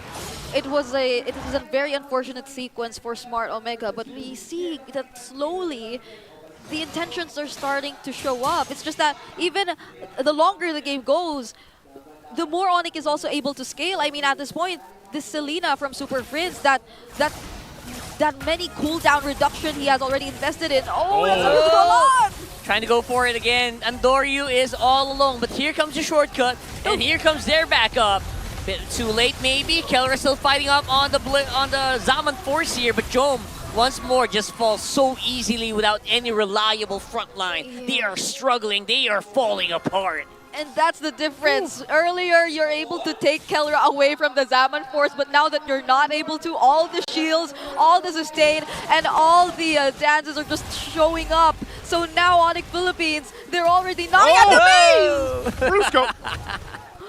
He does that, he puts pressure, that's turret tops down, a mid's gonna be next. That's good pressure. Most likely, there's no waves though pushing in just yet, so Smart Omega immense against it all, even 9,000 behind. They're still in the game, but there's waves pushing in, still mid and bottom.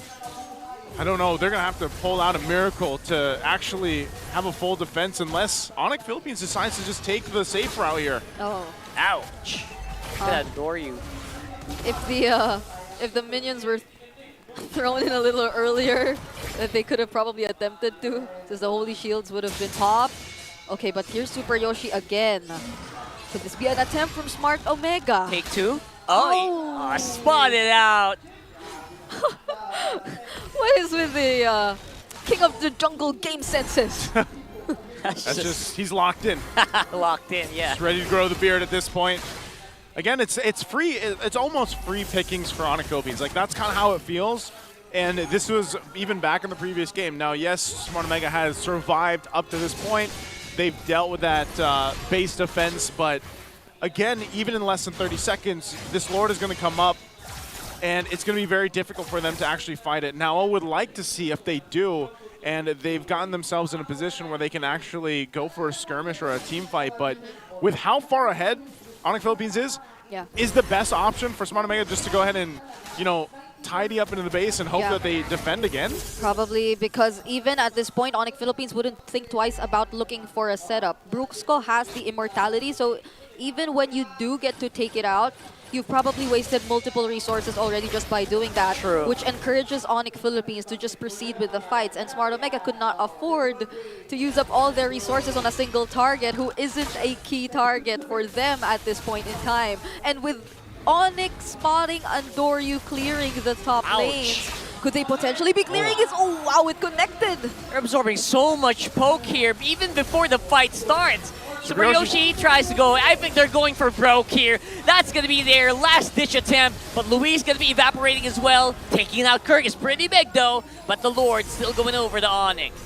Lord still goes over. Brusco is low. He's still got an immortality. But still, again, a objective, a Lord going to the hands of Onic Philippines, and they only lost Kirk in the used up pretty early on just to make sure everyone can come back and fully regenerate. Lord gonna get taken care of here by Onic. It looks like it is working out. Onic can't really push in without Kirk. Good clear, at least for now. Good defense from Smart Omega, despite it all. Still, how long can they continue to do this? They need to buy another 5+ minutes, I would say. 5 more. To really get to that point. That mid turret's gonna go down. Oh, that's a very aggressive Avatar the Guardian there, already used up. We're taking down that turret. This turret number 3 here is going to be going down as well. That's an empty one. Omega, what are you going to do? Going in as Brusco. Nice throw here. Andoryu just going to remove. That was clearly in sync. I tossed into the Earth Shatter, but wait! 4v5, low HP here for Super Yoshi and Luis. And looks like that is going to be the sweep. It's a 2-0 for Onic Philippines. Took them a little bit longer to get game 2, but that is a sweep now for the Super Fam. Onic Philippines taking the series 2-0 against the Smart Omega. Ooh. Now we can say that they really are on the way to bouncing back. Whereas for Smart Omega, they will have to stay a bit longer in the lower half of our standings. There's so much work to be done, but look at these two gold laners right after that game. Again, friendly rivalry here for all the players and the teams obviously involved. But I can say, you know, Kelra, he stood on business in the gold lane there. He even had the solo kill, the 1v1 versus Jome. He proved himself today. Proved himself. 100%. And just as the team, it looked very clean from them. Now for Smart Omega, obviously, as they take back their bow here, they've got a lot to kind of adjust from, I would say, and work on. And I don't know, we can look at it as they're probably not happy with the way that the first half of the regular season went, but hopefully they can take what happened here in these first 4 weeks and come back stronger for the second half. I honestly miss week 3 Super Yoshi. I don't know what happened. But Yeah. something really, I don't know. I agree. I don't know how to explain it. I agree. That was so close to seeing the redemption arc. Or we were so close to seeing Smart Omega's redemption arc, but maybe we'll have to wait. Yeah, we will, but we're going to throw it over on stage to go ahead and hear from our winners, Onic Philippines, with our hosts. Let's go over. Continuing their win streak, it's Onic Philippines! Gentlemen, congratulations. Pangalawa na. Or actually, pangatlong win nyo na, pero pangalawa in that win streak. Kelra, I'm sure that this is, you know, a good boost din para sa team ninyo. Former member ka ng Omega. Ano sa tingin mo yung nagpapanalo sa inyo? At ano na lang yung masasabi mo kay Jome? Since natapos naman na. Masabi ko kay Jome, magaling talaga siya. Na-apply niya yung mga tinuturo ko. Na-apply ko rin yung mga tinuturo niya. Alright. Nakita ko ngumiti siya kagad nung sinabi ko si Jome. Come on, Kalusi. Go ahead. Ako, gusto ko naman tanongin si Coach. Coach, masasabi mo ba, Coach, na since win streak na kayo ngayon, nakuha nyo na ba yung momentum na kailangan nyo? Di natin masabi. I mean, for us, pinakamahalaga is nag-improve pa rin kami. Kumbaga ayaw namin bumalik sa form namin before. Gusto namin mas maging higit doon. So, step by step, and maganda naman yung progression. Step by step and maging consistent lang sa mga susunod nilang laro. You know what, narinig ko kasi kanina kay Kelra, yung parang word daw na connection. Connection yung 5. So tatanungin ko kayong 5. In one word, ano ba ang ibig sabihin ng connection para sa inyo? O sige, ikaw muna. Connection in one word. One word. Pag sinabing connection, ano ba dapat ang meron ng Onic PH? 5. 4. Sabay-sabay kumain.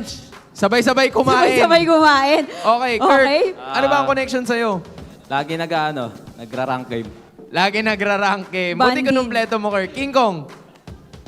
Pagmamahalan. Pagmamahalan. Pasok.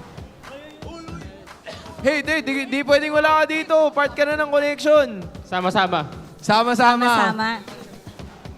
Kupalan. Okay. Sige, okay lang. Super Prince naman. Sama-sama. Sama-sama Taken din. na, taken. Parehas lang yun. O sige, parehas na. Kunin na natin yon. But of course, King Kong, I'm sure maraming sumusuporta sa inyo. Everybody's looking forward to your win. Anong masasabi mo sa lahat ng sumusuporta sa Onic Philippines? Lalo na yung mga nanonood ngayong araw. Sa mga supporters namin, thank you very much sa lahat. Sana patuloy nyo kami supportahan. Abangan nyo pa kami sa mga sunod namin laro. Gagalingan pa namin lalo.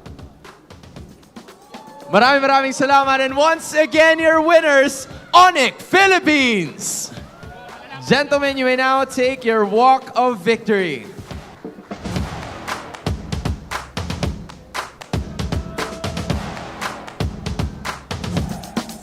And with another win, you may now take your bow. You know, Onic Philippines, they're pretty composed compared to the previous times na nakita natin sila. And at the same time, they're trying to build up on that connection. Sabi na nga ni Coach, step by step, mababalik nila yung momentum and connection na hinahanap nila. Well, we will be connecting it right back to our casters para malaman ang kanilang insights. Casters, balik sa inyo. We are connected, Hans and Kalusi. Thank you.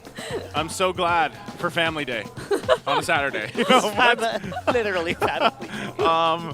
But yeah, again, great to see some of the adjustments we made, and they're looking for their connection to bring them back to that peak form that I think a lot of their fans, a lot of the Sonics out there are looking for. And for our MVP for Game 2, it's going to be none other than the Monster Mage himself. It's Super Prince on the Selena pick. Remember when we entered the season with a very low win rate for Selena? Yep. And Super Prince right now is just bringing it back and climbing or bringing up the win rate once again for this hero.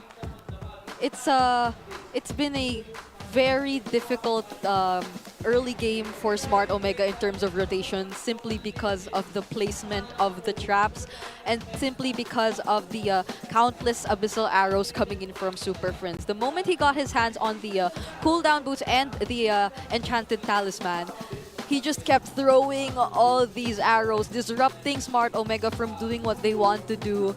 And that's so hard for a team who has to rely so much on timing. On whether or not you are supposed to already enter the shortcuts, on whether or not you're supposed to already show up, because Super Prince denies you of all that. And it's not to mention all these well-coordinated, synced tosses and arrows coming in from their mid duo. It really isn't just about his aim, right? Super Prince as an individual, but how the team itself is able to really kind of leverage that into a combo, into a layer. Yeah. It's either get started by Brusco, started by Kirk with those Earth Shatters, and then Super Prince follows, or Super Prince starts it, and then whoever gets targeted essentially doesn't move for 7 seconds. Yeah, that's why when we came to the game, I was like, guys, if you don't want to play, like, that's this lineup from Onic Philippines. Like, that you won't be able to play.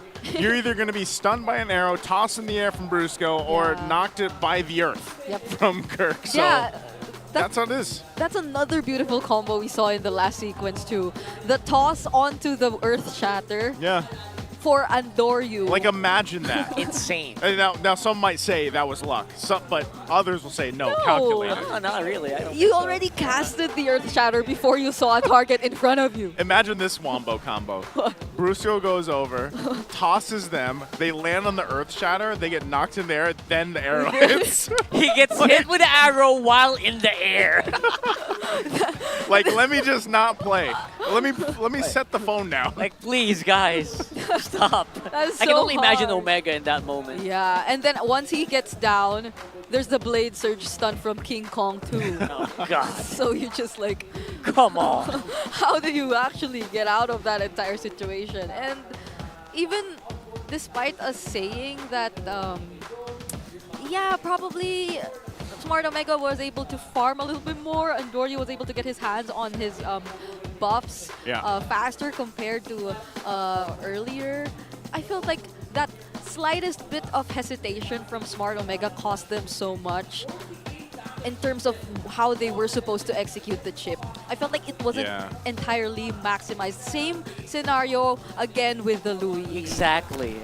You had global presence, map control galore, but the team you're up against just doesn't really allow it. It doesn't, and they don't allow this BPI rich guy to change either when it's King Kong, definitely with the colors of BPI, because he's going to be the BPI rich guy again for At the end game of the 2. season, this guy's the mascot, right? Yeah, he's going to have the BPI. most. He's going to have the most. And then imagine, BPI like actually has him on a billboard. I don't know. Oh. I think we'll have to set up a community poll. Who's deserving of the rich guy? Is it Oheb or King Kong? Who's the most BPI rich guy? Or Domenkite, right? So we have like candidates. Actually, I wouldn't be surprised if by the playoffs, like there's a special award. BPI rich guy of the season. The richest guy of the season. Yeah. That sounds so. So we replace Fresh's face With the BPI richest rich guy. That's so cool. And but your yeah. prize is you'll actually get something in your bank account. 50. No, I'm joking. Oh, I wish I could be a BPI rich guy too. Who wouldn't want to be? But yeah, that's King Kong for you, who's slowly getting back in shape. Or, yeah, I mean, he's always been in shape. He's always been like He's- super gym bod. You He's know? been in the gym for a while, you know. He's Yeah. but that's the thing. I would say like for just Onic in general, this is another win that they needed. I said Yeah. the same thing when they won against AP Bren. I was like, it's weird. They had to find their adjustments. Maybe this is it. And for Smart Omega, I'm also going to be that guy that has been saying this. Like, I think they almost, in a sense, need to go back to the drawing board to find out what works. Super Yoshi was great to see him come in for week 3, but now I'm almost kind of expecting, after this performance on this week alone for week 4, we might see a glimpse of even the Mamba come back and switch things into play. I don't know if that's going to be the answer, because even when we saw Chaknu playing, who is that one of that last remaining members of the Brun guy, it wasn't the performance that I think a lot of people were expecting, that rally behind Smart Omega. So I would love to see them take some adjustment from these last 4 weeks. Yeah. Come into week Oh. 5 and just like Study it up. have something to showcase. Or maybe, since we've been seeing some transfers happen Yes. along Oh, the way don't- too. What are you trying to say, Bree? Right? So, I mean, there are a lot of possibilities still in the remaining weeks. The window's still open. Window's still open. For You're right. these transfers. So who knows? Because this week we saw a total of 3 transfers, right? Between Yeah. MDL, MPL, and all of that. We so saw the impact. Yeah, I was gonna say we saw the impact that Ben and Cutie had. So who knows? Who knows what will happen in the week ahead of us for these teams? But we're gonna hear a mic check first from Onic Philippines.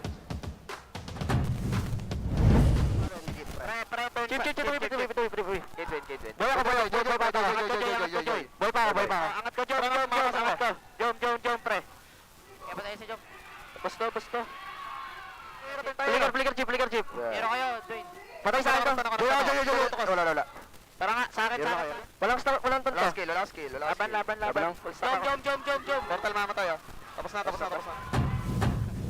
Saw that Yeah. arrow hit. Like, Yeah, I will say that Onic Philippines still, with their mic checks, like their comms, still seem some of the most calm, or like, you know, you mostly hear just kind of Very these short chill. calls. Yeah. Short calls come through. And again, that's that connection that they have here. So again, congratulations on the Philippines. Let's go ahead and turn the table over to the next matchup, the last one for a triple header. This is going to be fun, I would say. It's Team Falcons versus AP Bren. So it's the Falcon boys against their old team, their old organization, right? AP Bren. And I will still say, I think AP Bren has been making some improvements. Now, is that enough to go against these Titans? These guys, the glorious, if you will. I'm sure you'll see tons of glorious poses there. But it's been me, Naisu, Rockhart, and Brig. Another version of the family will be up here for the next matchup. Let's throw it over to the stage. It is time for another MLBB Golden Month special. Let's welcome our guest for today, Elgin! Elgin, hello! Ayun. How Hey is it guys, going? what's up? Kamusta? Long time no see? Oo nga, nung ano pa tayo, na Saudi. Oo nga, nung MSC pa. lipad. Pero at least ngayon, nandito ka na. I think hindi na tayo pwede magpaligoy-ligoy pa, Elgin. Hanapin na natin ang ating mga participants. Show of hands, please. Okay. Sa mga Meron ba gustong dito? sumali, meron ba nandyan? Sa left side? Alright. Okay, marami rin dito. Meron nandito. Okay. Sige, tayo na yan. Alright. Okay, We feel kailangan it. natin Meron ng 10 participants. Ay, okay. Sige, nandito na sila. Ang dami na nila today. Meron pa ba dun sa kabila? Other side. Meron pa other dito, meron pa side. dito. O, 5 na dito. 5, 6 na dito. 4, 3, 2, and... Sobra. Grabe, sobrang dami Wait natin lang. today. Sige. Ilan na sila? You know what? Gina natin. Elgin, come over here on this side, Sasali please. sana ako eh. Okay lang. So guys, quick run lang ha. Pangalan nyo lang. What are your names? Mark, James, Jin. Prince, Louie, Roy po, Shoso po, Bray. Pau.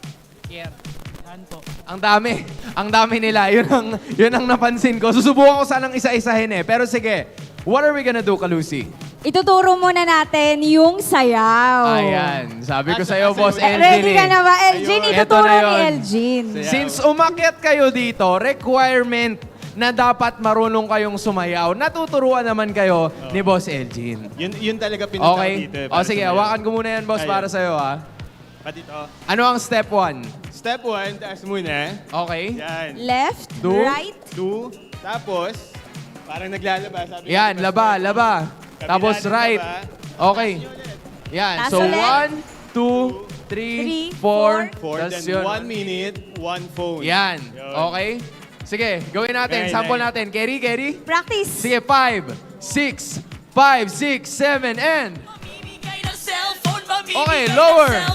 1, 2, 3, 4. Come on, 1, One more time. 2, down. 1, 2, 3, 1. Okay. Boss Elgin, nakita namin ang energy mo. I love it. Sige, dito ka muna, Boss Elgin, sa likod. Or dito ka sa tabi ko. At least ngayon, alam nyo na guys kung paano sasayawin. Kasi kailangan nyo yan mamaya. Di ba, Kalusi? yan. Yes. And explain naman natin, Hans, yung mechanics. Okay, go ahead. Dito, magtatanong kami ng mga questions related to Golden Month and twice sasabihin yung tanong. Okay. And hindi kayo pwedeng sumagot hanggang di pa namin sinasabi yung go. Yan. Pagkasabi namin ng go, sisigaw kayo ng Golden Month. Paunahan to. Okay. Okay? Tama. Example, go. O yan. So sayang wala Alert pang tanong. dapat, alert. Diba? Sayang wala pang tanong. Pero ang tanong ay manggagaling kay Elgin. Elgin, handa ka na ba? Ready na kayo? Ready na? Ready na ako. Okay. First question. Name 2 hashtags related to MLBB Golden Month. Wala pang go. Wait. Wala pang go. So, 2 beses ko ulitin yung tanong. Then Okay. pag may go, sakay sasagot. Name 2 hashtags related to MLB Golden Month. Magbanggit ng 2 hashtag na may kinalaman sa MLBB Golden Month. Yan. Go! Nako, isa pa yata. Go! Eto. Parang nauna si Eto. Kuya.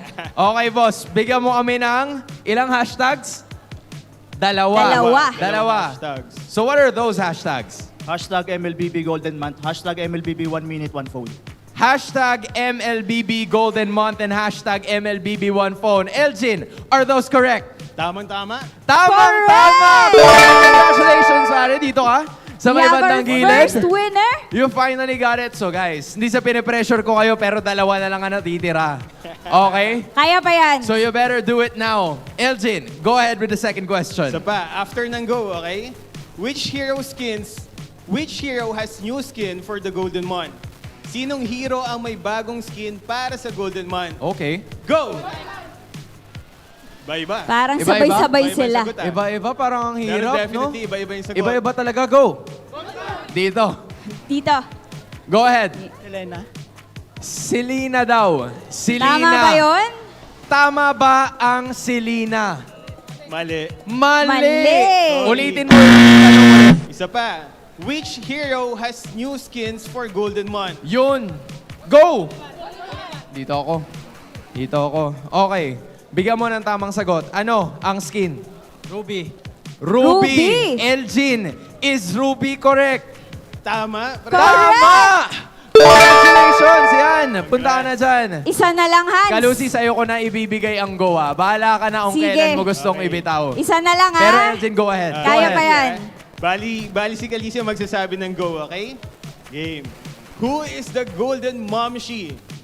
Sino si Golden Momshi? Go!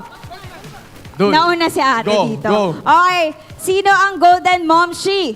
Melay Cantiveros. Melay. Is it Cantiveros. correct? Correct ba? Tama. Tama! Congratulations! Madam, punta na po kayo dito. And sa lahat ng mga nagstay pa rin, maraming salamat po. Pwede na kayong bumunde. Joke lang. Meron tayong consolation prizes. May courtesy bag pa rin. of the MLBB Golden Month. Go ahead, Elgin. Let's give them right away to all of them. Yan. Sige, hawakan ko muna to for you. Yan. Get one and Congratulations, pass. everybody. We still have more. So kahit pa paano, panalo pa rin naman kayong lahat. Siyempre. Congratulations, everybody. Ayan, there we have it. Palakpakan naman natin ang ating participants. Thank you so much for being such good sports. Ayan, baba na tayo sa ating stage. Go ahead, wherever and whenever you like. And for our 3 winners naman, Yup. Hans. Yan, dito tayo sa gitna. There we finally have it, our winners of the MLBB Golden Month. Elgin, ano masabi mo? Quick thinkers? Ha? Ang meron tayo ngayon, no? Quick thinkers. Ang Quick bibilis nila thinkers, mag-isip. ang bilis eh. Pero sige, Elgin, alam mo na to. Alam mo na to. Bago makuha ang sorpresa, Alam meron mo na to. munang pasayaw. Pasayaw. Kailangan Kung mo baga na talaga panalo sumayaw. na kayo eh. Panalo na kayo, kailangan nyo na lang gawin to. Elgin, handaan na ba? Handa na ba kayo? Ready? Handa na ba kayo? Ready, ready Sige, na sila. In 5, 6, 5, 6, 7, go! Mamimigay ng cellphone, mamimigay ng cellphone, mamimigay ng cellphone. 1 minute, 1 phone. One more. Mamimigay ng cellphone, mamimigay ng cellphone, mamimigay ng cellphone. 1 minute, 1 phone. Yon! There we finally have it. Everybody, here are your surprises. Congratulations! Congratulations, everybody. Here you go. Ayan na. Yan. Congratulations, congratulations, Grabe, ang at bibilis. congratulations. Grabe. Grabe.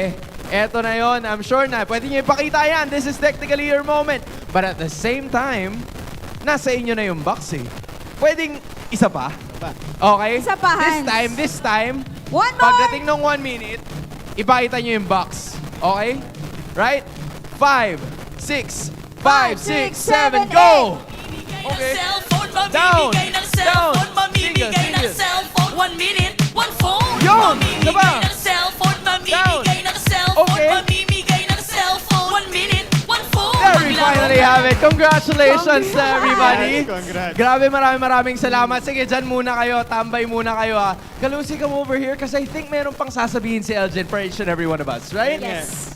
So guys, punta kayo dito, manood, makisali, sumayaw, at katulad nila, masupresan. Punta lang kayo dito sa MPL Arena and manunood lang kayo ng live, tapos ang dami ninyong chance para manalo ng mga surpresa dito. Ano din, huwag niyong kalimutang maglaro. Sa mga hindi pa nakakaalam, huwag niyong kalimutang maglaro dun sa Golden Month event nila na nangyayari sa 10 p.m. to 3 a.m. Okay. So may surpresa sila doon. Actually, gumawa din kami ng video doon. May mga techniques doon para mas manalo kayo sa surpresa nila. There we finally have it, 10 p.m. to 3 3 a.m. a.m. Elgin, maraming salamat Thank you. for giving us your time in doing this. Maya-maya lamang ay makikita na natin ang laban sa pagitan ng past versus present. It's Team Falcons kontra sa AP Bren sa pagbabalik ng MPL Philippines. Thank you. Isa pa daw saya. Cellphone, mamimigay ng cellphone, mamimigay ng cellphone. 1 minute, 1 phone. Mamimigay ng cellphone, mamimigay ng cellphone, mamimigay ng cellphone. 1 minute, 1 phone. Maglaro ka lang ng 10p.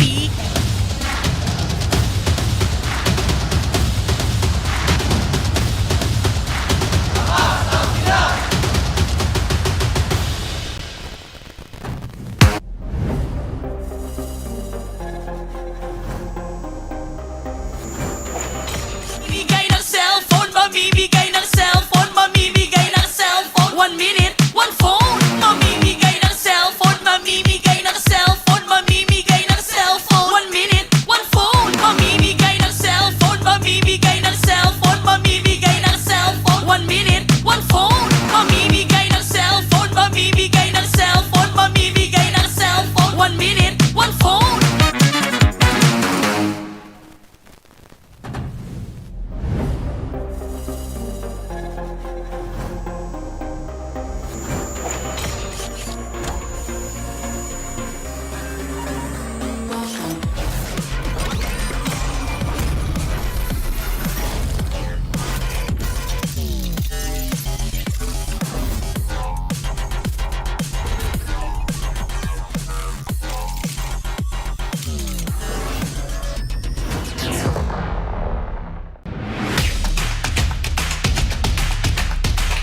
Defeat.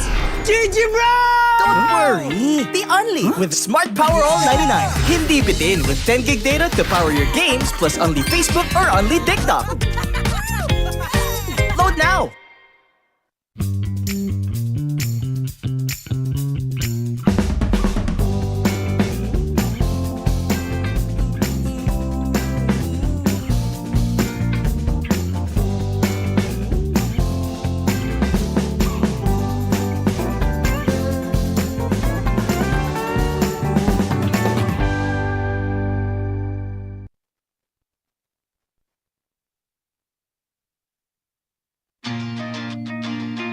Who needs to go to a concert when you can own that stage with your friends?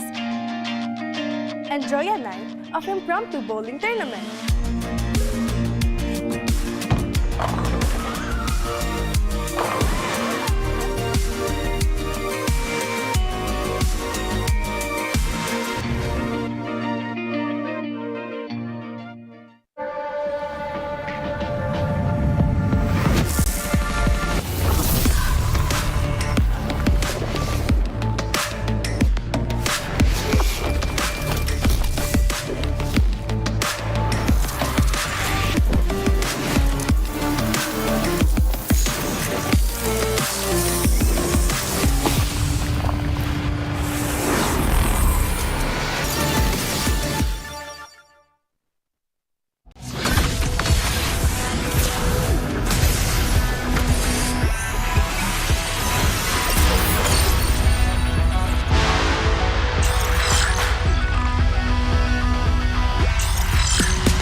Malakas ka ba?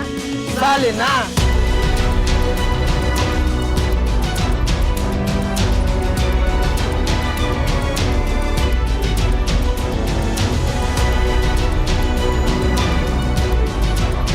Kita Kids. Kita Kids. Kita Kids. Kita Kids. Sa MCC. Season 2.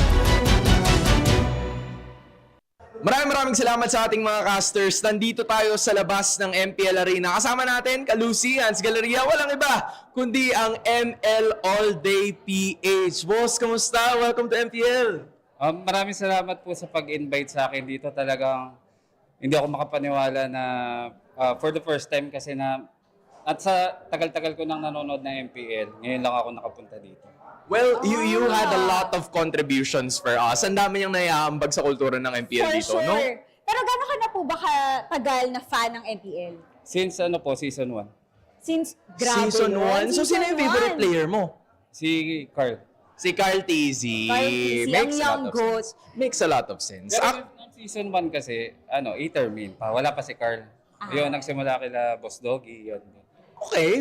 Pasok pa rin. Kasi, well, parang mas matagal ka pang naging parte ng MPL kaysa sa amin.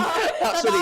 Diba? I wanna know more about your origin, yung page mo. Paano ba nagsimula yung page mo? Bali, nag-start kasi ako mag-content ng MPL noong 2019. Tapos, bali, stop nag-stop ako tapos nagko-content, nag-stop, nagko-content dahil may work din ako dati, day job. Tapos ngayon naging full-time ako, talagang binost ko na lahat ng time ko. Talagang ML all day na. Kung hindi ako naglalaro, nagko-content, naglalaro. Basta umiikot na yung mundo ko sa ML. Full-time na to ang ML All Day PH. Wow, the dedication, Hans. Now I want to know. Now I'm curious. Ano bang gusto mo in the long run? Do you want to be part of a team? Do you want to do this? Or parang ano lang talaga to? Hobby, katuwaan, full-time? But yeah, what is the end game run for you here kung anong ginagawa mo? Wala naman po, ano lang talaga yung talagang super fan lang ako ng ng MPL saka ng ML. Kumbaga, hindi ko talaga tina-target na sumikat or kung ano man. Basta ako nag-express lang ako nung creativity ko dun sa paggawa ng mga content. Saka syempre, at the same time, gusto ko kasi yung ML. And speaking of content, ano naman yung favorite content mo so far? Yan. Nung M6 po. M6? Kasi alos lahat po ng highlights dun parang nagawan ko siya ng content. Is there anything specific? Like a match na parang, shucks, nag-boom talaga yung page ko na nakilala talaga siya. Oo. Is there anything na meron ganun? Yung kay Kelra po na naiwasan niya yung ultimate ng Arlot. Okay. Yun po talaga yung nag-viral na nagulat din ako na ayun. Palo din kasi talaga si Kelra nun eh. Gold standard talaga ang nag-trend. Actually ngayon, we wanna have you to invite all of our MPL fans din na nanonood sa MPL Arena, gaya mo. Ayun, sa lahat ng mga followers natin dyan, sana pilitin nyo na makapunta dito kasi ibang-iba talaga experience hindi kagaya nung nasa bahay ka lang talagang. Siguro gagawin ko na to weekly dahil na-experience ko na ngayon, napakasarap pala. Aabangan ka namin weekly dito sa MPL Arena. Teka lang, wala ba tayong face reveal dyan? Hayabusa pa eh, bawal. Yun ang branding okay. na. Mysterious muna for now. Okay, so parang may goal na dapat umabot sa ganitong klaseng followers para may face reveal na. O baka weekly, pabawas ng pabawas. Pababa ng bumaba, no? Pero ML All Day, salamat. Thank you so much for being here with us today. And by the way, to all the rest of our people and the rest of our viewers na nandyan ngayon, punta na rin kayo dito sa MPL Arena kasi malay nyo, gaya ni ML All Day PH, ay kayo na ang susunod naming may interview. But as of this moment, we're gonna toss it back to our casters.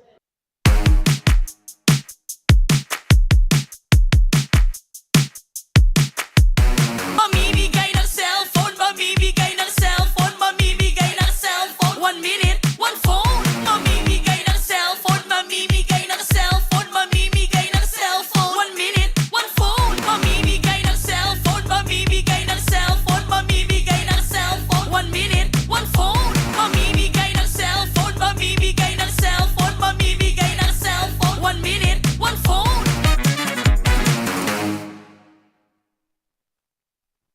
Dad, kaya mo ba yan? Dad, kaya mo? Si Rene J, kaya mo yan? Oo, panising ganyan, ha? Pre, huling gumanyan sa akin, nagpahinga. Smiling Demon, pinagpahinga ni Anggot. Ginanon ka lang kahit. Tipin mo yun, ginanon ka lang. I don't know Demon kahit. Sino to? Pinagpahinga ni Anggot? Undefeated sila eh, lakas. Humble lang tayo, humble. Ang cute ng emote ng Aurora, bilhin nyo na guys. Kanta ko si Kelra sa mic check. Ako si Kelra, aka Gold Standard. Minsan ay napabilang din sa mga sindikato. At sa mga sindikato na may halo na bato, pinalo ko siya ng isang sinturon. Wala na ako sa lahat. Safe na. Gagaling ako na lang. Ako si Kelra, dating Smart Omega, na tinanggal o umalis ba. Hindi ko alam kung anong tunay na rason. Pero kalaban ko kayo ngayon. At ako naman si Joem, na babawi sa week 4. Week 4 na ba o week 5 na? Hindi ko na alam ang nangyayari. MPL na. Manood kayo sa social media. Magsisimula ng 5 p.m. pero drafting na kami ngayon. Onic PH, ang kalaban namin at leleegan. Pero kay kami ay naganda. Di pa kami yung Smart Omega. Ay, tignan nyo muna to. Tinitignan ako ni Kelra. Tignan nyo ang gagawin ko. Tinitignan ako ni Kelra. Si Jom kumakanta pa eh, no? Ulit mo, Jom! Ang ingay mo, oy! Okay, tumingin ka pa. Kumakanta ka pa! Pari ka sa akin in game. Naka-aura si John, pre. Aurahan ko lang. Guess what, last night? He was the best. Mamimigay daw kasi ng cellphone si Inpex, guys. Kaya bago yung cellphone. Si Andor yun, nagpapa-invite, oh. Miss siguro ako nito. Sige. Ano yung ginawa? Online!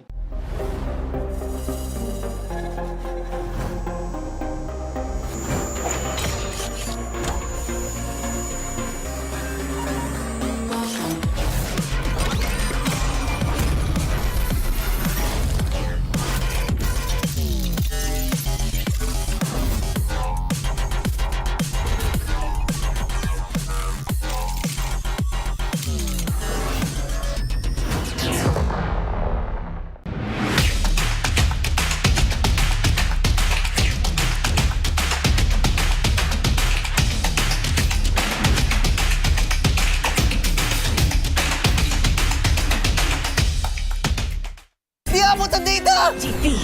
GG bro! Don't worry! The Only with Smart Power All 99. Hindi bitin with 10 gig data to power your games plus only Facebook or only TikTok. Load now!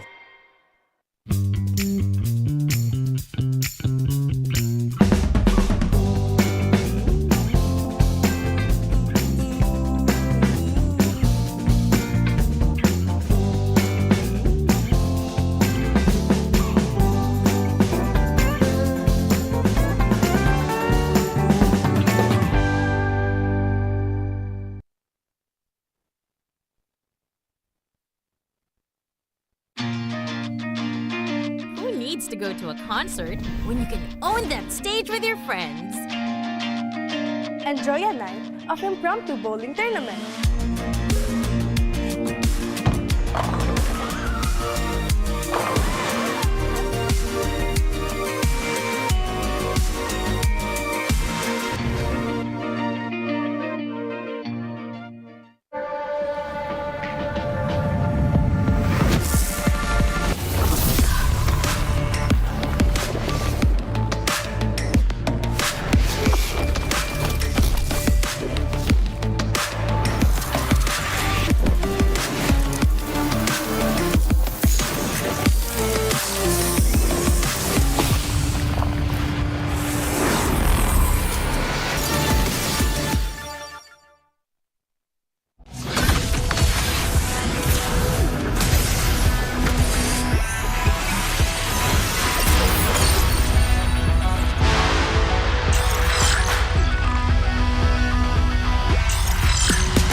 Malakas ka ba?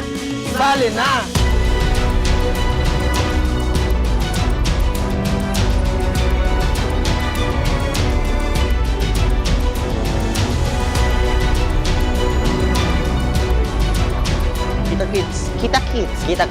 Kita Kits sa MCC Season 2.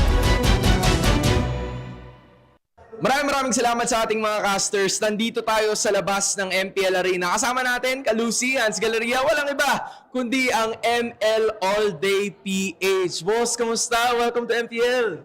Maraming salamat po sa pag-invite sa akin dito. Talagang hindi ako makapaniwala na for the first time kasi na at sa tagal-tagal ko nang nanonood ng MPL, ngayon lang ako nakapunta dito. Well, you had a lot of contributions for us. Ang dami niyang naiaambag sa kultura ng MPL For dito, sure. no? Pero gano'n ka na po ba katagal na fan ng MPL?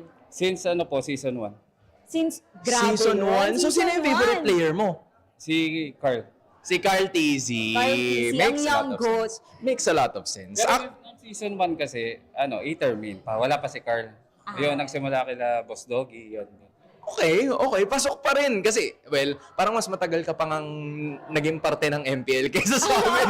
Actually, diba, I want to know more about your origin, yung page mo. Paano ba nagsimula yung page mo? Bali, nag-start kasi ako mag-content ng MPL noong 2019. Tapos, nag-stop ako tapos nagko-content, nagko-content dahil may work din ako dati, day job. Tapos ngayon naging full-time ako, talagang binost ko na lahat ng time ko. Talagang ML all day na. Kung hindi ako naglalaro, nagko-content, naglalaro. Basta umiikot na yung mundo ko sa ML. Full-time na to, ang ML All Day PH. Oh. Wow, the dedication, Hans. Oo. Now I want to know. Now I'm curious. Ano bang gusto mo in the long run? Do you want to be part of a team? Do you want to do this? Or parang, ano lang talaga to, hobby, katuwaan, full-time? But, yeah, what is the end game run for you here kung anong ginagawa mo? Wala naman po, lang talaga yung talagang super fan lang ako ng ng MPL saka ng ML. Kumbaga, hindi ko talaga tina-target na sumikat or kung ano man. Basta ako nag-express lang ako nung creativity ko dun sa paggawa ng mga content. Saka syempre, at the same time, gusto ko kasi yung ML. And speaking of content, ano naman yung favorite content mo so far? Yan. Nung M6 po. M6? Kasi alos lahat po ng highlights dun parang nagawan ko siya ng content. Is there anything specific? Like a match na parang, shucks, nag-boom talaga yung page ko na nakilala talaga siya. Oo. Is there anything na meron ganun? Yung kay Kelra po na naiwasan niya yung ultimate ng Arlot. Okay. Yun po talaga yung nag-viral na nagulat din ako na ayun. Palo din kasi talaga si Kelra nun eh. Gold No? standard talaga ang nag-trend. Actually ngayon, we wanna have you to invite all of our MPL fans din na nanonood sa MPL Arena, gaya mo. Ayun, sa lahat ng mga followers natin dyan, sana pilitin nyo na makapunta dito kasi ibang-iba talaga experience hindi kagaya nung nasa bahay ka lang talagang. Siguro gagawin ko na to weekly dahil na-experience ko na ngayon, napakasarap pala.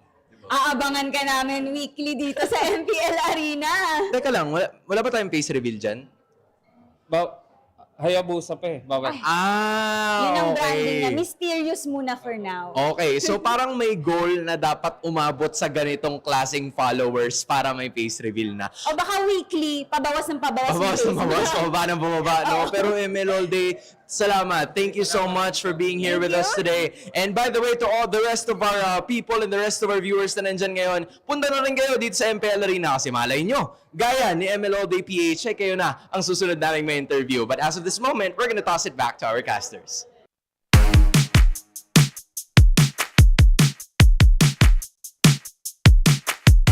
Mamimigay ng cellphone, mamimigay ng cellphone, mamimigay ng cellphone. 1 minute, 1 phone. Mamimigay ng cellphone, mamimigay ng cellphone, mamimigay ng cellphone. 1 minute, 1 phone. Mamimigay ng cellphone, mamimigay ng cellphone, mamimigay ng cellphone. 1 minute, 1 phone. Mamimigay ng cellphone, mamimigay ng cellphone, mamimigay ng cellphone. 1 minute, 1 phone.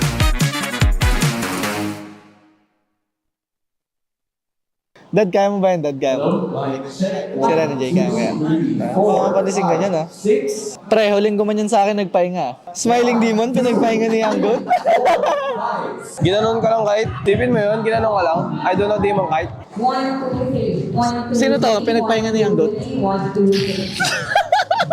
Undefeated sila eh, lakas. Humble lang tayo, humble. Ang cute ng emote ng Aurora, bilhin nyo na guys. Handa ko si Kelra sa mic check.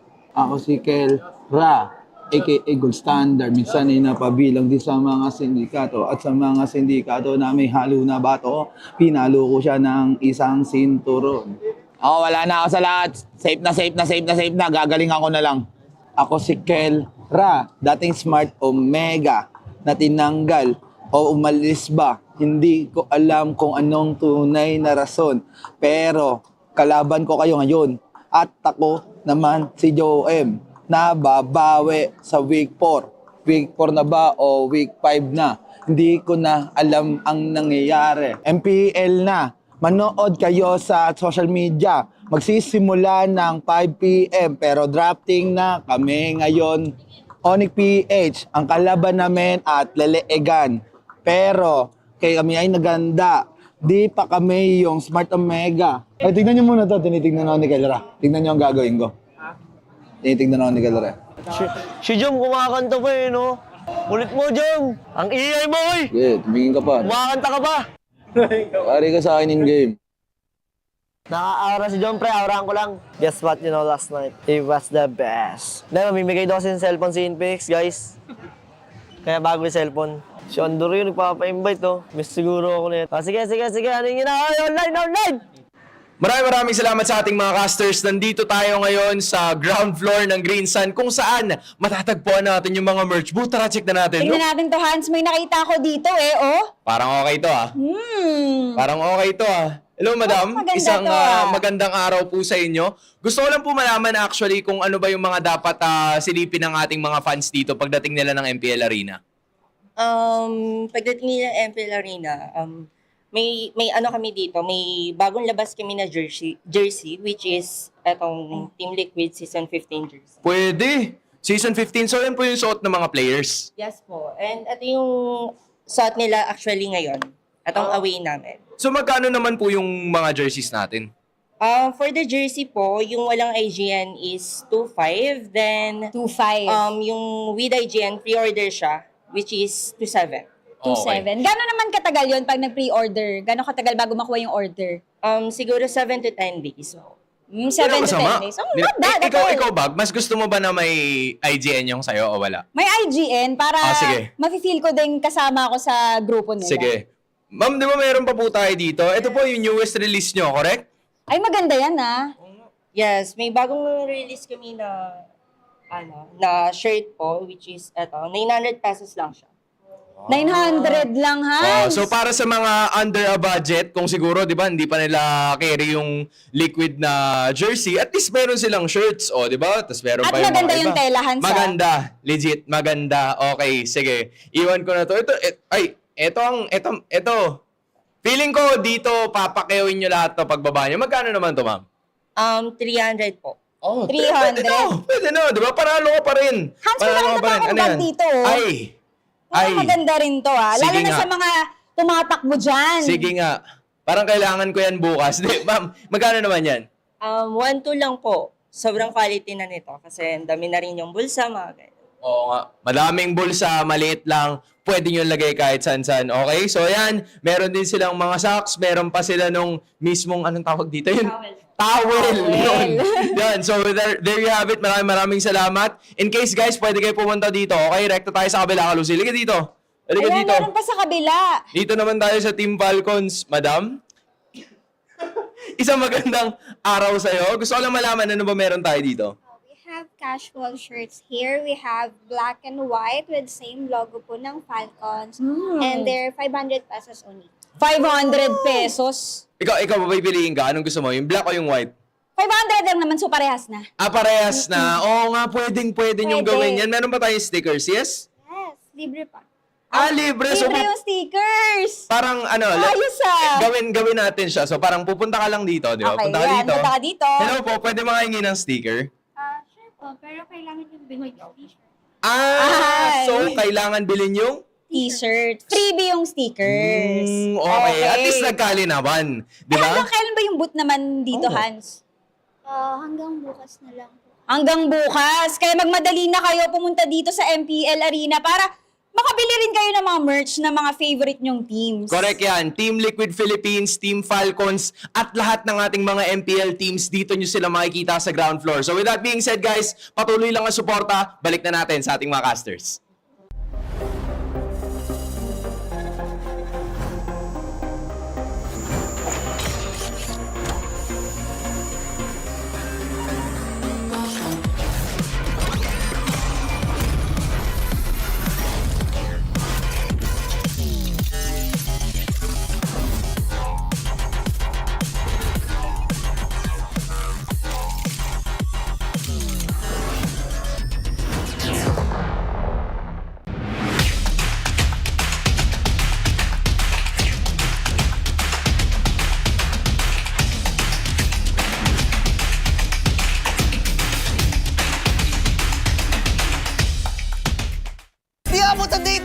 defeat. GG bro! Don't worry. The Only with Smart Power All 99. Hindi bitin with 10 gig data to power your games plus Only Facebook or Only TikTok. Load now!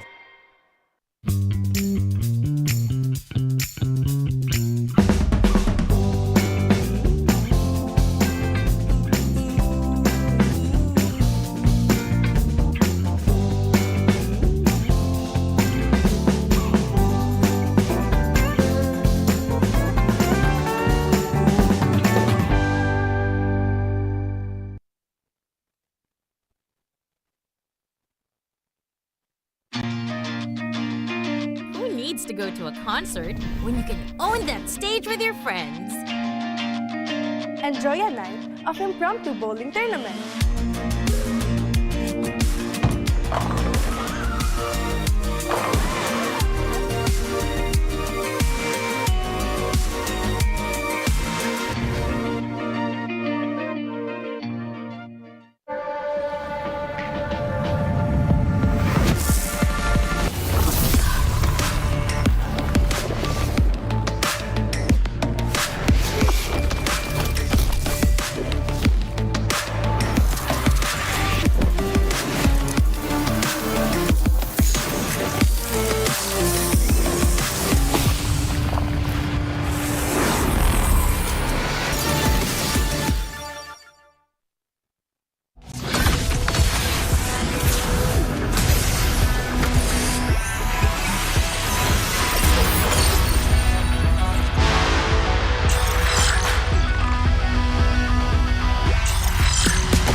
Malakas ka ba?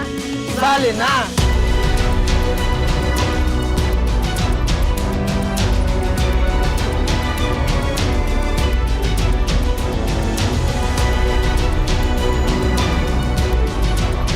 Kita Kids. Kita Kids. Kita Kids. Kita Kids. Sa MCC Season 2.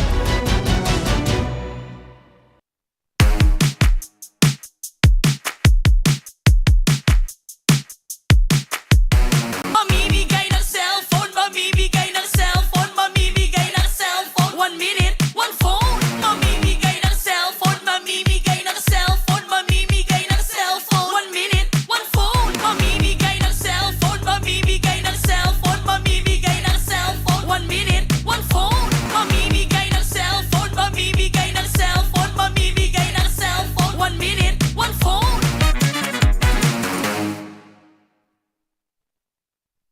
Dad, kaya mo ba yan? Dad, kaya mo? Sira ni Jay, kaya mo yan? Oo, panising ganyan, ha? Pre, huling gumanyan sa akin, nagpahinga. Smiling Demon, pinagpahinga ni Anggot. Ginanon ka lang kahit. Tipin mo yun, ginanon ka lang. I don't know Demon kahit. Sino to? Pinagpahinga ni Anggot? Undefeated sila eh, lakas. Humble lang tayo, humble. Ang cute ng emote ng Aurora, bilhin nyo na guys. Kanta ko si Kel Ra sa mic check. Ako si Kel Ra, aka Gold Standard. Minsan ay napabilang din sa mga sindikato. At sa mga sindikato na may halo na bato, pinalo ko siya ng isang sinturon. Ako, wala na ako sa lahat. Safe na. Gagaling ako na lang. Ako si Kel Ra, dating Smart Omega, na tinanggal o umalis ba? Hindi ko alam kung anong tunay na rason. Pero kalaban ko kayo ngayon. At ako naman si Joe M, na babawi sa week 4. Week 4 na ba o week 5 na? Hindi ko na alam ang nangyayari. MPL na. Manood kayo sa social media. Magsisimula ng 5 p.m. pero drafting na kami ngayon. Onic PH, ang kalaban namin at leleegan. Pero kay kami ay naganda. Di pa kami yung Smart Omega. Ay, tignan nyo muna to. Tinitignan ako ni Kalera. Tignan nyo ang gagawin ko. Tinitignan ako ni Kalera. Si Jom, kumakanta pa eh, no? Ulit mo, Jom! Ang iay mo, oy! Okay, tumingin ka pa. Kumakanta ka pa! Pari ka sa akin in-game. Naka-aura si Jom, pre. Aurahan ko lang. Guess what, last night? It was the best. Dahil mamimigay daw kasi ng cellphone si Inpix, guys. Kaya bago yung cellphone. Si Andor yun, nagpapa-invite, oh. Miss siguro ako nito. Ah, sige. Ano yung ginawa? Online!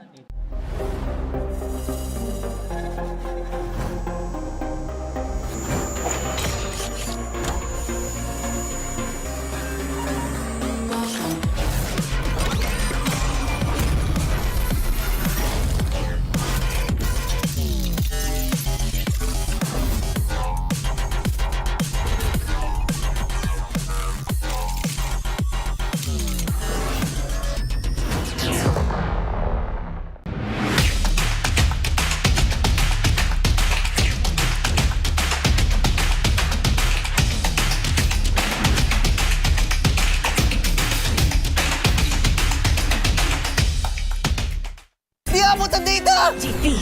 GG bro! Don't worry! The Only with Smart Power All 99. Hindi bitin with 10 gig data to power your games plus only Facebook or only TikTok. Load now!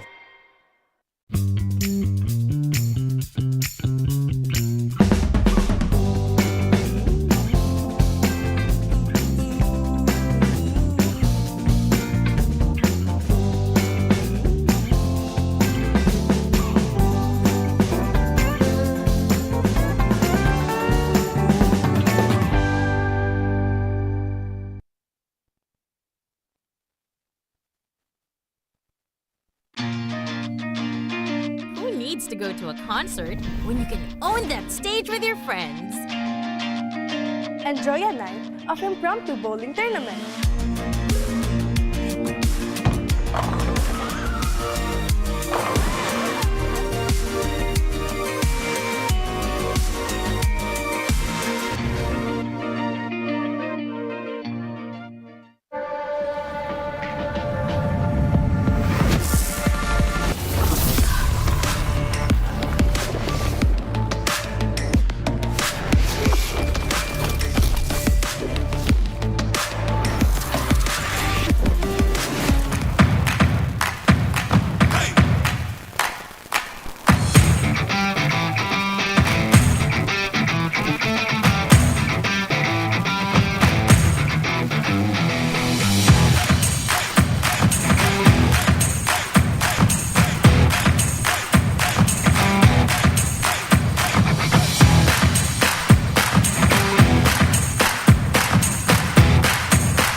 on it, ripping for the 3 stars. Look at us to the top, no ifs, no buts. Winning any game, para to sa PANAS.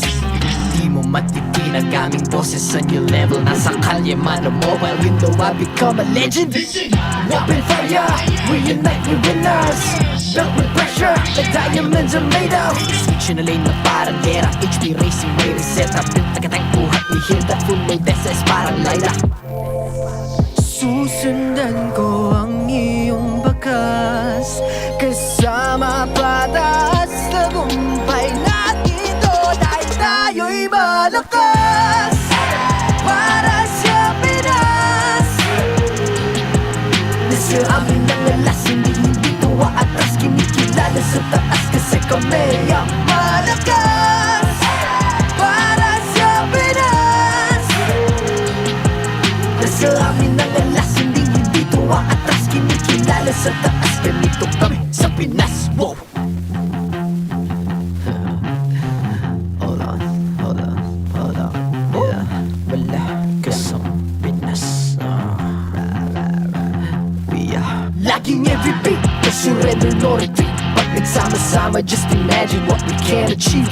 Lacking every beat, no surrender, no retreat. Giving 100 all my all, cause we just cannot be defeated.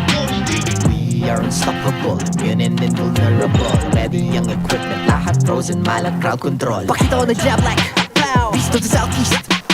So matawag proud and loud, cause every enemy we devour. Susundan ko ang iyong bakas, kasama pataas, tagumpay natin to dahil tayo'y malakas. Para sa Pinas, nasa amin ang alas, hindi tuwa atras, kinikilala sa taas kasi kami ang malakas.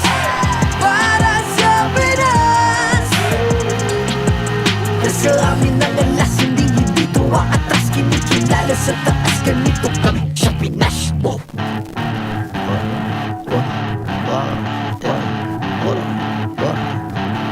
Malakas, Pilipinas, malakas. Kahit anong lane, we become the monsters. Malakas, Pilipinas, malakas. Face the golden sun and repping for the 3 stars.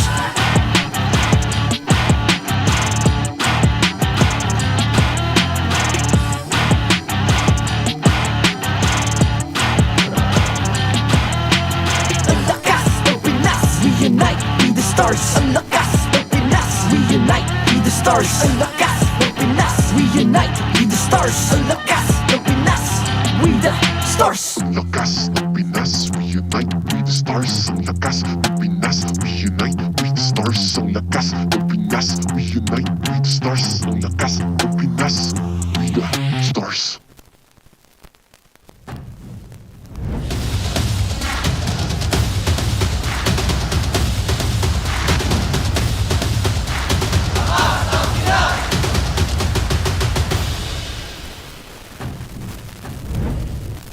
And now you wouldn't think we'd leave you with just 2 matches today, right? We are on match number 3, and it is gonna be 3 of us as well here. Yeah. I'm Rockhart, this is Ingan, and this is Brigida. Man, I Did feel you like think we're only gonna have one 3-game series? No. I think we're gonna have 2 because Brigida and Chantel is over here. Brigida, Chantel there. Of course. Oh yeah, right. She's back. She's back. Because she wasn't casting for... She was on the Wait, break. No, she was on the break second series, but Yeah. you never left, Brig. You never left. That's right. So we're gonna have a lot of fun here, and apparently I am the babysitter. Today I am left in charge of these young ones, and I would say that we're gonna have I'm the cool uncle, you know. We're gonna have a lot of fun. He is our cool uncle. Nice with the strict dad, Rockhart, the cool uncle. Yeah, exactly. The glorious So, pose. if you guys didn't catch the previous series, Kelra and Super Friends actually led Onic to a 2-0 sweep. That was honestly really disgusting gameplay. Disgusting in a good sense. Yeah, all right, where it was like really 11 minutes, 13 minutes on those games. It was insane. Yeah, and if you saw the lineup again, the Joy, the Selena, even Bree mentioned it that the start of the season, Selena wasn't doing good, but Super Fritz begs to disagree. Slowly raising up the win rate again of the Selena mid. Yeah, and even King Kong bringing back the killing spree, and I feel like again he wasn't able to make or show us the fullest potential just yet, but it's very promising to see how all of these adjustments are slowly being introduced and used here in week number 4. So in the coming weeks, as we head into the second half of our season, it's more and more becoming interesting. Especially because next week we'll see Kalea in action. Kalea. He's very excited. Yeah. And of course, if you guys are excited about your tomorrow, bringing you a better tomorrow is BPI. They empower Pinoy gamers with next-level banking solutions to help you level up in life.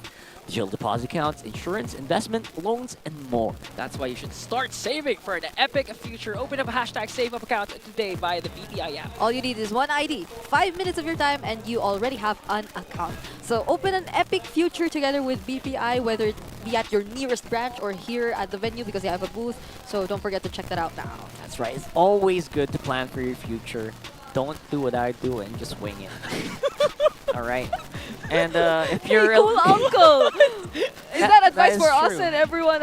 Yes. Okay. Don't be like me. That's the advice. Uncle Lockhart be dropping life advice. That's correct. That is correct, Yon1.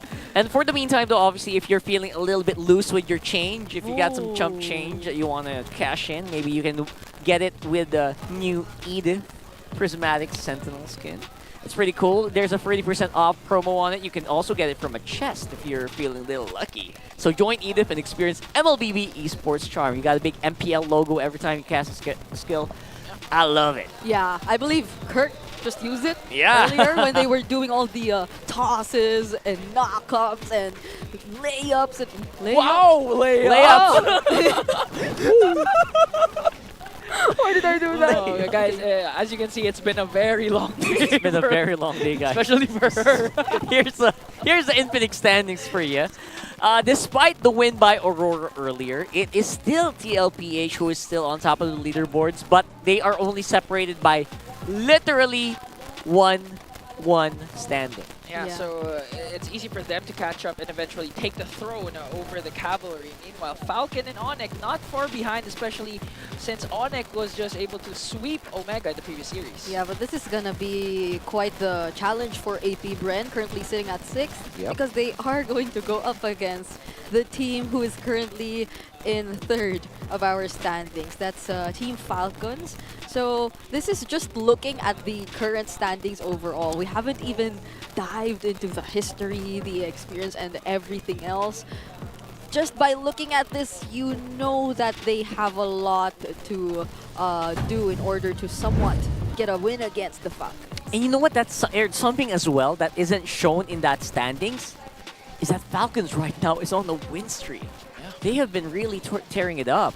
And they've been getting those W's, at least for the last few ones, right? So at the very least, I feel like it's still scary if you're AP Bren, despite getting your win, right? Yeah. It really is a big different beast to fight off the old guard. They're the old old guard guard, right? It's a clash between generational junglers, not to mention literally all of Falcons members are former AP Bren members. Just last season. The whole lineup, to be fair, I mean, to the point that 6 members of the Bees are already in Team Falcons. They left Brent behind. That's right. The community manager of AP Brent. They're literally the oldest lineup versus literally the youngest lineup in the league so far. Yeah. That's saying something.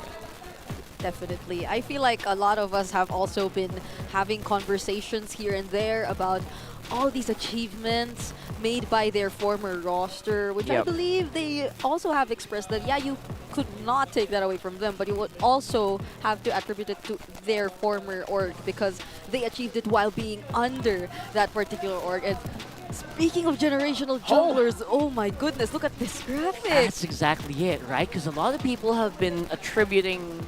A lot of people are very observant. Yeah. You look at King Kong, he had a bad start in TNC before, but he was really a player on the rise. You see it Kyrie, you see it with Carl Teasy, Kyle as well. That first season he played, he literally ran out of breath on the stage. Yeah. And somehow he became an M5 world champion, right? So a lot of the people really attribute it to you know, to your initial performance, your debut performance, everyone is looking at James Panks. Yeah, that's why for James Panks, the losses that they've accumulated, although some of the games that had potential comebacks, still is a learning lesson for the young squad. But look at this. One of the old guards, Kyle Tuzi and Flap Tuzi. He was recreating his pose in that old media day So picture. very old. That was like a few years ago. Right. Right now his picture is that with a unique smile that I could not entirely describe what kind of smile it is. But looking at their rookie stats, since Kyle Teasy was the rookie back in Season 10, whereas James Panks currently is a rookie this season, there is somewhat a significant difference. I feel that Kyle Teasy a better somehow start compared to how we're seeing James Panks enter this season. A lot of eyes on him too, where I feel James Panks, at least for him, he's got that personality where it feels like it doesn't really affect him. And that's and he has a weapon as well. Exactly. I didn't know that was allowed. Why did he have a hammer with him? I mean, we've been saying don't bring your fists into a gunfight. At least James Panks has something. He brought a hanger to a gunfight. I mean, you have to credit him for that. Yeah. But yeah, seriously speaking, James Panks, he's only like marginally less in terms of stats with Kyle Teasy's debut, right? That's saying something. Yeah. Despite a very much losing streak, AP Bren, who did just get a win yesterday. Whoa. Okay, what a big poll here. Wait a second. If all generational junglers from MPL PH face off, 1v1, v1, v1, v1, v1, v1, v1, who would win? Carl TZ S6 as champion, S7 Wise as champion, S8 Kyrie, he's not a champ, but you know what, very close to it. Demon Kite S9 was really rookie of the season. Kyle TZ, his breath is back and he's looking stronger than ever. King Kong was super duper strong in S11. Or is James Panks the best? And if you have others in your mind, like maybe Yelly Hayes on his rookie season, or a few, or Kyle TZ, or Carl. Maybe somewhere in between S11 and S15. That's a big jump. That's a big jump, yeah. There was like a significant gap of new junglers between S11 and S15, but now the spotlight is on the rookie James Panks. What happened season 12, 13, 14? Yeah. What's up here? I wonder. Were there no really good junglers? But there are so many choices here, honestly. Like, I feel if we had a chance to take a look at our comments right now, they'd be putting in different answers. That's true. Anyway, those are MVP junglers, right? Yeah. So I guess maybe we had the Romer MVP Rookie of the Season, season 12, 13. I just realized that goes to show how great the longevity of Carl TZ is. That's true. Season 6, he actually debuted at 15 or 16 years old. And he doesn't feel like he aged. He's like 20-something. Yeah. He's young 20s. Atop one of the gods in the jungle lane still, not just in the Philippines, but also worldwide. Wow. I feel it. I really feel it that... You literally watched him grow up. I did. Yeah. I was there when he was baptized. Season... in ML. I feel like this is a great spark of conversation where you kind of wonder, what makes a good jungler? Is it just your individual skill? Is it the teammates that you happen to have in that moment? Or is it something else, right? Is it something that maybe, you know, just the X factor, like what we saw with King Kong, for instance? Kyle TZ had less than exceptional stats, but his teammates were insane. Yeah. Throughout time, I feel like there's been some sort of change in terms of which matters more. Like, a lot of it matter all in all, but utility junglers, assassins, a lot of those changes, really drastic. Let's have a look at our player walk-ins here and see who is starting their lineups. To oversee and uphold the tournament's integrity, guiding us through this match is our marshals. JJ, Joshua, Patrick, and Juben!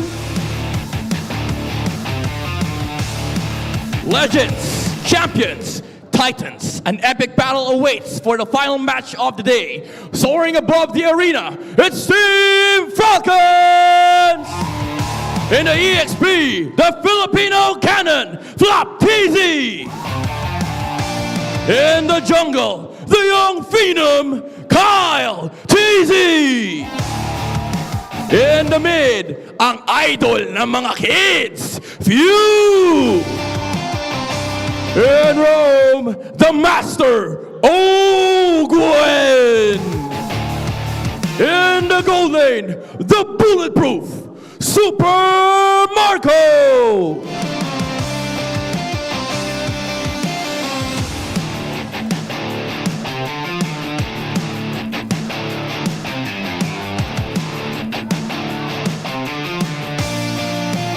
And their opponents, the young challengers gearing up to go against a roster they idolize. Can the Hive ride the momentum from yesterday's first win? Here's AP Bren! In the EXP, he's there! In the jungle, the man with a million moves, James Banks! In mid, it's Job Skirt! In Rome, Kekedon! In the gold lane, shh, the silent kid, Shizu!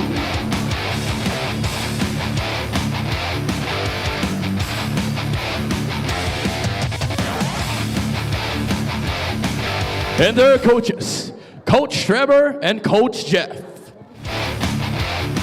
Falcons or the Hive, it's time to get a final match of the day started.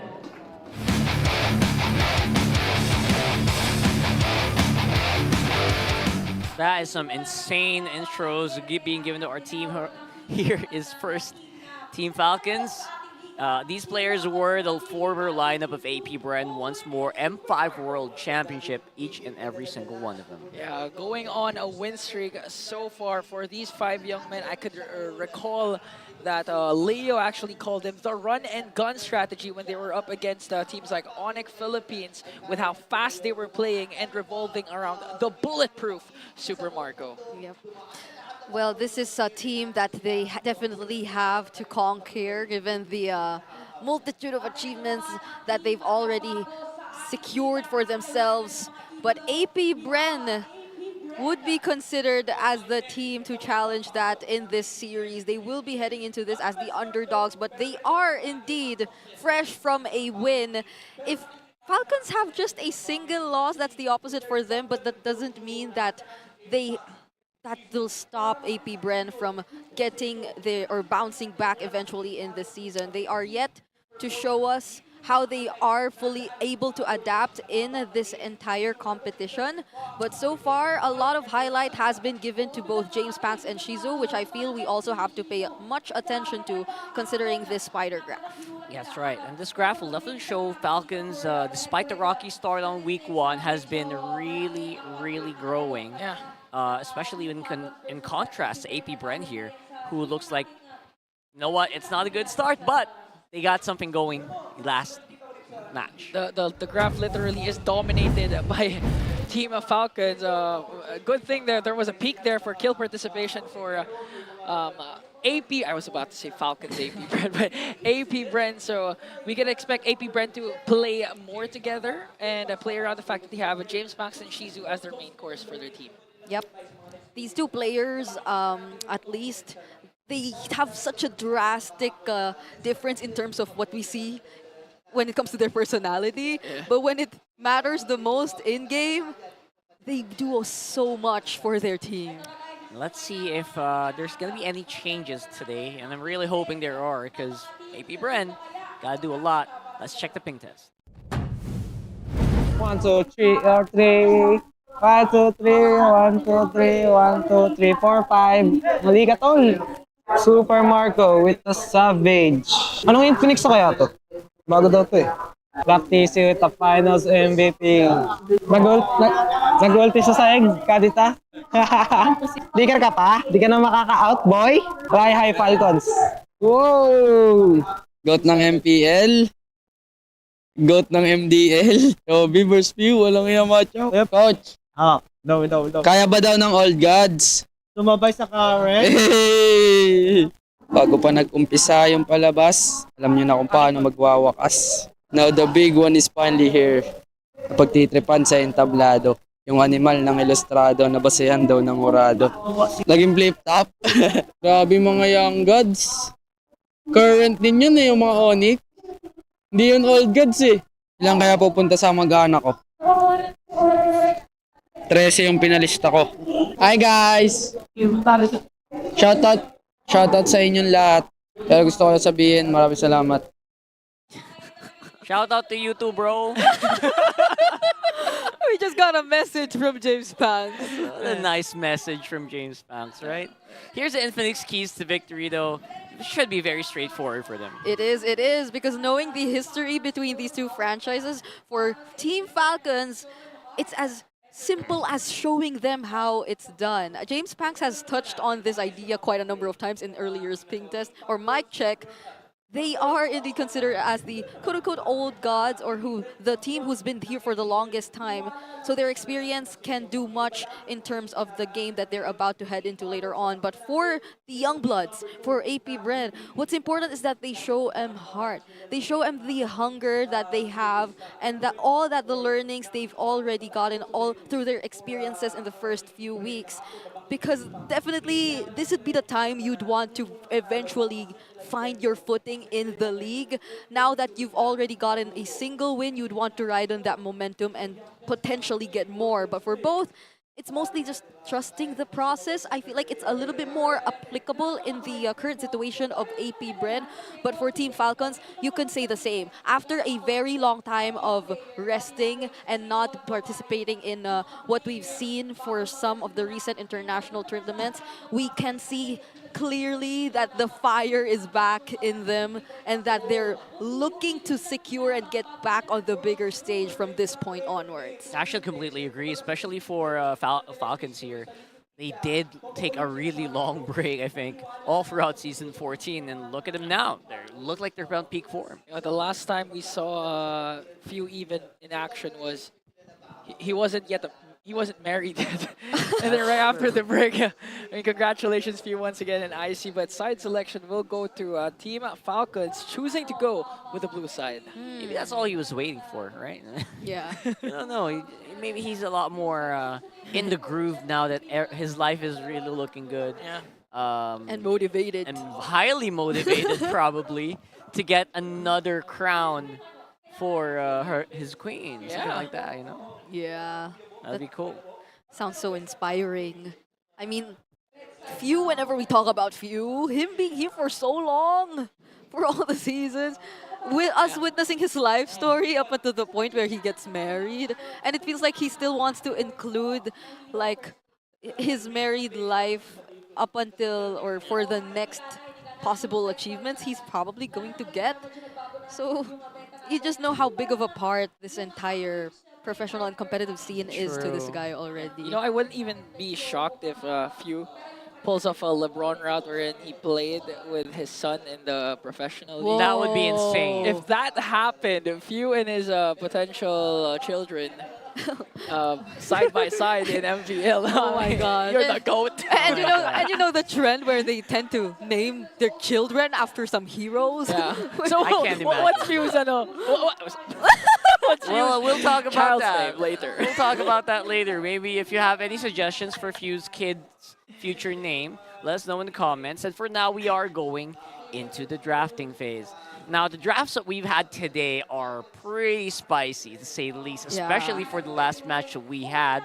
Estes made a comeback last match, by the way, if you guys didn't catch that. Yeah. I think AP Brent started this entire spicy drafts trend yesterday when they decided to pick up unusual priorities for their first phase picks, but now they aren't going to be in the blue side though, so maybe we see a more common response coming in from them. But looking at it so far, it's mostly the Joy and the Luyi that are still available and aren't completely banned just yet. I'm wondering about the Badang too, since I think Badang has been clearly a game changer for AP Bren. Yo, the Badang was crazy to say the least for yesterday. I was actually passing by there on the hallway after that. He's like, I don't even know how I did that. That was he said. Did he say said to me, yeah, he said that. I don't know, man. That was pure luck. Yeah. Beautiful set though, and I think that will be highly respected in this matchup. That setup though felt like they did take their time, but maybe it was in a moment thing for their. So now Falcons gets their hands on the Joy. So the Granger possibly will be a pickup here for Shizo still, since it is still open, and maybe the Badang we mentioned if they wanna flex it a bit later on. But it's not just that though. It's the Louis is still available too for AP Bren, so they might want to consider that. But again, this is a Joy. Yeah, and if ever they do decide to go for the Louis, Valentina could be still an option for a few in the middle lane. But again, you have to respect the capabilities of Chopskirt with Louis. One of the notable heroes of Chopskirt was the Louis when he secured it for Game 7 in MDL Grand Finals. But they go with the Jawhead and Granger this time. It's only pretty scary that the Loyi is being left alone Yeah. so often right now.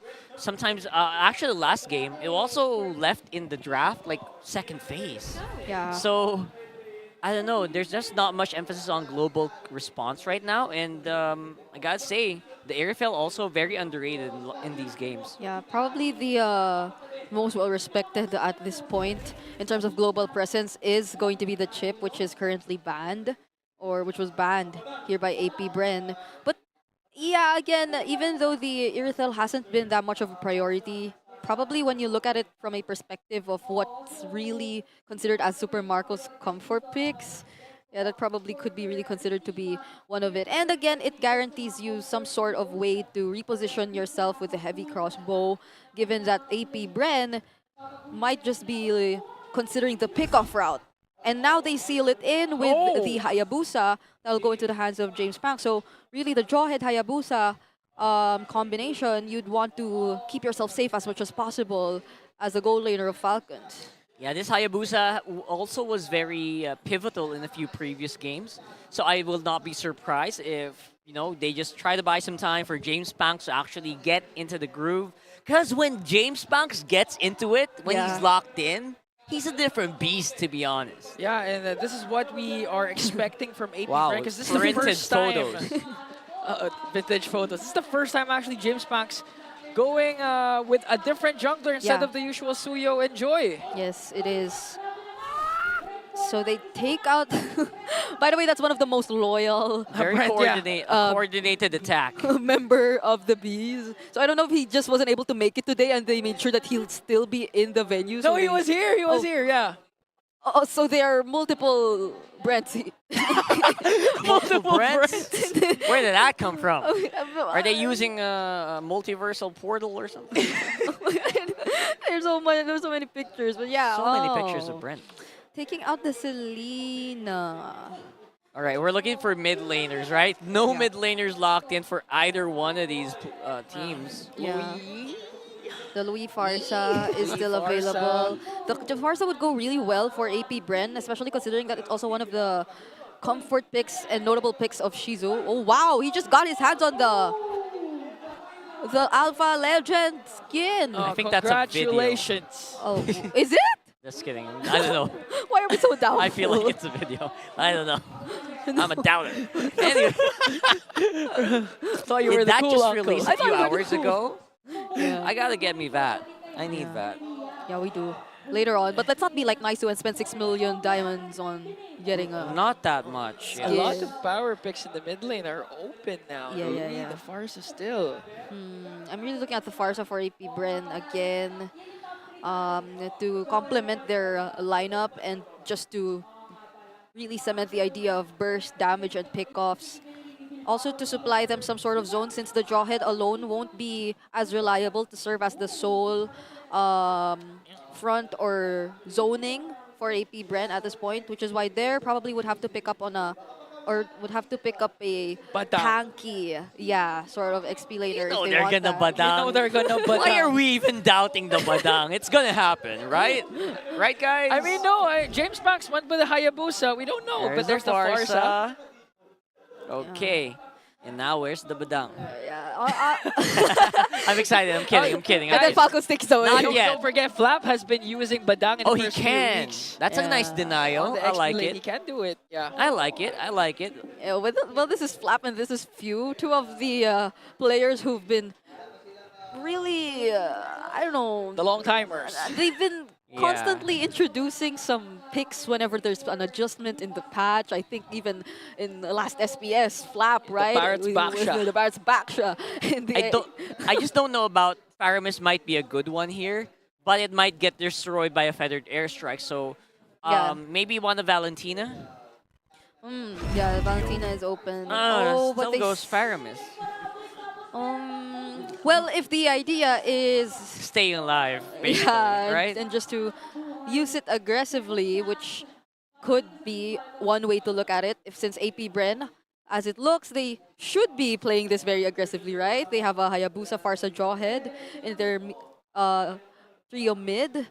So that's how you would want things to turn out. But for there, is it gonna be the Badang really, or is he gonna pick up something else? Give us a badang. You know what? You know you want to. Why are you even bothering? Come on, bro. There's a Come on, bro. There's a CC, yeah. Lucas too, Lucas. if they wanna like Four options. Oh yeah, there's a Lucas. Yeah. He can get out if he wants to. Yeah, so they have a really solid front or wall that can engage for grouped up team fights. Okay.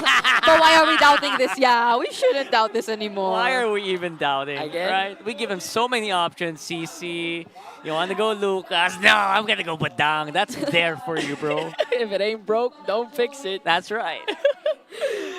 Oh my gosh.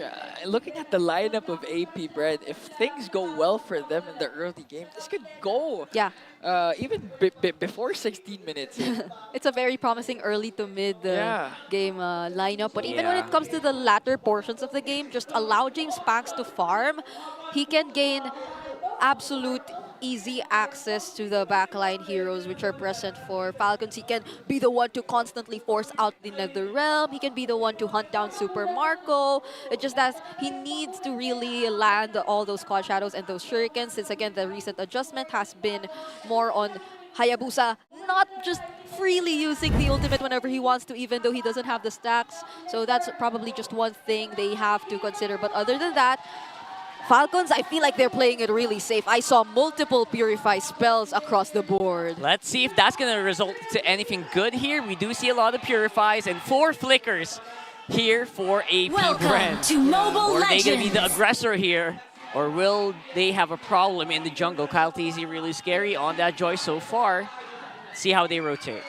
Yeah, that is going to be indeed the idea of AP Bren. So we're expecting them to rotate aggressively and as fast as they can, which is what we are seeing from them right now. They are leashing James Pax really well. He's already gotten his hands on the double buffs, and they will also secure the Little Wanderer from themselves. So at least a very decisive start for AP Bren. But let's see if they're able to maintain this. Look at how fast James Pax is. Already level 4. Kyle TZ still getting his purple buff. Just like what we witnessed yesterday with one of the first series, is that it's all going to boil down to the XP lane and how your junglers are doing in the jungle. So far, we know Kyle TZ has Oh my mastered that goodness. Joy very well and can really snowball early Yeah, on. but Super Marco can sense the danger. That's 4. That's 4 members, so luckily he just kept himself safe under tier 2. The fast rotations for AP Bren, if they aren't actually able to maximize it, it's a great advantage for Falcons too at this point. That's true. Right now, 83% of the community thinks that Falcons AP Bren are going to come out on top here. I don't know if you guys agree, but let us know. Maybe you have a different idea about this lineup. Let us know in the comments, sir. Yeah. We'll read them later. We still can't count out the fact that a potential clapback can come from AP Bren because they have the signature Badang and Kekedot's Farsa. So Team Falcons cannot be complacent at any given moment. Hey! Oh, that was Clap close. easy. No ulti yet, so Infernal Pursuit won't be able to be used to dodge out. And there's a reset on that turtle as well, which means they're trying to delay this as much as they can. And most members of AP Bren, excluding Kekedot, are already level 4. So they'll be a lot more confident to take on this objective. Flap is yet to get his ultimate, so there won't be any Infernal Pursuits just yet, but they might just go for it. Skirt goes for the feathered airstrike retribution battle, and James Pax secures the turtle. NetherRealm coming in from Few, unstoppable force from Kekedot. And it looks like both teams will disengage. Falcons still looking for an opening for a counter trade. Very interesting timing here of the use of the NetherRealm basically as an exit tool. Look at that top lane though. Oh, is this a one-on-one? Oh, wow, what a one-on-one. Oh! Weaving and dodging the Rhapsodies and Death Sonata. Super Marco stays alive, but he has to respect the damage from the Silent Kid. Okay, they spot Kekedot too. Oh, there's the throw. TLTZ was able to escape. Feathered airstrike coming in from Skirt. Has to use the electrifying beat. James Pax goes in. He still has the Wiki Shadow. Not yet on cooldown. Goes in once again, paired up with unstoppable force coming in from Kekedot. And the first blood drawn onto Ogwen. All right, AP Bren are keeping the aggression. This is exactly how they want to play their lineup in the early stages of the game. So Team Falcons, at least for them, they still somehow attempt to contest given or even looking back at the first turtle, and Super Marco has been managing his lane pretty well. He hasn't been taken out just yet by AP Bren, and he's also traded some energy shields for that earlier turtle secured by AP Bren. But still, this doesn't take away the fact that AP Bren is indeed leading by 1K. So Falcons at this point are really just waiting for their timings, and at least they have a lot of tools to respond and fight back against AP Bren to sustain the fights a little longer and eventually regroup to respond to them. That's actually true. They do have a lot of tools, and all of those are mostly on the hands of Few as well as Ogwen. So they're going to have to choose their fights carefully and make sure that they're very aware of the map, and then maybe they will fight later when Super Marco's, he's better. But right now, he does need more farm before he can join. Yeah, they need more time, and we can attribute how AP Bren is doing well because of the fact that their pokes are just too immense in the mid lane. Now, Farsa compared to a very passive Faramis so far. It's another AP Bren 4v5. has immense range. Okay, 4v4. There goes in with the fist break. Here comes the unstoppable force once again. Flap TZ up against 3 Infernal Pursuit. Might do the job. NetherRealm clutch once again from Few. James Pax goes in. The man moves. Another move to steal away the turtle. Chosko with the flicker in. Look at that. He's not done. He got stopped there by Ogwen and Few. They will disengage, and AP Bren got more than what they wanted. Another turtle for James Pax. Are you guys seeing what I mean by the very interesting timing of the NetherRealm? He uses it super late in the fights. Yeah, probably it also is somewhat of Team Falcon's intention to just really trade out some kills from AP Bren later on and just commit fully, since they were unsuccessful in securing that objective. But AP Bren, they just know how to be so careful as well to disengage when they need to and not give all those trades. Since there's no flicker, okay, there's going to be an unstoppable force to throw onto Kyle TZ, but he was able to dash out. They're looking to go for Kyle TZ, but again, a trade for Team Falcon. Very interesting. So at this point, you're kind of just wondering, how does the 4v4 man of Falcons just keep doing this over and over again, right? Yeah. Like, it's actually amazing they can last this long, considering it's mostly the 5-man of AP Bren who just keep trying to fight it. Yeah, but there is some sort of... Hold on. Hey! Maybe later. Maybe later here. Okay, now I can continue. But there is probably some sort of low-key response from Falcons in terms of how they play their rotations. So AP Bren is not able to maximize their early potential in terms of team fights. The mere fact that they're almost always grouped up together guarantees that the damage of the Ogi Shadow kill will somehow be split up. That's what we saw earlier when they tried to take down Kyle TZ, but he still survived since Ogwen and Few was there to share the damage of the Ogi Shadow kill. So if Falcons is still able to maintain and time these well, then they can find eventually an opening possibly. But right now the lead is just growing in the hands of AP Bren. It's 7 minutes and we're 1-1. So, I don't know if that means anything major, but no one's really dying in this game. Okay. Yeah. Flap TZ goes right after Kekedot. Skirt as well. Unstoppable force for Kekedot onto Flap TZ. Forced to use the Infernal Pursuit. Ogwen with glorious pathway. James Pax once again. 3-4-3 for the man with a million moves. Secures another turtle. That's so consistent how he's always getting the turtle so easily. Yeah, 3 consecutive turtles in the game. Oh, Oh no, they get there! Oh, few pulls there, forced to use the fist crack almost for El Capitan. Yeah, but going back to what Rockhart mentioned, this at least is Falcons minimizing that possible snowball and growth of the lead in AP Bren's hands. They have they're able to keep themselves safe most of the time, but keeping yourself safe but not being able to do something out of it later on, that might hurt them later. Oh, the aggression of the Bees once again to bring down Master Ogwin. Shizu working on Flapteasy. Kakadon might be the next target. Super Marco picks up another kill. Few on the other hand pulls there. Fist break combination. The Netherrealm was casted. Okay, Flapteasy still going right after there. Infernal Pursuit, Chovskirt! What a beautiful cast of the ultimate. Here comes the man with a million moves. No Netherrealm, and James Pax secures the kill. Kalteasy might be the next on the chopping block, but with the electrifying beats will escape successfully. That was a tremendous move by James Pax. Multitasking on the turret and making sure that Few would not be able to escape without a scratch here. Beautiful movement from AP Bren. Yeah, and that was a fight where Falcons was clearly split up, and it worked exactly in favor of AP Bren and how they've been, or how they've built this lineup, this composition. They're being the first target of Falcons, and them actually pulling him back towards them worked so well for AP Bren, because then there was able to sustain and again get enough or buy enough time for AP Bren to follow and dish out the necessary damage. I don't think they're even, he didn't even die just yet. Yeah. Never died even once. Again, early cast of the Netherrealm because of the damage coming in from James Pax with one Uigi shadow kill. That's why they had an opening a while ago. It was because they baited out the Netherrealm early on, and when James Pax knew there wasn't any resources left, he went in for the kill up against Few. Yeah, no major resources being used at all. I think that's fine to use the Netherrealm like that. Although here comes Kekadon, he's really committing a lot. Okay. Oh. No one's home though. Unstoppable force for the flicker of Flapteasy. As AP Bren, five-man rotation onto the Lord pit. It's gonna have Falcons is gonna have a hard time trying to contest for this Lord. Yep. Owen will be scouting the area though. Kalteasy at this point, his entry timings are really going to matter, and his targeting as well. Flicker! Kakadon with the flicker, but Flapteasy with the stop. He manages to throw Owen though and gets feeded off to Shizu. There from the back line, zoning out the members of Falcon. As James Pax gets the Lord. The next target might be Flapteasy. Infernal Pursuit onto Pive, but the silent kid silent. No more once again. James Pax, one more hit to Kalteasy. He'll escape, but three members of the Falcons are now dead. Even the camera is having a hard time catching up with everything that's happening around the map so far.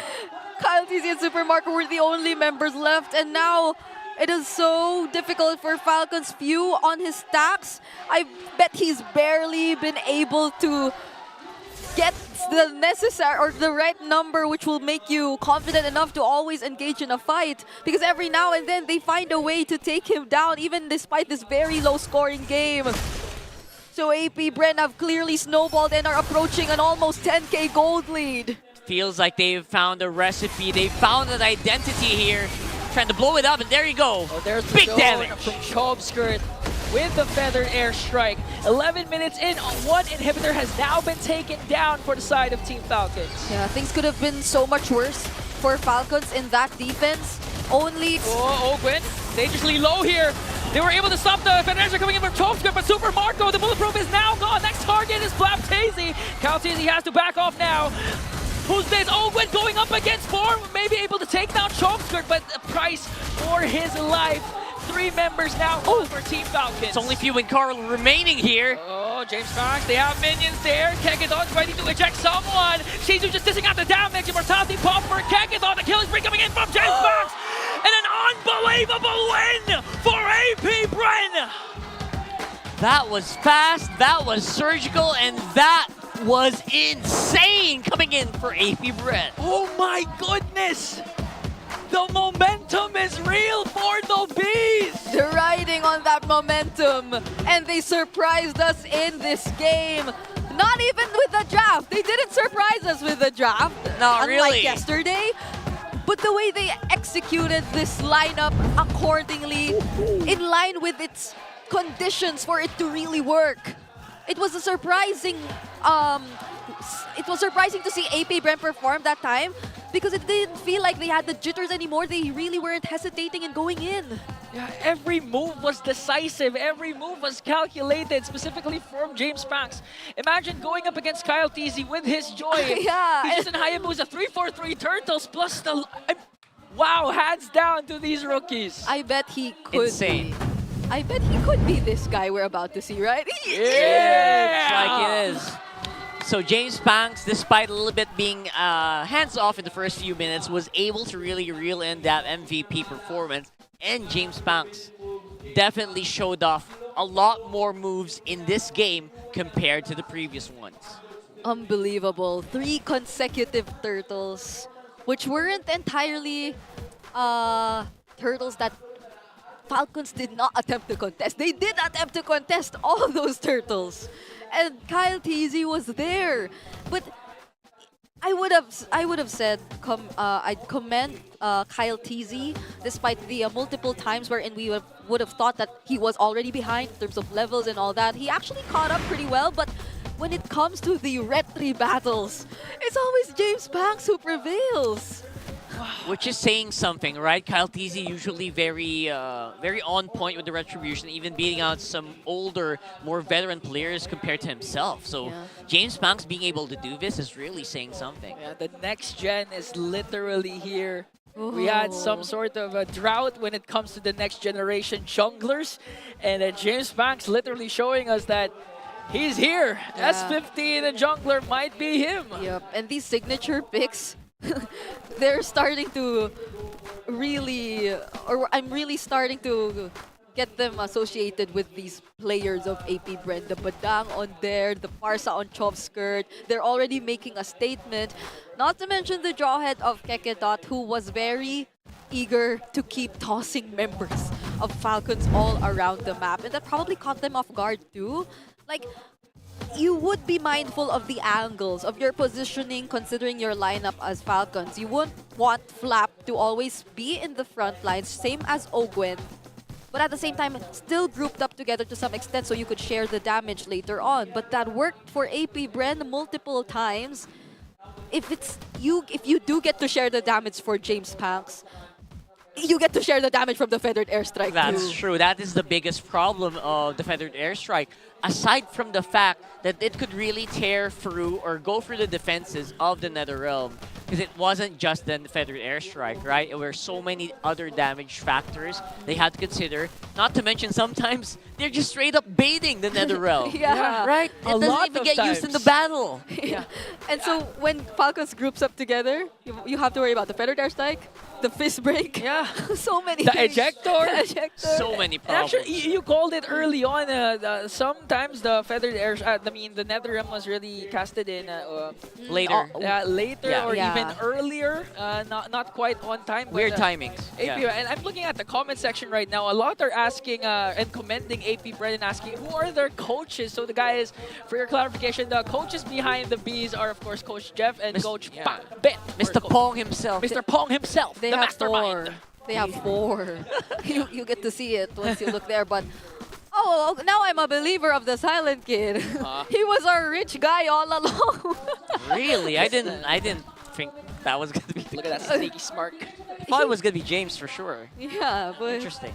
he was just so low-key in the way he played. As he that is. day. I guess that's just a Silent Kid Yeah. trademark, right? So, I don't mind. BPI rich guy is Shizo for this time around. 10,000 total gold. Yeah, he got the job done while all members of Falcons were busy with or like having their attention on other players. I mean, James Panks with that consistent retribution probably really did steal the show. And so like if you were in Falcons position, you would be thinking, how do we deal with James Panks now? He's clearly snowballed. How do we avoid all those ejector tosses? How do we get ourselves out of the way of all those feathered airstrikes? And how do we pick off there? Every single time they attempt to take on there, it seems like it just becomes a team fight that AP Bren gets to win in the end. Yeah, and it seemed like even the shadow stampede that Pew was doing to Dare yeah. was like He's a pulling free- him in, yeah, right? a free Yeah. flicker for Dare with his badang. It's like, thank you, brother. Thank you for getting me near your teammates. Something like that. And it's pretty amazing to see that there is also just, he's not playing a normal badang. There's something off about the way that he plays. It also throws off the opponent. A very unconventional It's like you're coming way. near me and you expect a fist break or fist crack. Yeah. It doesn't happen. Not And then yet. the timings are off. And then Few gets confused with another realm. He really is doing something to really help the fight. Not So- even the double purifies worked earlier. Exactly. Oh my Wow. goodness, James Panks. Shadow kill that can reach the entire map. I mean, that's true. I mean, it looked like that. He It got looked all like it. objectives. It's pretty amazing. So that's what happens when you don't get to shut down the jungling of the man with a million moves. Possible new signature hero for James. Exactly. And the thing is, that's the first time he used the Hayabusa in 4 weeks. Right? Yeah, After the nerf. Yeah, after the exactly after the nerf. He's back. He's My back to his old God. form. It's Hands really down. helping out the team, and it looks very amazing. So that's all. I guess that's as much as we can ask for James Banks, and the rest of the team is also catching up, which is also very important because it's not always going to be about him, right? So Shizu was able to do a lot, and I cannot ask for more for AP Bren for this one. Yeah, I can imagine how happy they'll be if they end the first half of the season with this momentum. Now that might be ahead, but you know what? Let's have a look at all access. Maybe they'll have something else to say. Maraming salamat sa ating mga casters at nandito pa rin tayo sa MPL Arena dahil may kasama tayong mga tropa for our MPL Smart Battle Trip! Kamusta naman kayo? Kamusta naman kayo? Sino ang spokesperson? Spokesperson, hello! Hello sa inyong dalawa. Please introduce yourselves to our MPL fans. So I'm John Aaron, I'm Trinidad po, Muntan student leader from Polytechnic University of the Philippines, Maragondon. Alright, Aaron, and? Okay. I'm Janary from Community Heroes, Yung. Isabela.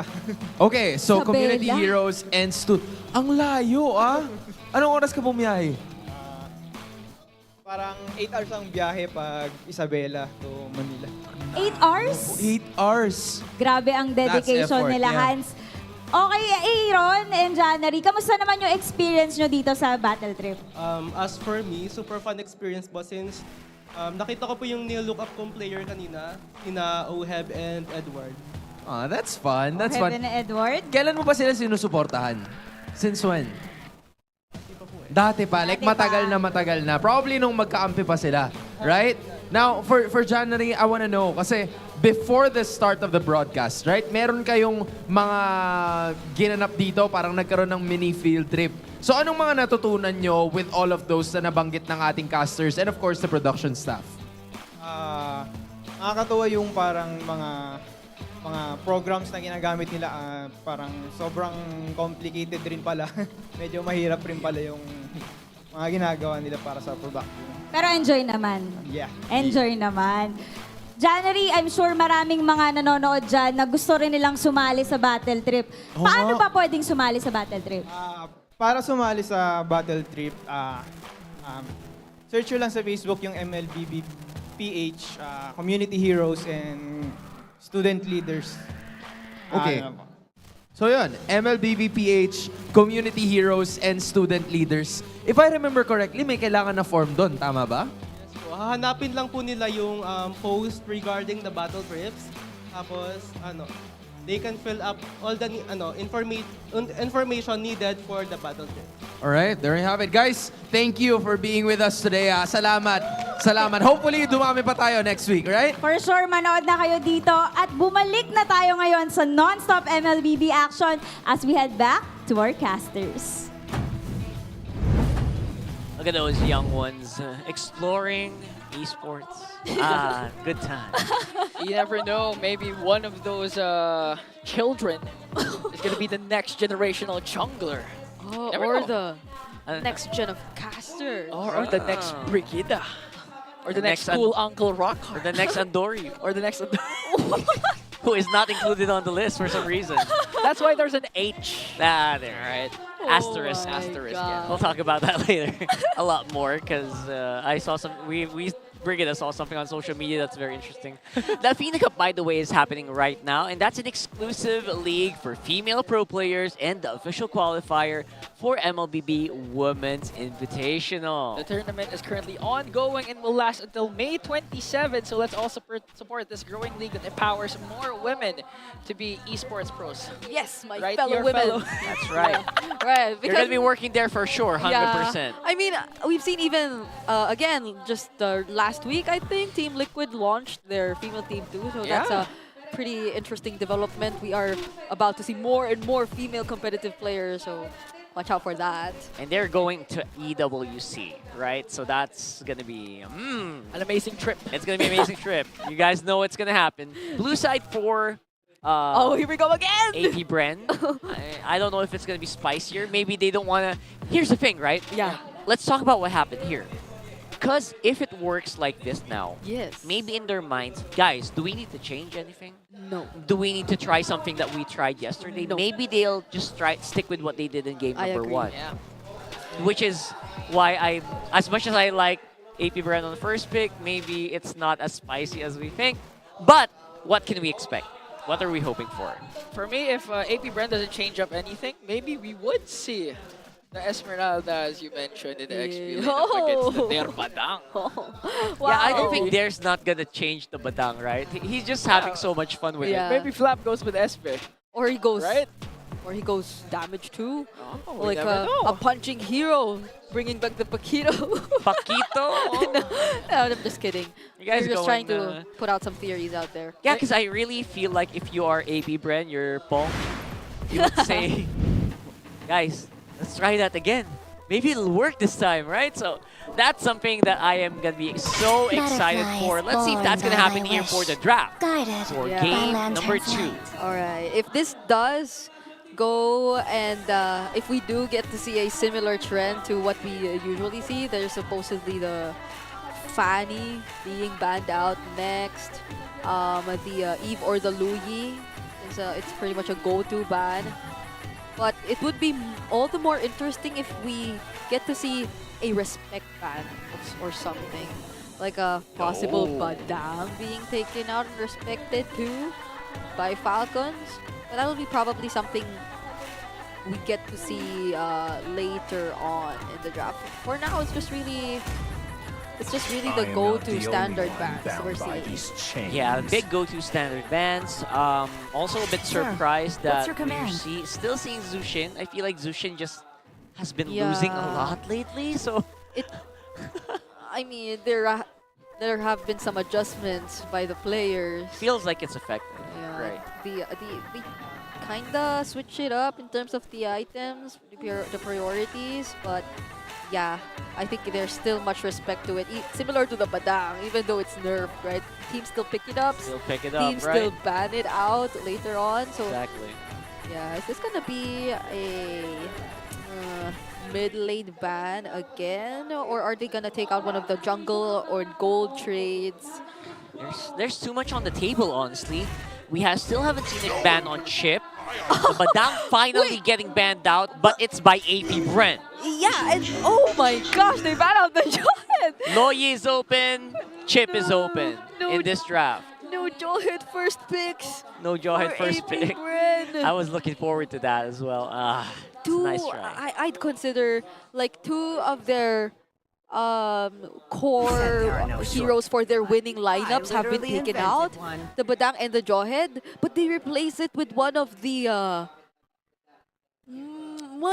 strong and buffed. It's a powerful heroes. pick. Yeah. Overall, I feel like the Chip still deserves that red side ban. For some Yeah. reason in this game, it's open. I don't know. I would pick it up as well if I was AP Bren. Yeah, but then we saw how it does tend to struggle depending on the situation. So Falcons will just have to really find a way to play around this. I feel like if AP Bren doesn't get the Farsa, this is like a much better game for Falcons to go for the Faramis. Yeah. Especially considering that the chip is there for AP Brent's side. So now Falcon power picks with the Suyo and Harith. So AP Bren Or for sure, we'll go for the Shizu Granger once again.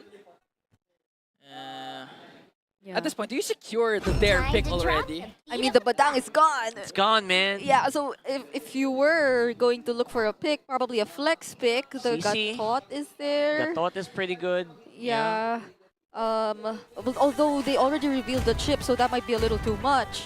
If we get the chip and the Gatot, immediately showing their No Granger? Roam and XP lanes. Yeah, they're not picking up the Granger at all. That's What is really happening? interesting. What if we get to see one of the adjusted marksmen finally? What if? What Like a if? Brody or a Beatrix? I would from love to see Shizu? that. Unless he wants to go for the carry still. No, I think he's gonna go Moskov unless it's banned out. Oh, a Moskov and the chip. Yeah. That's insane global presence The there. I global like the presence. idea. Okay. Yeah, You know, 100%. the headline a while ago was that James Banks' shadow kill covered the whole map. Oh. This is literally covering the whole map. They are going to be controlling the whole map. Not to mention they have a very mobile jungler, a very mobile mid laner. Like Yeah. they're going to fly everywhere. Yep. I like it. And Louis remains untouched for this series so far. Okay, Falcons, keeping it safe. We'll pick up the high loss first. So now we are probably going to see some mid lane bans here and there too from AP Bren, letting whichever they want to copy with the IMU through, since they have the Valentina. And I feel like it's a really great choice for AP Bren, since the mere fact that they have a chip in their lineup would require AP Bren to at least consider an AOE type of roamer or mid laner. So the Fire Mist, which we suggested earlier, since it isn't still entirely out of the picture, now that they have a Valentina, they can make it work for themselves too. So the double Nether Realm might become a possibility once again in this game. It's weirdly enough to say, I still kind of see the Fire Mist still possibly slotting in here. Yeah. Especially if you put yourself in the shoes of the Falcons here. Yeah, and there's no Farsa now. No Farsa, can't blow us up. I think Um, they should ban out the Fire Mist here, if I was AP Bren. Yeah. Not unless they just really want to fight them with their own Nether Realm too. Head to head, right? Yeah, I mean, yeah. So. Oh, that's true. You can just leave it open because you also have NetherRealm for your team. That will... Yeah. That's saying something because right now, look at them. It's almost all melee for AP Bren. Yeah. It's all straight up in-your-face gaming. This was similar to what Falcons drafted for themselves in game number 1. Only that Falcons still has a chance to secure some sort of range for them. Experience the euphony of Oh, speaking of range though, they take out another possible ranged hero for AP Bren too. AP Bren, they're getting a challenge here a little bit, but like you guys mentioned, Moskov definitely still a bigger threat. Yeah. In this scenario, AP Bren very happy to take that up. Yeah. Yeah, we can't forget the last time Shizu showcased Moskov. It showed a lot of glimpse of hope, especially towards the late game, of how well he cast the SOD. He's not just randomly firing it at any given moment. It's really calculated to the point that he's not even trying to go for the neutral objective seals. He just really wants to go for the late entries. Yeah. But for some reason, after the go-to gold laners, it's either really the Moskov, the carry, then the Bruno. How So- flexible can Shizu be in this lineup though, if not the Moskov? Like, what have you guys seen specifically for this guy? Oh! Perfectly balanced, as all things should be. You got global, I got global too, Yeah, you so know? why don't we go all out on global then? Going back to the entire idea of the Moskov being slotted in for AP Bren, but to answer your question of what else Shizu might want to pick up in this scenario. Make some noise for yours truly. Carry, Moskov, Bruno. Yeah, the carry or the Bruno is indeed still there, but he, Moskov is just the how about you easy just- answer, right? Yeah, how about you show us the Beatrix? yeah, but again, you have to consider the laning, because laning is an important factor too in how things are going to turn out eventually. Shizu, what is the pick? Oh, they go for Irithel. Irithel. They went for the easy answers. All right, Okay. not bad. And like you mentioned, this is very similar to what we saw from AP Bren last game. Yeah. Oh, sorry, from Falcons. Falcons. Last game. Literally just changed up the lineup, but added the global presence now for Flap DZ. Oh, what does he pick up against this? There's a Glue? might be a bit hard to pull off. The Hilda. Gatot is the, like, I guess, just Gatot, throw it there. Yeah, just they're for fun. unbreakable too. Paquito's not bad, maybe. To respond to the shortcuts. The Edith is there also. Edith, there you go. Yeah. Although, Primal Wrath. yeah, the Primal Wrath will be going into the hands of Top Spirit. The falling stars brought us here. I think. What? Hold on. Hold on. I'm trying to. Wait. Was that error? The last time we I think saw... they called it. That might have been an Yeah, error. I think that they're smiling. I think they called it. Okay, Yeah. so the last time we saw something similar to this happen was the Novardia Selena Yeah, TNC. So are you that's- telling me that this is... I'm gonna try to not overanalyze this one. Yeah. Just so. I don't think that is the case. I don't think that's. for now, They're not gonna pick a Navaria there. But they're if not. they do, Do you really want to Furycraft a possible missed pick? I don't think so. yeah, I don't saw think the so. reactions. They were like smiling. You're like, yeah, that's. I did not I can't choose read that. I can't read their faces anymore, honestly. Oh, It actually, Wait. it actually is. Wait. Is this for real? I don't think it's. What? Everyone's like holding their breath now. And everyone's holding their phones too, if you look at the stage right now. So this might be it. What the heck? Wait. Okay, so That's me, literally me right now. What? Imagine if Renmar was here. He's so. He's so present. Why are they zooming in on the armpits? We still... Oh, that's the real deal. Oh my It's the real goodness, we deal. still don't have confirmation. So we're still... We can't. I don't think we. Okay. We don't have confirmation. Oh yeah. I'm going to really. Ah. Oh, that's so nice. It's Yeah. really fun to watch live, even if it's very far. Why are you shaking? Don't shake, bro. Oh, that's You're the fan Who That's- flew? Yeah. From That was from Capiz. yesterday. Yeah, he was here yesterday. Right. So she's here for the entire weekend. For the I'm whole- glad she's I having hope. fun. If she's not here for the whole weekend, let me know. We're gonna allocate some tickets for that person. All right. It's also just fitting that MPL is inside the hotel, so That's right. so people who Literally, can't- you wake up, morning breath, morning hair, then go to MPL. That's how I do it. Or depending on you. Yeah. I mean, you can kind of can maybe brush your teeth. brush your teeth before you go. Don't be such a boss in your bathrobes. It takes 10 seconds to wash your mouth with mouthwash. 10 guys. sec. Oh. I would honestly like just give a skin to anyone who's gonna walk into MPL with a bathrobe and slipper on. Okay. Oh, you heard Guys, that? you heard it here first. Yeah. A skin, an epic skin from Rockhart. If you come in the MPL venue live, just wearing your bathrobe. With a bathrobe, bath Slippers. slippers, and you checked in the Green Sun Hotel in Makati City. Yeah, And or you whatever check you it. like. Just style your bathrobe. Yeah. I feel like you can style it. With morning breath and morning hair. Oh! Oh, that's Renmar. He's here. He's here today, by the way. Oh in case you my forgot. goodness. Yeah, I could was- hear the what's from a distance. Yeah, he's here. He's here today. He has a party to go to later. That's very close. What's this? Fancy Klaban. It looks like Bren won the Fancy Club. Yeah, I mean they're Team topping Falcons. the ranks, right, of the fancy club. This guy is getting way more exposure than we are. I'm amazed. Right? And all his funny faces. His face is on the screen It's more funny than we because it's are. coming from both sides, not just AP Bren, also Team Falcons. Oh, now he's getting his revenge. Okay, in fairness, most of the Falcons are also former AP Bren, right? Even the fans. Right now, they're very split, and most of them are used to cheer together, Yeah.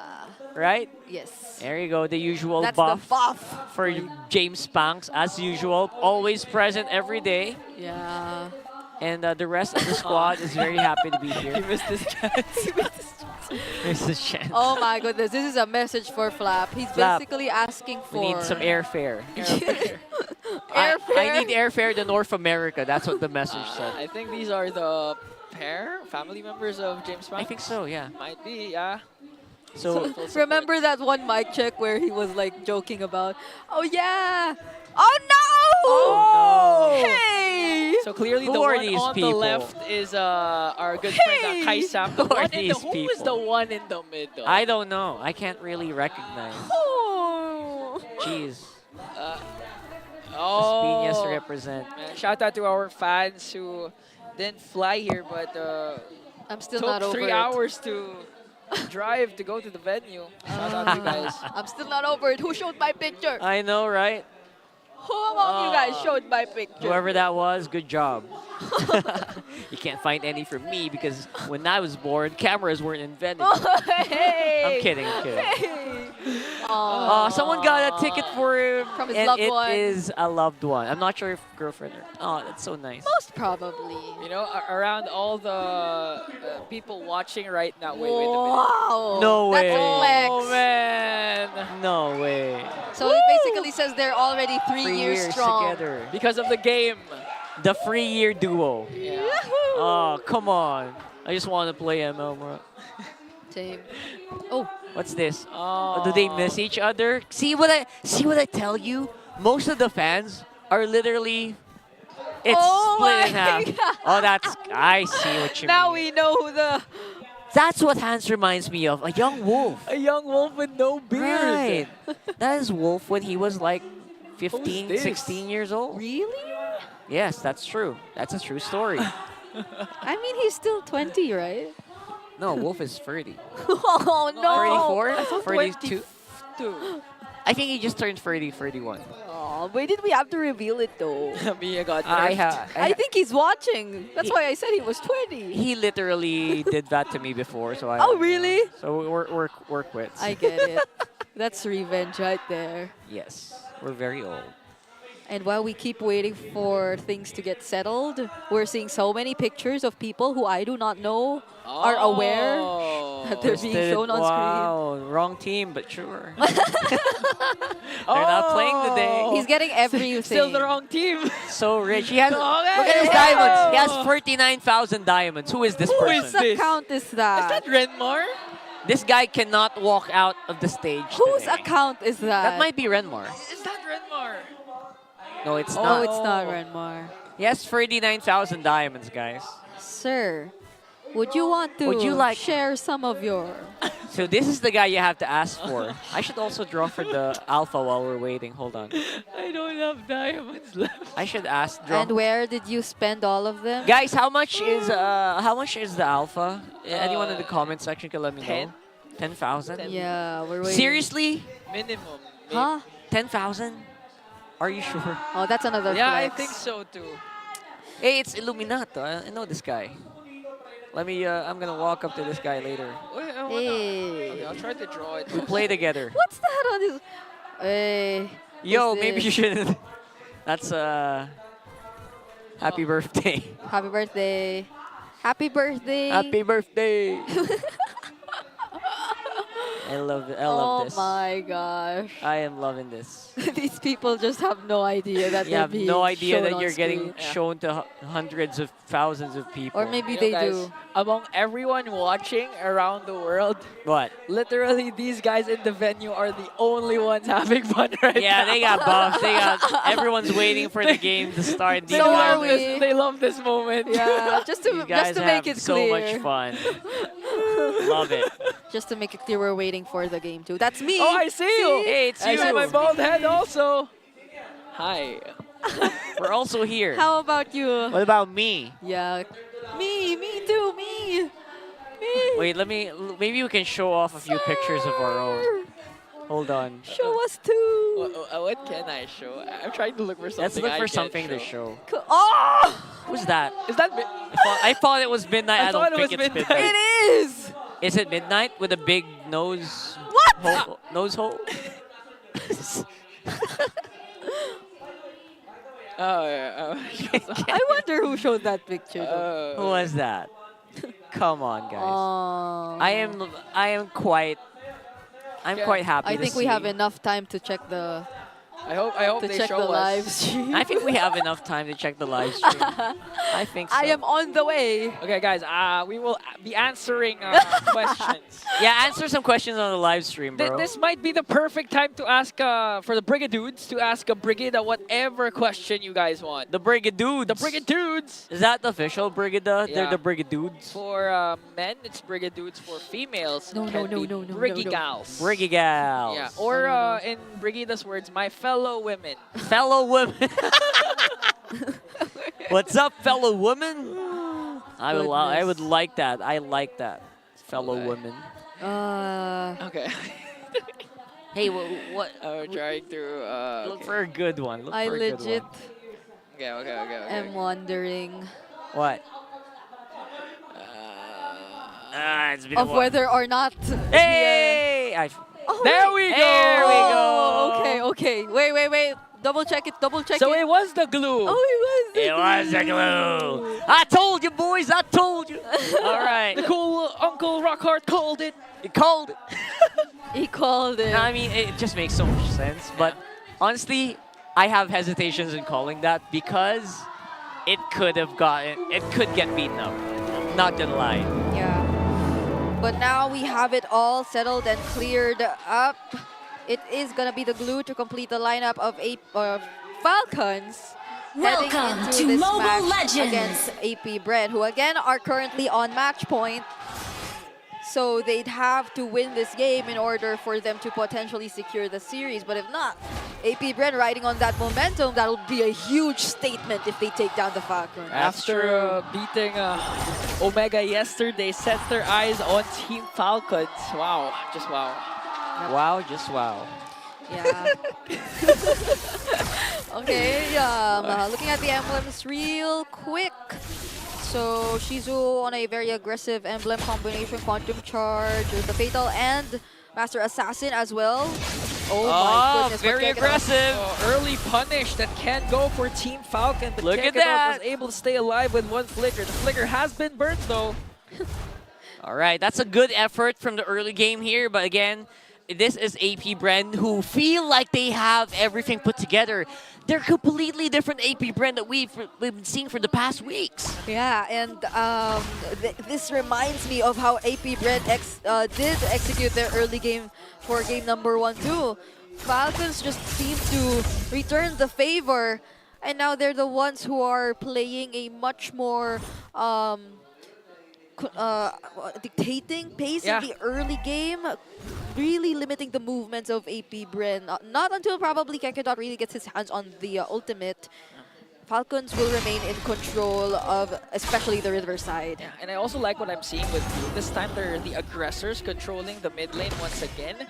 Earlier it was James Spank securing all turtles, but now they want to fight it out. The first man down is Kyle Teasy, and it looks like an uncontested turtle. Once again for AP Bren, the next target is open. Choskirt with his own glorious pathway to bring down the master. Very early aggression here. Oh, Flicker. Flap Teasy. Was that Flap? He has the stacks, That was he has the Flap. stacks. He's trying to capture Gekidot! Oh, but the shortcut is there. Shizu might just sacrifice Gekidot instead to go for the kill onto Flap Teasy. That's a 3-1 swing for the Bees. All right. Boy. The way that first turtle fight happened was so interesting for AP Bren. Despite us mentioning countless times how Falcons was clearly in control, Choskirt came from behind. He attacked Falcons from an angle they were unfamiliar and they weren't expecting him to, which was sort of a sandwich play coming in from AP Bren. And they were just very confident in James Spank's abilities to secure the objective. So that was a clear win once again for them. What do you call someone who attacks from a very weird angle? What? An angle breaker. Wow. Whoa! First off, it was Brigida with a layup. Now Rockhart with an angle breaker. Oh, angle break. Yes. Yeah, I can do that. Okay. If you can see Brigida right now. You can only see her. Yeah. And I like how, again, Choskirt did play that. He got the glorious pathway from Ogwen, casted it early on, but this time he's rocking that diversion. So you have numerous potential points that AP Bren can use to go for Falcons unexpectedly. Yeah, at least on the bright side, Falcons indeed have a lot of resources that can respond to whatever plays AP Bren will be doing later on. The presence of a Luyi, the diversion, the duality, and all that can also prove to be one of the biggest threats for AP Bren when they do decide to engage from the shortcut. But timings are indeed gonna matter. So long as AP Bren has that or are able to communicate well with one another regarding those timings, I don't think that'll be that big of a problem. But That's Kekedot straight to downtown. He could cast that shortcut, but I don't think he's gonna go for it quite yet. Well, they send out a chip with a diversion. Falcons surrounding the turtle, just short-skirted. Kekedot goes in with a flicker. Shortcut is there. Here comes Shizu, the silent kid once again. They're trying to target Kyle Teasy, but Kyle Teasy will secure the turtle. Now Kekedot trying to go for Falcons here. Shizu gets a kill onto Few. There might be in trouble here. Here comes Super Marco with the Salmon Force. Gonna bring down Dare. That's a 2-kill swing for Falcon. Somehow, somewhere, AP Bren and Falcons are actually equal on gold from everything that's happening. Chopskirt attempted to do the exact same play earlier, but wait, James Banks! Electrifying beats onto the bulletproof. I'm able to take it down! Fortunately, there was one dash left for Super Marco. He knows it. What a way to survive that. It was clearly an almost kill for James Banks, but okay, looking at the items so far, Kyle TZ slightly ahead of James Banks still. They were able to equalize everything out, especially as Falcons was able to secure the most recent turtle. But Shizu has been able to get a kill and an assist, which is something you'd have to watch out for. Shizu seems to be locked in. The way he was just so decisive in battling Few one-on-one earlier, despite everything that was happening in the skirmish. So you cannot be isolated against AP Bren. They're really playing around with angles, I must say. Yeah, the moment that you think you're alone, something like this could happen, but this time it's Team Falcons to try and give space for Super Marco. That's a lot of space, honestly. Super Marco, despite almost dying, is actually in a pretty good spot. He has a kill, he has a lot of gold. So yeah, I feel like they're just gonna keep doing this over and over again. And despite not having a big lead, they do have a lot of map control. Yeah. The space created from that diversion might be worth it, because again, space created for Super Marco, and at the same time, right on time for the turtle, because now the third turtle has spawned. Yeah, everything's still relatively equal for both sides. Kekedot already used the Y walk to make it in time for this upcoming objective, so let's see how they are going to pull this off. Okay, they're getting started. Kekedot's on the back! Kekedot makes a beeline. Kyle TZ with the turtle. There might be in trouble here as he gets taken down by Super Marco. Shizu working on his back. Few has to flick around. Owen chasing right after the silent kid. A double kill coming in from Marco. Three bodies from the Bees are now down. Chopskirt might be the next target. One more hit, and Super Marco delivers once again. A very super performance here for Falcons. They're heavily controlling the early game to the mid game now. Yep, and it's time for AP Bren to change things up. They've been repeating the exact same approach for 3 times in a row. Yeah, that's but true. Falcons have been able to adapt to it. Let's check that instant replay to recall what happened exactly.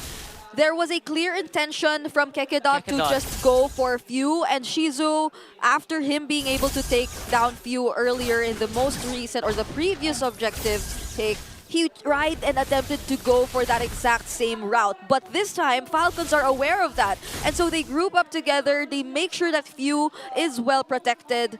And with the Brave Smite and all these tanky members alongside him, I bet he's able to survive any attempt similar to that. Yeah, Falcons literally grew eyes in the back of their heads.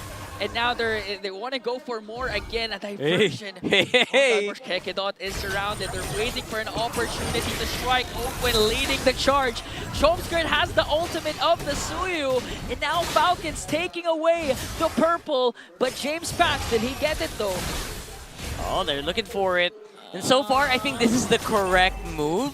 If you are He AP got it. Bren, James Fox got it? Yeah. yeah. Okay, still. No. James Pangs, not James Pangs. Kyle TZ got it away from James Pangs. All right, there you go. Yeah. A bit of a calm here before the storm, so we can kind of just chill and see what's the plan here for AP Bren. Because earlier, that replay, it was very janky. It was so not sync. Yeah. That's a word. It's not sync. But Didn't it's feel true. your sync. And it's true. It's lacking from AP Bren so far. Kekedot even flickered for that shortcut. Yeah. So I don't know. It felt like they had the exact same idea too. Kekadot came from an angle similar to where Falcons were positioned. Like this one. Good stun from Ogwin. Not enough time for AP Bren to contest for the Lord. Here comes James Banks on the back with an electrifying beat. Tazy with a stun. A beautiful clap back from Team Falcons. The man with a million moves no longer here. What is happening to AP Bren's attack? It's so delayed. It's either super delayed or super early. They're not timing their attacks correctly. Yeah, one of the main factors was literally the stun from Ogwin, because Kekedot had the proper angle to cast the shortcut, but with that delay, it was more than enough for Kyle TC to literally steal away the Lord from AP Bren with no contention. Yeah, literally, they literally just walked after that. Yeah. Yeah, and at this point, they're still probably waiting for a bit more items to come in for their damage dealers, specifically Shizo. And James Pangs has to be extra careful with the timings of his entries again, because Falcons have enough to actually disrupt him, prevent him from actually finding that perfect target, similar to how he was the recipient of that stun from the Blade Surge from Kyle TZ earlier. And that's just one of the many ways Falcons can actually stop him. So fortunately, they still have the Holy Shields, but Falcons will get so much with that Lord. Okay, Lord taken care of already. Ogwin starts things off, paired up with damage. Both coming in from Super. Marco Kekedot is gone. Shizu might be next on the chopping block. Flap TC choking up the damage. Oh, James Banks finds an angle all the way to the bulletproof, takes him down. Diversion play to walk away. And a dodge from James Banks dashes out. All right. Oh my goodness, just when you thought he was gonna walk all the way there, he doesn't. And he All gets right. to find a way back. It's really fun to watch, but we have to keep our eyes on the prize. 5,000 goal lead for Falcons is no joke. I thought Chip had the Y walk. I thought so too. It was with James Banks. Y walk. Just dash out, bro. He just dashed in. Apparently dashing is faster than walking. Right? Yeah. Who would have thought? Yep. Wise words once again from Uncle Rockhard, but Kekedot Oh. forced to use the flicker. There's going to be a diversion from Few in the rest of Falcons. All of a sudden, all of the single members of Falcons are here. Just to be clear, that was Rockhard, not me. That was me. That was not Brigadon. But I swear I could have screamed the same way if I were Kekedon. Brigadon, that's the only reaction if you got 5-man ganked on your own. know. Just So he also had to burn his flicker, but it was an inevitable pick up. Oh, this time Super Marco wants his revenge, and he will have Damn. a solo kill to James Banks on the bottom lane. What a hit. What a hit. Super Marco 2. Individually, Falcons. Isn't it supposed to be assassins killing gold laners 1v1? What is happening here? Oh, hold on, hold on. Hey! Of the shortcut. Oh! They burst it down the teleport! No, no! Kekedot again left alone! No more Kekedot and James Banks for this Lord take! Team Falcons, the run and gun strategy is working, but this time they're using their swords from Kyle TZ. That's one way to deal with a shortcut. Just destroy it in one burst. Oh my goodness! Oh no, they're gonna go for the diversion towards Shizu. Will they catch him? That's just the only thing to do in that situation. At the very edge of that.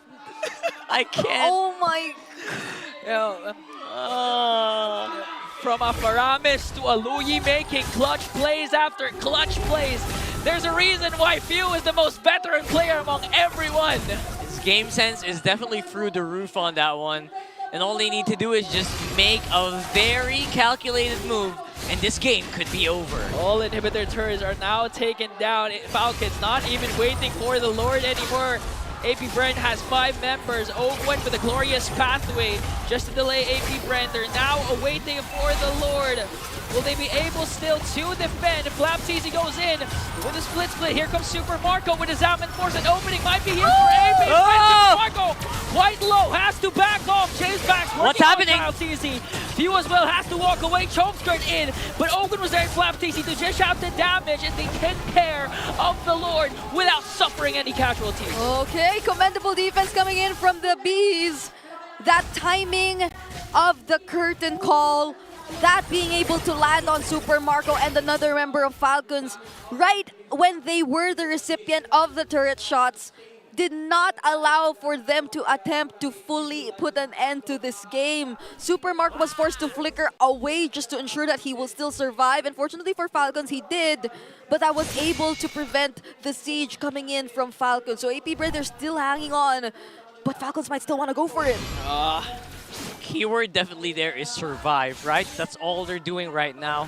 And as impressive as that is, will that be enough though, right? One more wave could actually really break this pace. Yeah. Although on the bright side, Shizu's slowly catching up on items.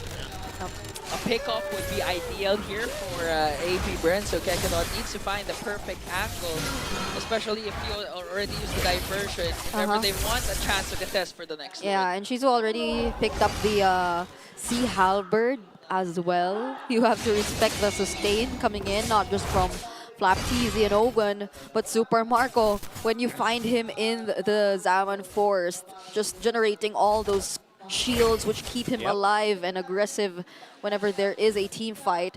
But for now, Falcons, they will play it safe and probably wait for the next objective. We're still 15 minutes into the game, which means that we're still waiting for that 3-minute interval still before the Lord spawns. I wonder if Shizu and the rest of the gang here can be ready for the attack, because I'm 100% sure this is going to be a very, very solid attack here for Falcons. Yeah, they might go for a Hail Mary play. Kekenot use the Y walk up top and try to go for the shortcut to try and contest for this Lord. Slowly, the Bees are able to go outside the map and have vision over this Lord. Okay, he won't use the Y walk just yet, maybe? Okay. Oh! Kyle TZ already secured the Lord, but still Kekenot catch the shortcut right away. They want to clap back, but Super Marco to pick up a kill onto Kekenot. Plus there, Flap TZ next target is the Silent Kid, and now been silenced. Kyle TZ works on Chomskred also, and a full man wipeout. That is it. That is game for Team Falcons, and we will go to a game number 3. This is what happens when you actually see the two of them together. Ingan, earlier, you know who, on the other side of the desk, she was on the break. She was on the break. And now she is 2-0. casting. When she was on the break, it was 2-0. That's right. It was here. It's just facts at this point. We need to create an actual study with a control set and everything later on. But for now, we got a 1-1. I love it. Even our hosts on the side are just laughing at me. They're just laughing right now. Laughing at me, but I'd like to think they're laughing at us. I hope so. Right? I hope because we're the ones seated here. Witnessing the 3 games. They're literally becoming the actual. I don't know if I'd consider this still a meme. It's not a meme anymore. It's a natural phenomenon. Yeah, and I don't even know if I'm happy about it because. I mean, What do you mean you're not happy about it? This is great MLBB. Of course I love my Yeah, we're seeing AP Bren finally get the wins. And it's It's uncanny. It's Yeah, It's uncanny. Game 3. Wait, I need to clarify who screamed. I think that was me. Both of us. I think it's a coincidence. You just couldn't. I think this is a big coincidence, guys. Oh. Trust me. My goodness. There's an MVP there. That is going to be Few. He is still the idol for a reason. Really played a spectacular Loyi game there, and that's why you don't go global. Ask me what my favorite play from Few was. What? Can you name one? It was the positioning of the rotation to make sure that Shizu doesn't get home. Yeah. Wow. It was actually how many milliseconds left before Shizu was safe and sound. But Few says, I want to go for the kill. I want to ensure Yeah. that Falcons will continue to snowball. And the Capitan, after a rough start for game number 1, proves that his veterancy and skills are still up to par. Yeah. 100%. These are moments wherein AP Bren still wanted to play very aggressively. This was a moment where Shizu just took on Few all by himself. And this was in the second turtle. But after that, we did mention Falcons already learned from this single sequence. Look at how, despite Shizu wanted to go after Few, there was an immediate response from Ogwen. And that Few was able to survive with that flicker timing that. as well. And I think they have to include that moment where he just was able to stop Shizu from going home. Yeah, I really would amazing. like to see that. Yeah. I would love to hear what happened also during that moment, because I believe... Oh, I don't think it's... Oh, there. Oh, no, it's not. It's not. Yeah, but they, No, it's there. It's there. Later on. At this point, I feel like Falcons was just so explosive here that they could do whatever they wanted. And Kekedot was just getting dismantled. Yeah, there was... They denied the unpredictability from Kekedot, basically. It felt like Falcons could see everything on the map. See that? Even that one. That was just pretty amazing moves here. And this was considering that AP Bren actually had the good Ah, start. Kekedot. Yeah. Oh, there you go. Oh, There you see? go. He was See? at the very end of the rotation, AOE. And most of this is definitely from the calls of Few. You can really tell the in-game high IQ here is very apparent. Yep.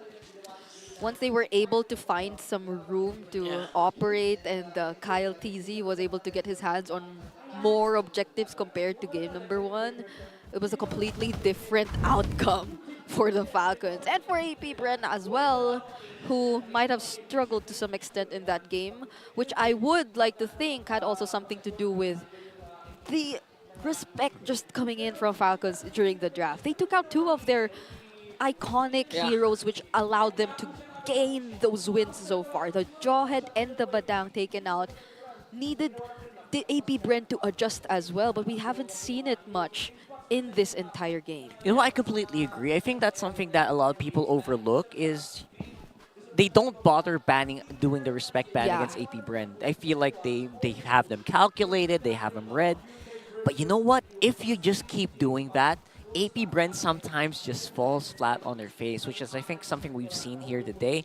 It didn't even feel like a fight. 5-19. There were moments where James Max, all right, he could do some pretty cool stuff. Yeah. But the rest of the squad just had a hard time there. I don't recall saying Dare's name for the whole series. There was just one For the whole game, right. good Crucial, moment for the curtain call. Yeah, Except for the that final one, def- yes. That one, but apart from that, Super compared to Mark his was the survivor. right, compared to the Dare we've seen with his Badang literally changing the games. Highlight after highlight after highlight. It was not there. We need that there. We need the Dare guy, the not, Yes, the not Badare. the not Dare. Maybe if Badang's not open, let's go with Grok. As an, Grok? For the wall. Oh, all he right. needs some walls. Because he is Pader. He's officially Yes. Pader, as christened by Mr. Renmar Santa Cruz. And I completely agree. I feel like he really does excel in setting up the battlefield, and if he's a CC, just not as good, right? Yeah. So BPI Rich Guy here is going to be Kyle Teasy, 885 GPM, very close to that 900 mark. Everyone just loves to see him on. And yeah, I would love to see more from Kyle Teasy for sure. This game felt like a very big statement game here for Kyle. Yeah, that was the show him how it's done game. Show him from how it's Kyle done. TZ. Yeah, and exactly. the entire Falcons. It especially with our MVP, who we were really discussing and diving deep into the way he showed his game IQ multiple times across that game. All of them just felt much more like the Falcons we used to know in this game. So The yeah. Falcons we used to know. I mean, I used to know. that's how the TikTokers Yeah. would call it, right? That's the Filipino TikTok humor. Yeah, if you're a Filipino TikToker, you know what I mean. Or maybe that's not the Falcons we used to know, but the AP Bren we used to Yeah, know. that's true. That hits hard. Well, the Infinix Masterclass, by the way, has begun. This initiative engages students with discussions on gaming, youth empowerment, and gaming technology. Not to mention gaming content. You can't have that. can't not have that rather. This is truly for the community, and for those interested in joining, go to the official pages of Oh, look at that. We have a few. Wow. There you go. I never thought the Infinix Masterclass is very star-studded. I know, right? Wow. Check the official pages of Infinix Mobile for more information. Or maybe we can just ask the person who is right next to us, how is the masterclass like, Brigida? It was fun. It was fun. The students were very participative. Yeah, I feel like a teacher. But wait. How can you be there If when you're you're here. over here? That was last Tuesday. That was last okay, Tuesday, bro. Yeah, but anyway, yeah. We have a thing called technology where we can record stuff that happened in the past. He didn't know. I only know fire. You thought that was like? No, I only know my fire. My gosh. But no, honestly, yeah, it was That was so fun. That looked fun, Brigida, Yeah, right? and they were really eager to learn more about the industry, which was a really fulfilling experience for me, I'd say.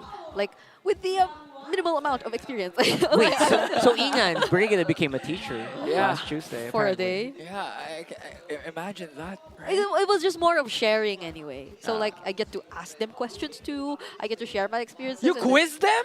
No, not quizzed, but they asked me a lot, by the way. Oh. And it's funny because like majority of the questions they asked had nothing to do with my talk. It's like, who's your favorite player? Who's your favorite team? And all that. You know, usual youth. So who nowadays. is your favorite? No. We're Who's not- your favorite team, though? Right? Who's your favorite hero? No, we're gonna... What's your rank? Right now? No, let's not talk about that too. I'm currently at 30% win rate. I've been playing solo and it has not been good. What's your PPI pin? Hey! What's your account number? Just you guys, you be the ones to open up an account now. Oh, yeah, Whatever we you got to want. open up an account, 100%. So we have a bit of community shout-out, by the way. Whatever for TLPH, Falcons, RORA, Onic, whichever one gets MSC, we're 100% sure that the Philippines is going to be the champions. Oh my goodness. What do you guys think about that? Oh. That's from Bunso, Yeah. the youngest Hey. The youngest sibling. Well, for multiple world championships in a row, right? Yeah. I don't think there's anything else that's left to be said. But to all our like international fans there, I don't know. It's just facts. Like I didn't say anything much, right? It's There's just no that's lie true. into it. All truth. You're forgetting TNC. Yeah. Yeah, even TNC. Maybe TNC could be there. Yeah. But again, in terms of the Not jinxing it. international scene, I mean, a lot of teams are catching up. What? Yeah, Yeah, 100%. they are catching They're up. catching up. That's true. And that's actually not from us, right? Yeah. That's from most of the teams as well. Like the teams who used to be very much on top, specifically Onic, right? They said that everyone else catching up in the meta where you just play for like weeks and months on end. It's inevitable to happen. It's Yeah. gonna happen, and it did happen. And now another patch came in though. That's the question. Yeah. Who's gonna be ahead of the curve this time around? You know, I'm actually excited if once Kalea has been activated. Imagine. You can't stop talking No, about 'cause Kalea. imagine the scene in MPL Indonesia. Oh, We got yeah. great roamers there who are like, all are like Chaknu, Yeah, all that's setting true. up. Kalea is going to be That's a huge pick. Yeah. So once Kalea comes out, Chaknu's gonna go back. Yeah. That's what you're saying. Maybe. Is that what you're saying? maybe. What's with all the But, movements? one thing for sure is one of my idols, Keyboy on Onic ID. Keyboy. I would love for him to rock that Kalea. Oh, He was yeah. also bald for a few moments. Yeah, that's his serious mode. That was his So is this your yeah. serious mode? Yeah, I'm So serious this is the now. Ingan serious mode right now. Blue side on Falcons, by the way, with the 71% win rate. I think we're going to have a lot of fun. They did win on the blue side last game, so that could be saying something. Is this the... Oh. You know what they say? It's a reverse sweep. Reverse swift. It's a reverse. It's very fast. Yeah, it's fast. Oh yeah. Yeah, reverse and it's swift. And then what is this motion? Oh, It's Swift. I thought it was some profound Reverse Swift. Yes. quote or something. But yeah, it is. It's Taylor Swift's sister. Yeah, Reverse, Reverse Swift. Swift. Really? Yes. No. You guys didn't know that? Okay, today I learned something new. Thank you so much, Uncle Sorry, Rockhart. guys. This is what happens when we have free games. What's your command? Oh my gosh.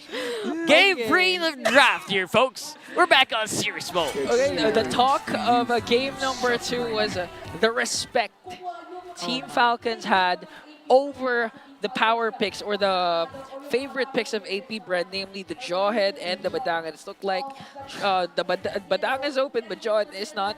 Yeah. Yeah. But the weird part is they were the ones who banned the Badang earlier, right? Rockhard? It was AP Bren. It was them. Who banned out the Because it's Badang. also I respect wanna to ask Flap that. Deezy. They respected themselves. Self-respect. Oh my god.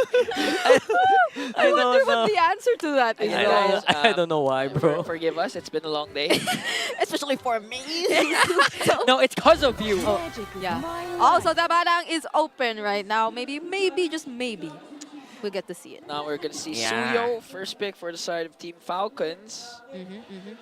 Suyo or the Joy, but I feel like they played against the Joy really well in game number 2, so they wouldn't be too worried about that getting into AP Bren's hands again. Surprise. First pick, Hanzo. I'm kidding.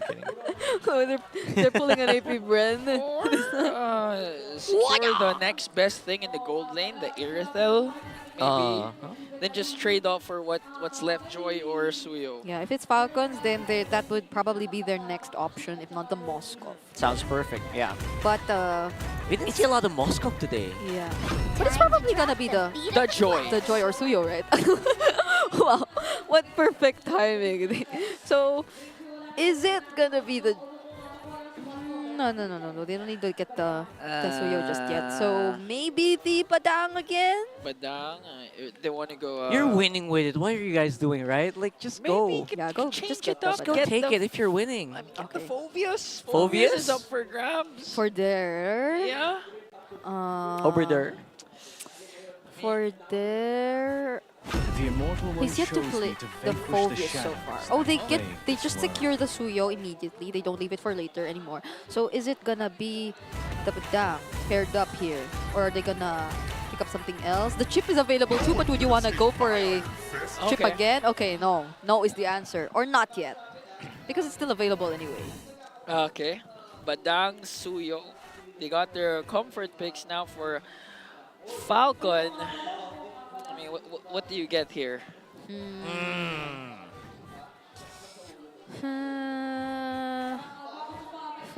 Falcons. Do you secure the Phobius for Flap? Possibly. Can. But usually it's getting banned out in the second. Or phase. the no, there's no Jawhead. Ah, yeah, no Jawhead. Not gonna Yeah. rush the glue. Oh, maybe the Super Marco Earth that you were mentioning earlier too. Yeah, could be. Could be a possibility for Falcons in this phase. Oh, they go chip? They go chip! Oh, chapa. Okay. They go straight for the chip, Louis. Okay, chop skirt. It's they're your going choice. Do you want to go Valentina this time? They're going for broke here, full global. What the heck? This is surprising. Because Few tends to like really adjust his picks. And he can potentially pull a Aramis or a Valentina later on, but they just go decisive and all in with the Louis chip. Okay. Does AP Bren respond to this or react to this here though? Or do they leave it for later? I mean, the Valentina might look like a great option, but at the same time, that'll compromise your range again. But they get it. There it They is. get I think banned they out for kind of sure. have to just take it, right? They had to. They It's had too good. Literally no global presence if they don't get this Valentina. Yeah, not unless they pick up the Moscow for Shizu. But I feel like even the Moscow will be an okay opponent for Falcons at this point. The good thing for AP Bren is the Valentina pick also soft counters a potential Lucas pick that Flap TZ can put out there. So still a good pick for AP Bren. Yeah. Although I think for the series, they don't really mind giving an ultimate to the Valentina. Oh, yeah. Like we've been seeing. Yeah, just pick your poison, bro. Edith's picked up even with the presence of a Valentina and all that. Fight for the Alright, ultimate so answer. they'll be taking out other unwanted XP laners instead. Probably, yeah, Hilda's and those who can get a really good advantage against there. You'd want there to win his lane, so AP Bren can really operate. So. Yeah, that's true. Although Dare does kind of just win on his own though, right? He doesn't need like so much focus. Yeah. Except I'm thinking maybe because of the global presence, they can do more backstabs on Dare. From the top side, maybe from a diversion to like the bush near the tower or something. If not top or bottom side of the map, right? Yeah. Oh, okay. They take out the Tigreal. I mean, the Badang, you already have to be careful with that. But the way the Chip and Louis can just individually make plays, Yeah. I don't think a single crowd control or disruption, or a hero assigned to disrupt is gonna be enough for AP Bren if they want to cover their bases going up against this lineup of Falcons. But it's better than none though, because again, you can expect the Falcons to just literally create plays after plays, like what AP Brent tried to do in game number 2. Bruno out in picture. Okay, so So with the Bruno out, AP Brent might go for the Irithel 4th pick and force out the Moscow for Falcon. yeah, that's 3 global That's 3 heroes. global heroes. I'm not entirely sure if they'd want that. Moscow. Or maybe get Super it for themselves. global. Oh, global. What's another global hero aside from those? But like- Hanzo. But like, if He's not that global, right? He's Oh, just yeah. And as much as you'd want to think AP Bren could go for that route, like a hero who's dependable on making the split pushes and managing the waves, the presence of a Chip and Louis is already too much. It's overload. It's like even if Yeah. you get to find those openings to manage the waves, you can expect that at least one member will be beside you right after that. There's an immediate response and multiple ways to deny. So I feel like they're just okay with the Moskov. Moskov is okay. Maybe, I don't know, like a team fighting dependent really type of gold laner so that you can... Team fighting gold laner. Aside from the Moskov, Iksha, joke. Iksha. I just like it. Yeah, it's range, I mean, could be, but they take out the carry, so this does suggest that Flap can also go with the glue once again. Oh, that's true. Not really many people can deal with glue this time. So they need something to shred, but they can leave it for later. Okay, at least there you go. That's an additional layer of crowd control for AP Bren alongside the Badang. So first, there's a Fizz Break and there's a Reaching Sandstorm possibility and a Sustain too with a quick Sand Guard, so they can soak up a bit more damage. At least they were already able to ensure that for their lineup, but Falcons I like the team fight. Flap was hovering already with glue. Okay, glue's there. Perfect glue. And for Super Marco, is it indeed the Irtel or Moskov or Or what? or they will show us something. Going global. Yeah. Mr. Worldwide. Mr. So Worldwide. it does get into their hands. The 3 global heroes. Yes, it does. Yes, it does. I pity our Camera ops. Yeah, observers. Observers, good luck. You gotta have multi-screens for this game. You're gonna have to split 3 of your eyes. One on the left, one on the right, and one on your forehead. How often does this happen? It's very rare. I've never seen this lineup actually get executed. Yeah.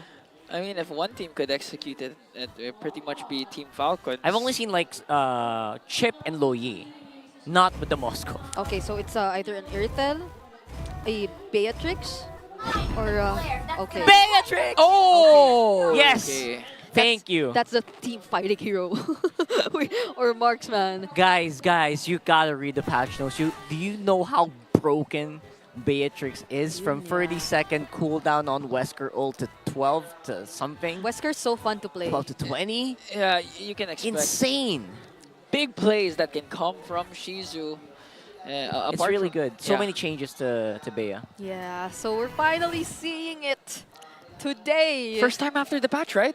Yes. Oh. It's also first time of the season. Yeah. It's a debut pick for the season. Yeah. What? Yes. It's always been the Carrot Rangers. It's the first Wait. Let's double check that. I saw it. It was on the. It said debut pick. Yeah, it is. It is. And it's Shizu who's playing the Beatrix. So at least they have Everyone's more Flicker. ways. Yeah, oh my gosh, everyone's on Flicker. It's gonna be fun, guys. Yeah, so at least maybe Brent can go for the pick-off route, the team fighting route. They have ways to play around, especially with the Beatrix. Wow. What a way to end the Saturday here in MPL Philippines Season 15, week number 4. It is going to be crazy. Everyone's on Flicker. Everyone wants to have fun. Everyone wants to go all around the globe. to Mobile Let's get it on. All right. Oh, take a dot though. Okay. Early pokes coming in from the mid laners here. And they're trying to work on Chove Skirt also. Chove Skirt? Never forget the skirt. Yeah.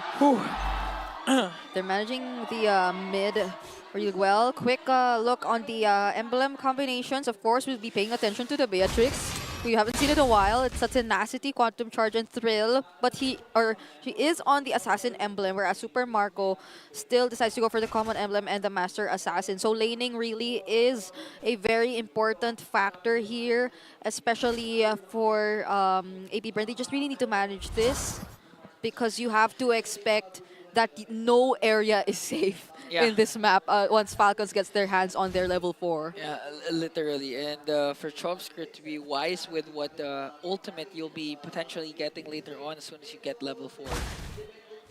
Yep. There you go. So wise, I don't think Flap is in too much trouble. Ogwen's close by. They can kind of fight it if they want to. Oh. This is what we're actually wow, saying. look at there. That they could actually focus on there instead for him to ensure that he can't just go outside his lane and wreak havoc and try to control the pace of the game. Post-nerf, that's still really crazy. I really believe this Badang deserves even more nerfs. Oh my, Flicker already used by Chop Skirt. Oh, they're still going for it. Oh! Look at you! The dispersion, rotation, the vacuum, and now they're chasing right after Gekito. The stacks are there for Flap TZ. And one more blow, but 2 will fall for AP Bren. Yeah, and Flap TV too, flickering in. Just making sure that he gets to reach multiple targets from AP Bren. What a well-timed surprise attack considering that there were multiple resources already burned from their side. Oh, they're not even stopping, even trying to invade for the Orange Bomb. Easy with electrifying feet. Here comes the fist spray coming in from there, but Flap TZ is just a menace going up against 5. Even Ogwen is still alive as Falcon disengaged. So fun to see Shizu just walk out of that portal like out of nowhere. That was fun. Yeah. Right now, no ultimate from Gekidot means there's just no big engagements available for AP Bren. They're gonna have to just fight it out hand to hand. Yeah, and with that turtle, which went into Falcon's hands, and that orange buff, which they denied from James Panks, Kyle TZ is now ahead of James Panks, which really limits them a lot in terms of contesting. But wait! Raging Sandstorm, they want to go for Ogwen. Here comes the counter attack coming in from AP Bren. One more kill. Electrifying beats coming in from Kyle TZ. Here comes Super Marco though with a Spear of Destruction. One more hit to James Panks. And he will connect the ult to bring down the man with a million moves. SOD. That was clean. Just to take out James Panks. I mean, that's a good move because you don't want to go near the bush anyway. You don't know if the cooldown was off already. So that's a pretty smart move coming in from Super Marco here. Yep, and of course, the Temporal Rain that we've also mentioned earlier. James Panks? So you kind of delay once more the farming for James Panks. And everyone's here in the purple Papader! But there also goes in the portal, already commits his combo. Kyle TZ still looking for a proper angle. Shizu in the picture. Whoa! With the Westguard play, they're going to be able to take down Kyle TZ. A clapback from AP Bren. Here comes James Panks as well, dishing out the damage, going to bring down Ogwen. But a clapback, James Panks will also fall down. Super Marco this time in the picture. Kegaton going for more, but few answers back. Super Marco up against 2, flickers out. 3, 4, 3. What an amazing clash for both teams! What an amazing micro play here. What? He saw few. He saw few. Oh my goodness, that could have been so bad for Shizu. Yeah, and a great response from him as well, just deciding to cast the Bennett's Rage to clear the minion wave so he has nothing else to worry about. But this will definitely be a turtle that will go into the hands of Falcons. There will be no trade whatsoever for AP Bren. So this will just mean that the gap will be, or the lead will be growing a lot more. I'm trying to recall when was the last time we saw a Wesker Flicker play. It's been a while. It's been a while. It's been a while, 100%. Wow. And now we're seeing actually the power of the Beatrix. Even very early on, you saw the potential it has, right? It's crazy. They really just adjusted Bennett a lot because people was just going Bennett all the time. There were people in ranked games using the Trinity build on a Bennett. Only Bennett, by the way. So you know how crazy it can be. They adjusted that. But now the other guns are pretty good as well. Yep. That was a flicker again with Wesker we haven't seen in a long time. But you see the damage. The amount of damage it was able to dish out with just her items, his items at the time. Like 1.5 items. Yeah, he didn't even have a full item just yet. It was just a Fury Hammer and the Legion Sword. I think even just one Legion Sword. He didn't have two. So imagine once he gets his hands on the Endless Battle, I mean Blade of Despair, Malefic all Roar. that, the Malefic Roar. So, or do they run Malefic Gun now? What would the Beatrixes run today? They still run Malefic Roar, or they do gun for the range? I think it's if it's really for the damage, then we probably Gotta expect the roar. roar. Yeah, gotta go for the roar. Then there's the BOD. All ready for Shizu. We can expect a potential place once again for Shizu. He has enough damage to burst down 3 members of Falcon easily with the Wesker. Important to note that Chovskirt has his own diversion. So AP Bren can make a surprise for the second turtle. Also, Ogwen decides to pick up the Fleeting Time as his first item. So they might be eager and looking for the kill! Jumps right into Bush right after 3. There with the combo, but Kyle Easy stays alive, gets away scot-free. That clap back from Falcon. Here comes the ultimate. They're going to bring down there. Kekimo trying to work on Kyle. Kyle still in the picture, still alive. And now gets caught down by 4. Super Marco with the final blow. Oh my goodness, there was no reason for Falcons to hold back. They could just all go in the shortcuts because they knew that the resources, the fist crack, the fist breaks, they were all down for AP Bren. That's crucial information that we used very well by Falcons. And Gekadot, he tried to join the fight. He tried to go for the kill. This was outplayed by Kyle Teasy as well. Beautiful outplay, and even despite all that, he even went back right after Falcons casted a shortcut. He wanted to fight more, and now they're working on the third turtle. 2 turtles have been secured by Team Falcons, and they're looking to extend their lead. Yep. AP Bren will just have to trade for now. They haven't been able to for quite some time as well. But this is just Falcons gradually gaining control of the game. Fortunately for AP Bren, they're holding on pretty well to their turrets. This is one thing you like about the Beatrix, the amount of wave clear that it can offer. As long as it's alive. Oh, yeah. So it's a Malefic Gun. All right, so they will go for the Malefic Gun. Huh. Oh, wait, there's a teleport! Teleport concealed. They're working on Shizu. Super Marco with the shutdown onto the Silent Kid. The next one on the chopping block is Kekadot. And Flap CZ just working on there. He used up already the fist crack, but Kyle CZ is there as well. How many hits more to bring down there? Will he be able to escape? Kyle CZ in it now, gonna bring him down, and now they're working on the top lane. James Fax, one more hit to the man with a million moves. A dash in for Marco, and a final blow to bring down 4 of the members of the Bees. Oh my gosh, this is just non-stop teleportation. This is the lineup that they were trying to do. It's in full force right now. They are multitasking the map, literally. Yeah. Apart from commending the whole squad of Falcon, I commend our cameraman catching everything in action right now. That was beautiful. Okay, Well, Kyle's easy. The diversion was already able to cool down in the span of that entire fight. Teasy's on split. They're able to get so many resources. 7.9k right now for Falcons. Feels like it's just so insurmountable. They can't get their foothold. Yeah, 3k gold lead for Super Marco, but James Pans, he's holding on. 2k behind Kyle Teasy. But this is not going to be an easy objective for them if ever they are planning to attempt and go for a contest. You have to really be wary of wherever Falcons will come from. And you only have a single ultimate that's similar to that. Yeah. And Chopskirt might even opt to look for other options at this point if they really want to look for damage. There's the ultimate for Kyle Teasy, but even going in with that might not be safe for them. Yeah, with the way things are going right now, it's like you're telling the members of AP Bren, guys, you can't blink. Because at any given moment, a TP can come from anywhere. And now Falcons, they have full control over this Lord Pit. Kekedot, he has the flicker, can't cast the Raging Sandstorm. Super Marco jumps in as well. They're waiting for a perfect opportunity for that combination as Flap Teasy sizing up the reigning members of AP Bren and a clean Lord save for Team Falcons. Very, very clean right now. James Panks can't even get into range for Retribution there. Ogwen made sure of that. No flashy plays whatsoever. Falcons just had their eyes set on getting the objective. So this will be the tricky part for AP Bren, because they might have to say goodbye to their remaining turrets, and that'll open up a lot more opportunities for Falcons. They can land or use some diversions which aren't entirely visible. Yeah. They'll just put it outside of the map, and we've seen it happen time and time again. So they have to be extra careful. And these disruption skills, their crowd controls have to be landed at a perfect timing. Here comes the crash course. Woo! Quick work.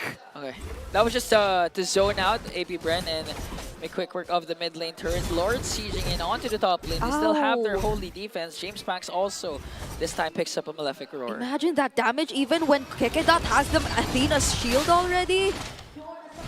Yu is currently on the going one in Talisman, but he's able to dish out that much damage already. Ooh. Now it's going to be the big siege. It's impossible to, usually it's impossible to defend an 11k gold lead, but we have to remember the tools that they have are actually pretty insane in wave clear. Yeah, and AP Bren's play doesn't just rely mainly on Chopskirt's IMU, the diversion. It could come from even Shizu if ever they find the proper angle to flicker in and have that Wesker play that they desperately need. It could be a huge opening for AP Bren. Yeah, but they have to be It's a extra big if. careful. If, yeah. But still a possibility, yeah. Yes. Once you find yourself surrounded by members of Falcons, then it's almost impossible to ensure that there is still going to be an escape route. Not unless there's not even the diversion. That's not enough time. Falcons can just burst you down at this point. Yeah, not to mention the Spear of Destruction of Super Marco that has been on point all throughout the game. I feel like it's only the towers just literally keeping them alive. If there were no towers, I feel like Falcons would be diving straight into their faces right now. Yeah, with the teleportation. Yeah, with teleport moves, they won't be able to answer. Yeah, imagine they were only 12 minutes into the game, but this is the situation for AP Bren. 11k gold lead. Jeez. So hard to get out of your base. And they're really behind in terms of gold at this point. All they can rely on right now is really their team fighting potential, their possibility, or their potential to actually make a pickoff happen. Okay. But I don't see that happening anytime soon. Diversion from View got spotted out by Kekedot. Still, Chovskirt used up already the diversion. Where are they planning to go? Raging Sandstorm trying to connect onto Flap. Forced the View to flicker out. Here's the Spear of Destruction. There! What a beautiful fist break combination. But is the damage there though? James Panks will fall down in exchange for View. Shizu making noise, but Kyle Teasy with a clapback. A triple for Kyle Teasy. Make it 4. There is the last target. He's looking for the Savage. Ogwen keeping there at bay. He's tying him up. Kyle Teasy wants it. Give the man his Savage. And look at Super Marco. He doesn't want to prolong this game. He wants to keep that bulletproof stat for the meantime. They are going in and rushing in. And it's all over. What a way to end the day. A reverse sweep topped off by a Savage from Kyle Teasy. Taylor Swift must be very proud of Reverse Swift. It's just art in motion here for Falcons with a lineup that is literally designed to give you roller coaster vibe. And headaches. And headaches. For our ops. Lots of them. From run and gun playstyle to a world tour playstyle. World tour. Must have been very expensive with all those plane tickets. Yeah, but it's nice to see them like this. It's nice to see them gradually really getting a hang of things. Yeah.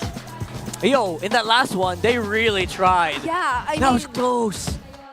if things were just slightly different, who knows what could have happened after that. But the team fighting prowess of Falcons just prevailed in that entire sequence, and their quick reactions, how alert they were. Too bad because there were multiple commendable plays already coming in from AP Bren. It literally boiled down to what Greg Rockhart pointed out, the 11K gold lead. You just really can't come back from that kind of deficit. Insurmountable. Yeah, no matter how good the final play or the final attempt from AP Bren was. Yep. As much as we really did see a lot of effort, a lot of focus for AP Bren, improvements was not really enough. Here is Falcons for the winning interview. Kyle! Kyle, ano ba naman yan? Nakala naman namin, iisiyan mo lang ng slight. Savage to end that one. Tapos ito ba yung first time mo na maka-savage ka all throughout? Tama ba? Aba, sa buong season ko po, ito po yung first time savage ko po. First time savage. Para kay Kyle TZ, you love to see it, right, Kalusi? I want to know, kasi yung nakalaban nyo from before was the former organization that you've been with. Nagsimula ka season 10, right? Talk to us about the difference now. Nung season 10, ano ba si Kyle TZ nung S10 compared to S15 ngayon?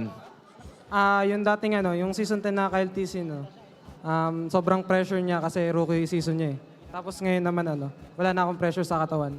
Di ko na feel. No pressure at all. Just have one more question. Kasi yung nakalaban nyo, si James Panks, is also a rookie na sumalang dito sa MPL Philippines. If there's anything that you want to say to him, just give him, some sort of advice. Anong masasabi mo kay James Panks? Siguro advice ko lang sa kanya, patuloy niyo lang yung mga laro niya kasi sobrang galing niya talaga eh. Tsaka lugin-lugi ako sa mga retrian niya eh. Just giving props to the man with a million moves. Hindi naman din talaga natin masisi. Iba rin ang pinakita talaga ni James Panks. Now, I want to talk to Few, ang idol ng mga kids. Few, okay, I wanna know, nung pumasok ba kayo sa Team Falcons, did it feel like a fresh start? May konting pakiramdam ba sa inyo na nag-back to one kayo dito? Hindi naman. Hindi namin inisip na back to one kami kasi kami-kami pa rin naman yung magkakasama eh. Niisip lang namin na parang lumipat lang kami ng org tapos tuloy pa rin sa tuloy pa rin sa ginagawa namin. Same pa rin yung chemistry nyo. That's good to know. And tomorrow naman, you'll be facing against Aurora. Tingin nyo ba kayo na ang makakasira sa win streak ng Aurora? Sana, para tuloy rin yung win streak namin. Tama naman. Para tuloy yung win streak nila para lahat mahitalo na. Well, that's gonna be the game plan, right? But Gwen, pasalamatan naman natin lahat ng Falcons Nest members na pumunta today. Tingnan mo, may LED pa May LED pa. Ano masasabi mo sa kanilang lahat? Maraming salamat sa nanonood ngayon. Lalo na sa, mami ko nandyan ngayon. Nandyan ngayon yung mami ko. Tsaka sa Hive din na sumuporta sa amin yan. Maraming salamat po. Now to the Falcons Nest and to the Hive, maraming salamat. Once again, everybody, your winners, Team Falcons! Gentlemen, you may now take your walk of victory. Sige, Gwen, hawakan mo na yan. Because you still have it. Umaandar pa yan, Gwen, ha? And with that being said, you may now take your bow. Team Falcons, busy schedule ahead of them. 3 games for a win today. Pero meron pa bukas. Meron pa talaga, Hans. And the Falcons were soaring high. Oh, yeah. At ibang klase talaga ang disiplina at lakas na pinakita nila kanina. Yung disiplina at lakas na nabanggit mo kanina, siguradong mapapag-usapan yan ng ating mga casters as we throw it right back to them. Casters, balik sa inyo. Whoa, it's so nice to hear as usual from our Team Falcons. Yeah, I would say they have discipline and strength because no one gets that 11K goal lead without them. Right? Yeah. They were able mid-series to actually turn the switch on, turn things around, and just perform at the highest level once again. Yeah, and I wonder who the MVP is. Actually, looking back, is it one of those global present heroes? Nah, the guy who got the Savage, of course. In fact, is his very first Savage ever. Right? Ever. Can you right? believe? Yeah. It's unbelievable, right? Look at that smile. That's a Savage smile. I got Savage, guys. Kyle TZ. Sounds like him. Was that probably what they said during the Probably what it mic sounds check? like, Oh, yeah. Okay, I let's don't wait know, for but that. it sounds like him. Let's wait for that later on. But this is a joy on the temporal rain once again after the adjustments which we've seen made towards the temporal rain. Kyle TZ really was able to make the most out of it. It extends by 2 seconds when you get a kill or an assist, and everyone was just eager on getting all those assists, all those kills. Because even for Ogwen, remember when he decided to go for a fleeting time first item? So just to make sure that whenever there is going to be a shortcut or whatnot, then they will secure at least an assist from that, lower the cooldowns. And I think this was the exact moment right after he picked up the fleeting wand where he was able to make great use of that fleeting time once again, because it was, again, really great communication which was evident throughout within Falcons, making or taking advantage of all these resources which are already out for AP Bren. I mean, that crucial play up top, that could potentially be an opening for AP Bren to actually regain back the lead that they once had. But Kyle was just literally slippery. Oh, yeah, this was the sequence. Nice before they try. lost. NT. As they say, nice NT. Yeah. I mean, they were split up too, because aside the fact that there were multiple missed shots, the Nibiru's or the Bennett's Rage didn't land onto anyone from Falcons too. That could have been a major damage source too for AP Bren. But yeah, they were able to somewhat sustain the fight for a little longer after that, but clearly Falcons was the one who dictated the pace of majority of that game. Look at just the amount of purple buffs too, right? Yeah. More than twice, almost twice, the amount of orange and purple buffs were taken by Falcons as compared to James Panks. This is how you shut down James Panks as a jungler. Aw, more than twice. Are you sure, Momo? But no, I'm kidding. See, you hit 13K gold lead right there, right then. And I think that's not easy. But what's amazing for me, that last fight did not feel like a 13K gold lead fight. It felt like it was pretty even, or pretty close to even, right? Yep. It just so happens that the items were just so hard to really take down the targets. If it was a fair fight, that would have been an immediate elimination. Yeah, I mean, Shizu had to kind of change the way he prioritized his items too. He had to slot in a Rose Gold Meteor early on just to ensure survivability. But had they had the opportunity to go full damage too and let him just play and deal those, throw out those bullets from a distance while the rest of the members of AP Bren actually tank or block the other members for him, we weren't able to see Beatrix and its fullest potential just yet. Actually, it took so much time, that adjustment, because again, the Rose Gold actually got a price hike, right? Yep, it did. And at the same time, the first 10 siege minions got lower. No, because like it's more expensive, hella expensive now. Yeah, so that also had a role to play. It's her, man. You could have said nerfed or anything. You said a price hike. It was a price hike. It's true. Give him props. I know. Cal TZ, BPI, rich guy, by the way, 12,674 total gold with almost 900 GPM. Yeah. Jeez Louise. So, one of the highest we've seen today. 100%. Yeah, considering the fact that They get savage, I know. even Oheb had a rich guy moment today, and his GPM was low compared to this one. That's true. Yeah. And it wasn't that long of a game. Yeah, it was just a while ago. You were there. I was there. Good You times. Good. I was here. I was watching. Yeah. Good times. I would say overall, a very well-deserved performance. And just a reminder, I think they reminded you a little bit there, they're on a win streak. Yep. I think that's 5-game or 4-game win streak. Five Game- already. 5-game win streak. I don't know. Yeah, five. Wow. And they want to keep it going, according to Gotta them. keep it going because they're on the road to the top once again. Here's a little bit of a mic check to see what happened in the middle of that fight. It'll be really cool to hear.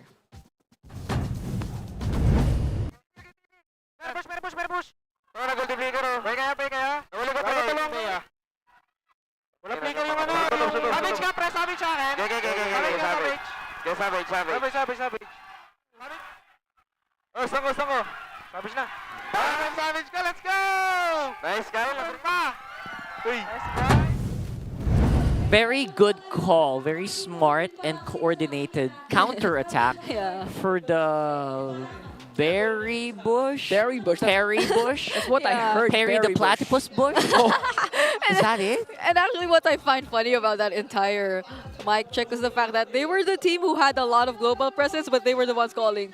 Someone see me, someone see me. Bye, guys. That was high skill thing. But are you ready to test your skill and show us that you got what it takes? Because the MSL Collegiate Cup, by the way, for Season 2 is coming in. The premier collegiate league for aspiring MLBB pros featuring student athletes from Luzon, Visayas, and Mindanao from every single school in the Philippines. And you can join now by heading to moontoonslph.org/MCC. So check it out, and if you think your school has a few really, really talented players, maybe it's your time to shine. You could be the next generational jungler. Generational You never jungler. know. Yeah, let me just tell you, the collegiate esports scene is really tight and close with one another, and it's not too far from the professional esports scene too of MLBB. Who knows, you might get some opportunities out there. Yeah. That'd be cool. That'd be cool. For the meantime, Infinite standings are showing TLPH still very much on top, but not by much. Aurora trailing by, giving them their first defeat of the season. Second seed Aurora is actually our only undefeated team so far in the week number 4. Following by Falcons, they got a pretty good bump, separating themselves a little bit more from Onic on 4th place now. Look at that. And TNC AP Bren, Omega, and Twisted are closing up the last half. Yeah, honestly, the battle of the bottom 3 is becoming a little more intense as time goes by. So tight. They're on the exact same numbers, and we all know we need to fight for that top 6 spot. Gotta break that tie. Yeah. All right, now we have Infinix Fancy Laban. We is week 4, where the fans are the ones who are representing their organizations. The Bees seem to be ahead, and they're learning a lot from each other with the Barangays and the Mines. 1, 2, 3. And the Sonics are having a hard time keeping up. Cavalry actually, I think they got a win. I think they were they had one less win yesterday. Yeah.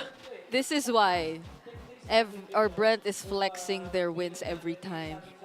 They get a Because lot the of Bees wins. are on top. Yeah, and they should be proud of it. Again, they're playing up against the communities of top teams. Unfortunately, they have the top spot for our Fansik 11. Can I just say, every single day that we show the standings, it always changes. So It that's changes how a lot. close the season is. Yeah, don't forget, Fancy Laban also just keeps the record. So no matter who plays, the record's just going to go there. So please join us here. If you haven't booked the tickets yet, go to ph-mpl.com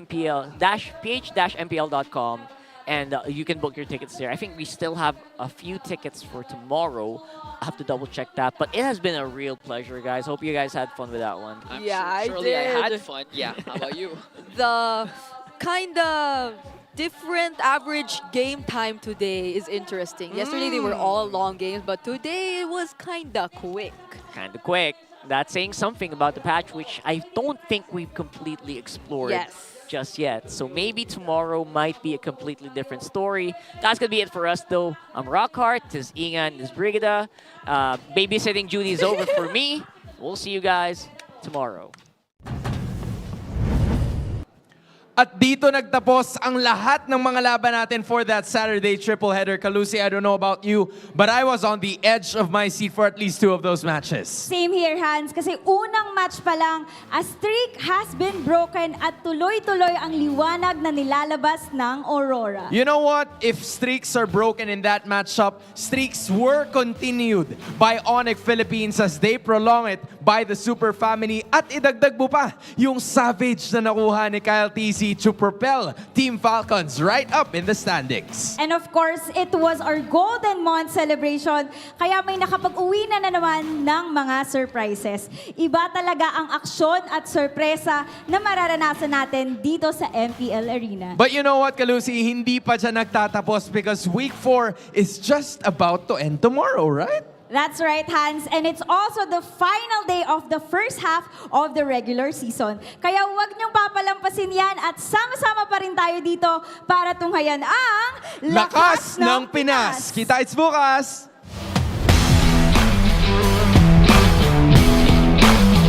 The 15th season of MPL Philippines is brought to you by the following sponsors. Infinix, the MPL official tournament phone. Lakas sa laro with Infinix. Smart, the official telco partner of MPL Philippines. BPI, the official bank partner of MPL Philippines. Mas magandang bukas, buksan sa BPI.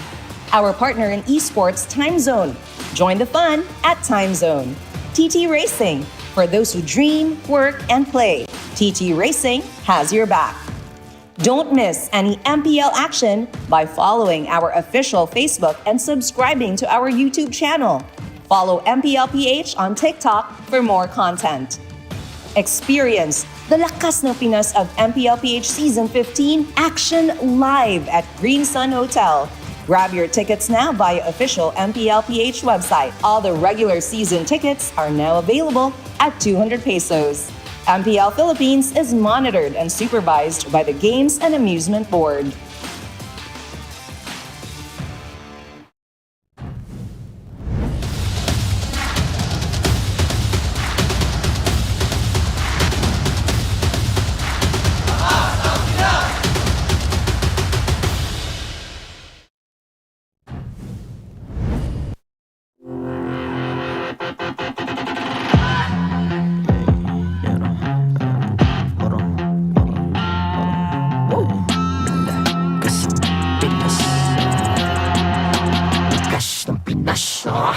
Malakas, Pilipinas, malakas kahit anong lane, we become the monsters. Malakas, Pilipinas, malakas face the golden sun and ribbon for the 3 stars. Look at us to the top, no ifs, no buts. Winning any game, para to sa PINAS. Di mo matitin ang aming boses sa new level. Nasa kalye man o mobile, you know I become a legend. Open fire, we unite, we winners. Built with pressure, like diamonds are made of. Switch in a lane na parang gera. HP Racing may reset up. Built agad ang buhat ni Hilda. Full load SS parang Lyra. Susundan ko ang iyong bakas.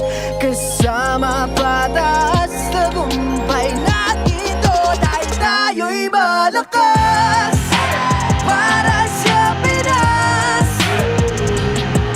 Nasa amin ang alas. Hindi tuwa atras. Kinikilala sa taas. Kasi kami ang malakas. Para sa Pinas. Nasa amin ang alas. Hindi tuwa atras. Kinikilala sa taas. Ganito kami sa Pinas. Wow! Hold on. Yeah, wala kasang Pinas. We are laging MVP. No surrender, no retreat. Pag nagsama-sama, just imagine what we can achieve. Laging MVP. No surrender, no retreat. Giving 100 all my all, cause we just cannot be defeated. We are unstoppable, immune and invulnerable. Ready ang equipment, lahat frozen, malang crowd control. Pakita ko na jab like pow. East to the southeast. Taas sa watawat, proud and loud, cause every enemy we devour. Susundan ko ang iyong bakas. Kasama pataas. Tagumpay natin ito. Dahil tayo'y malakas. Para sa Pinas.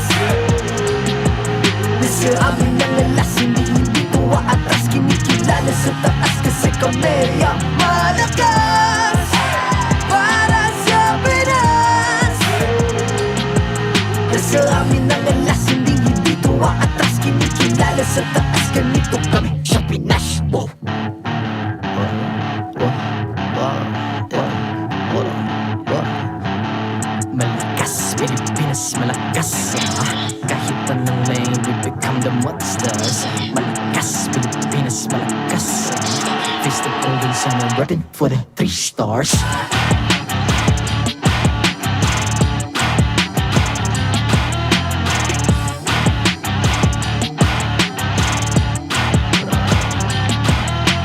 Ang lakas ng Pinas, we unite, be the stars. Ang lakas ng Pinas, we unite, be the stars. Ang lakas ng Pinas, we unite, be the stars. Ang lakas ng Pinas, we the stars. Ang lakas ng Pinas, we unite, we the stars. Ang lakas ng Pinas, we unite, we the stars. Ang lakas ng Pinas, we unite, we the stars. Ang lakas ng Pinas, we the stars.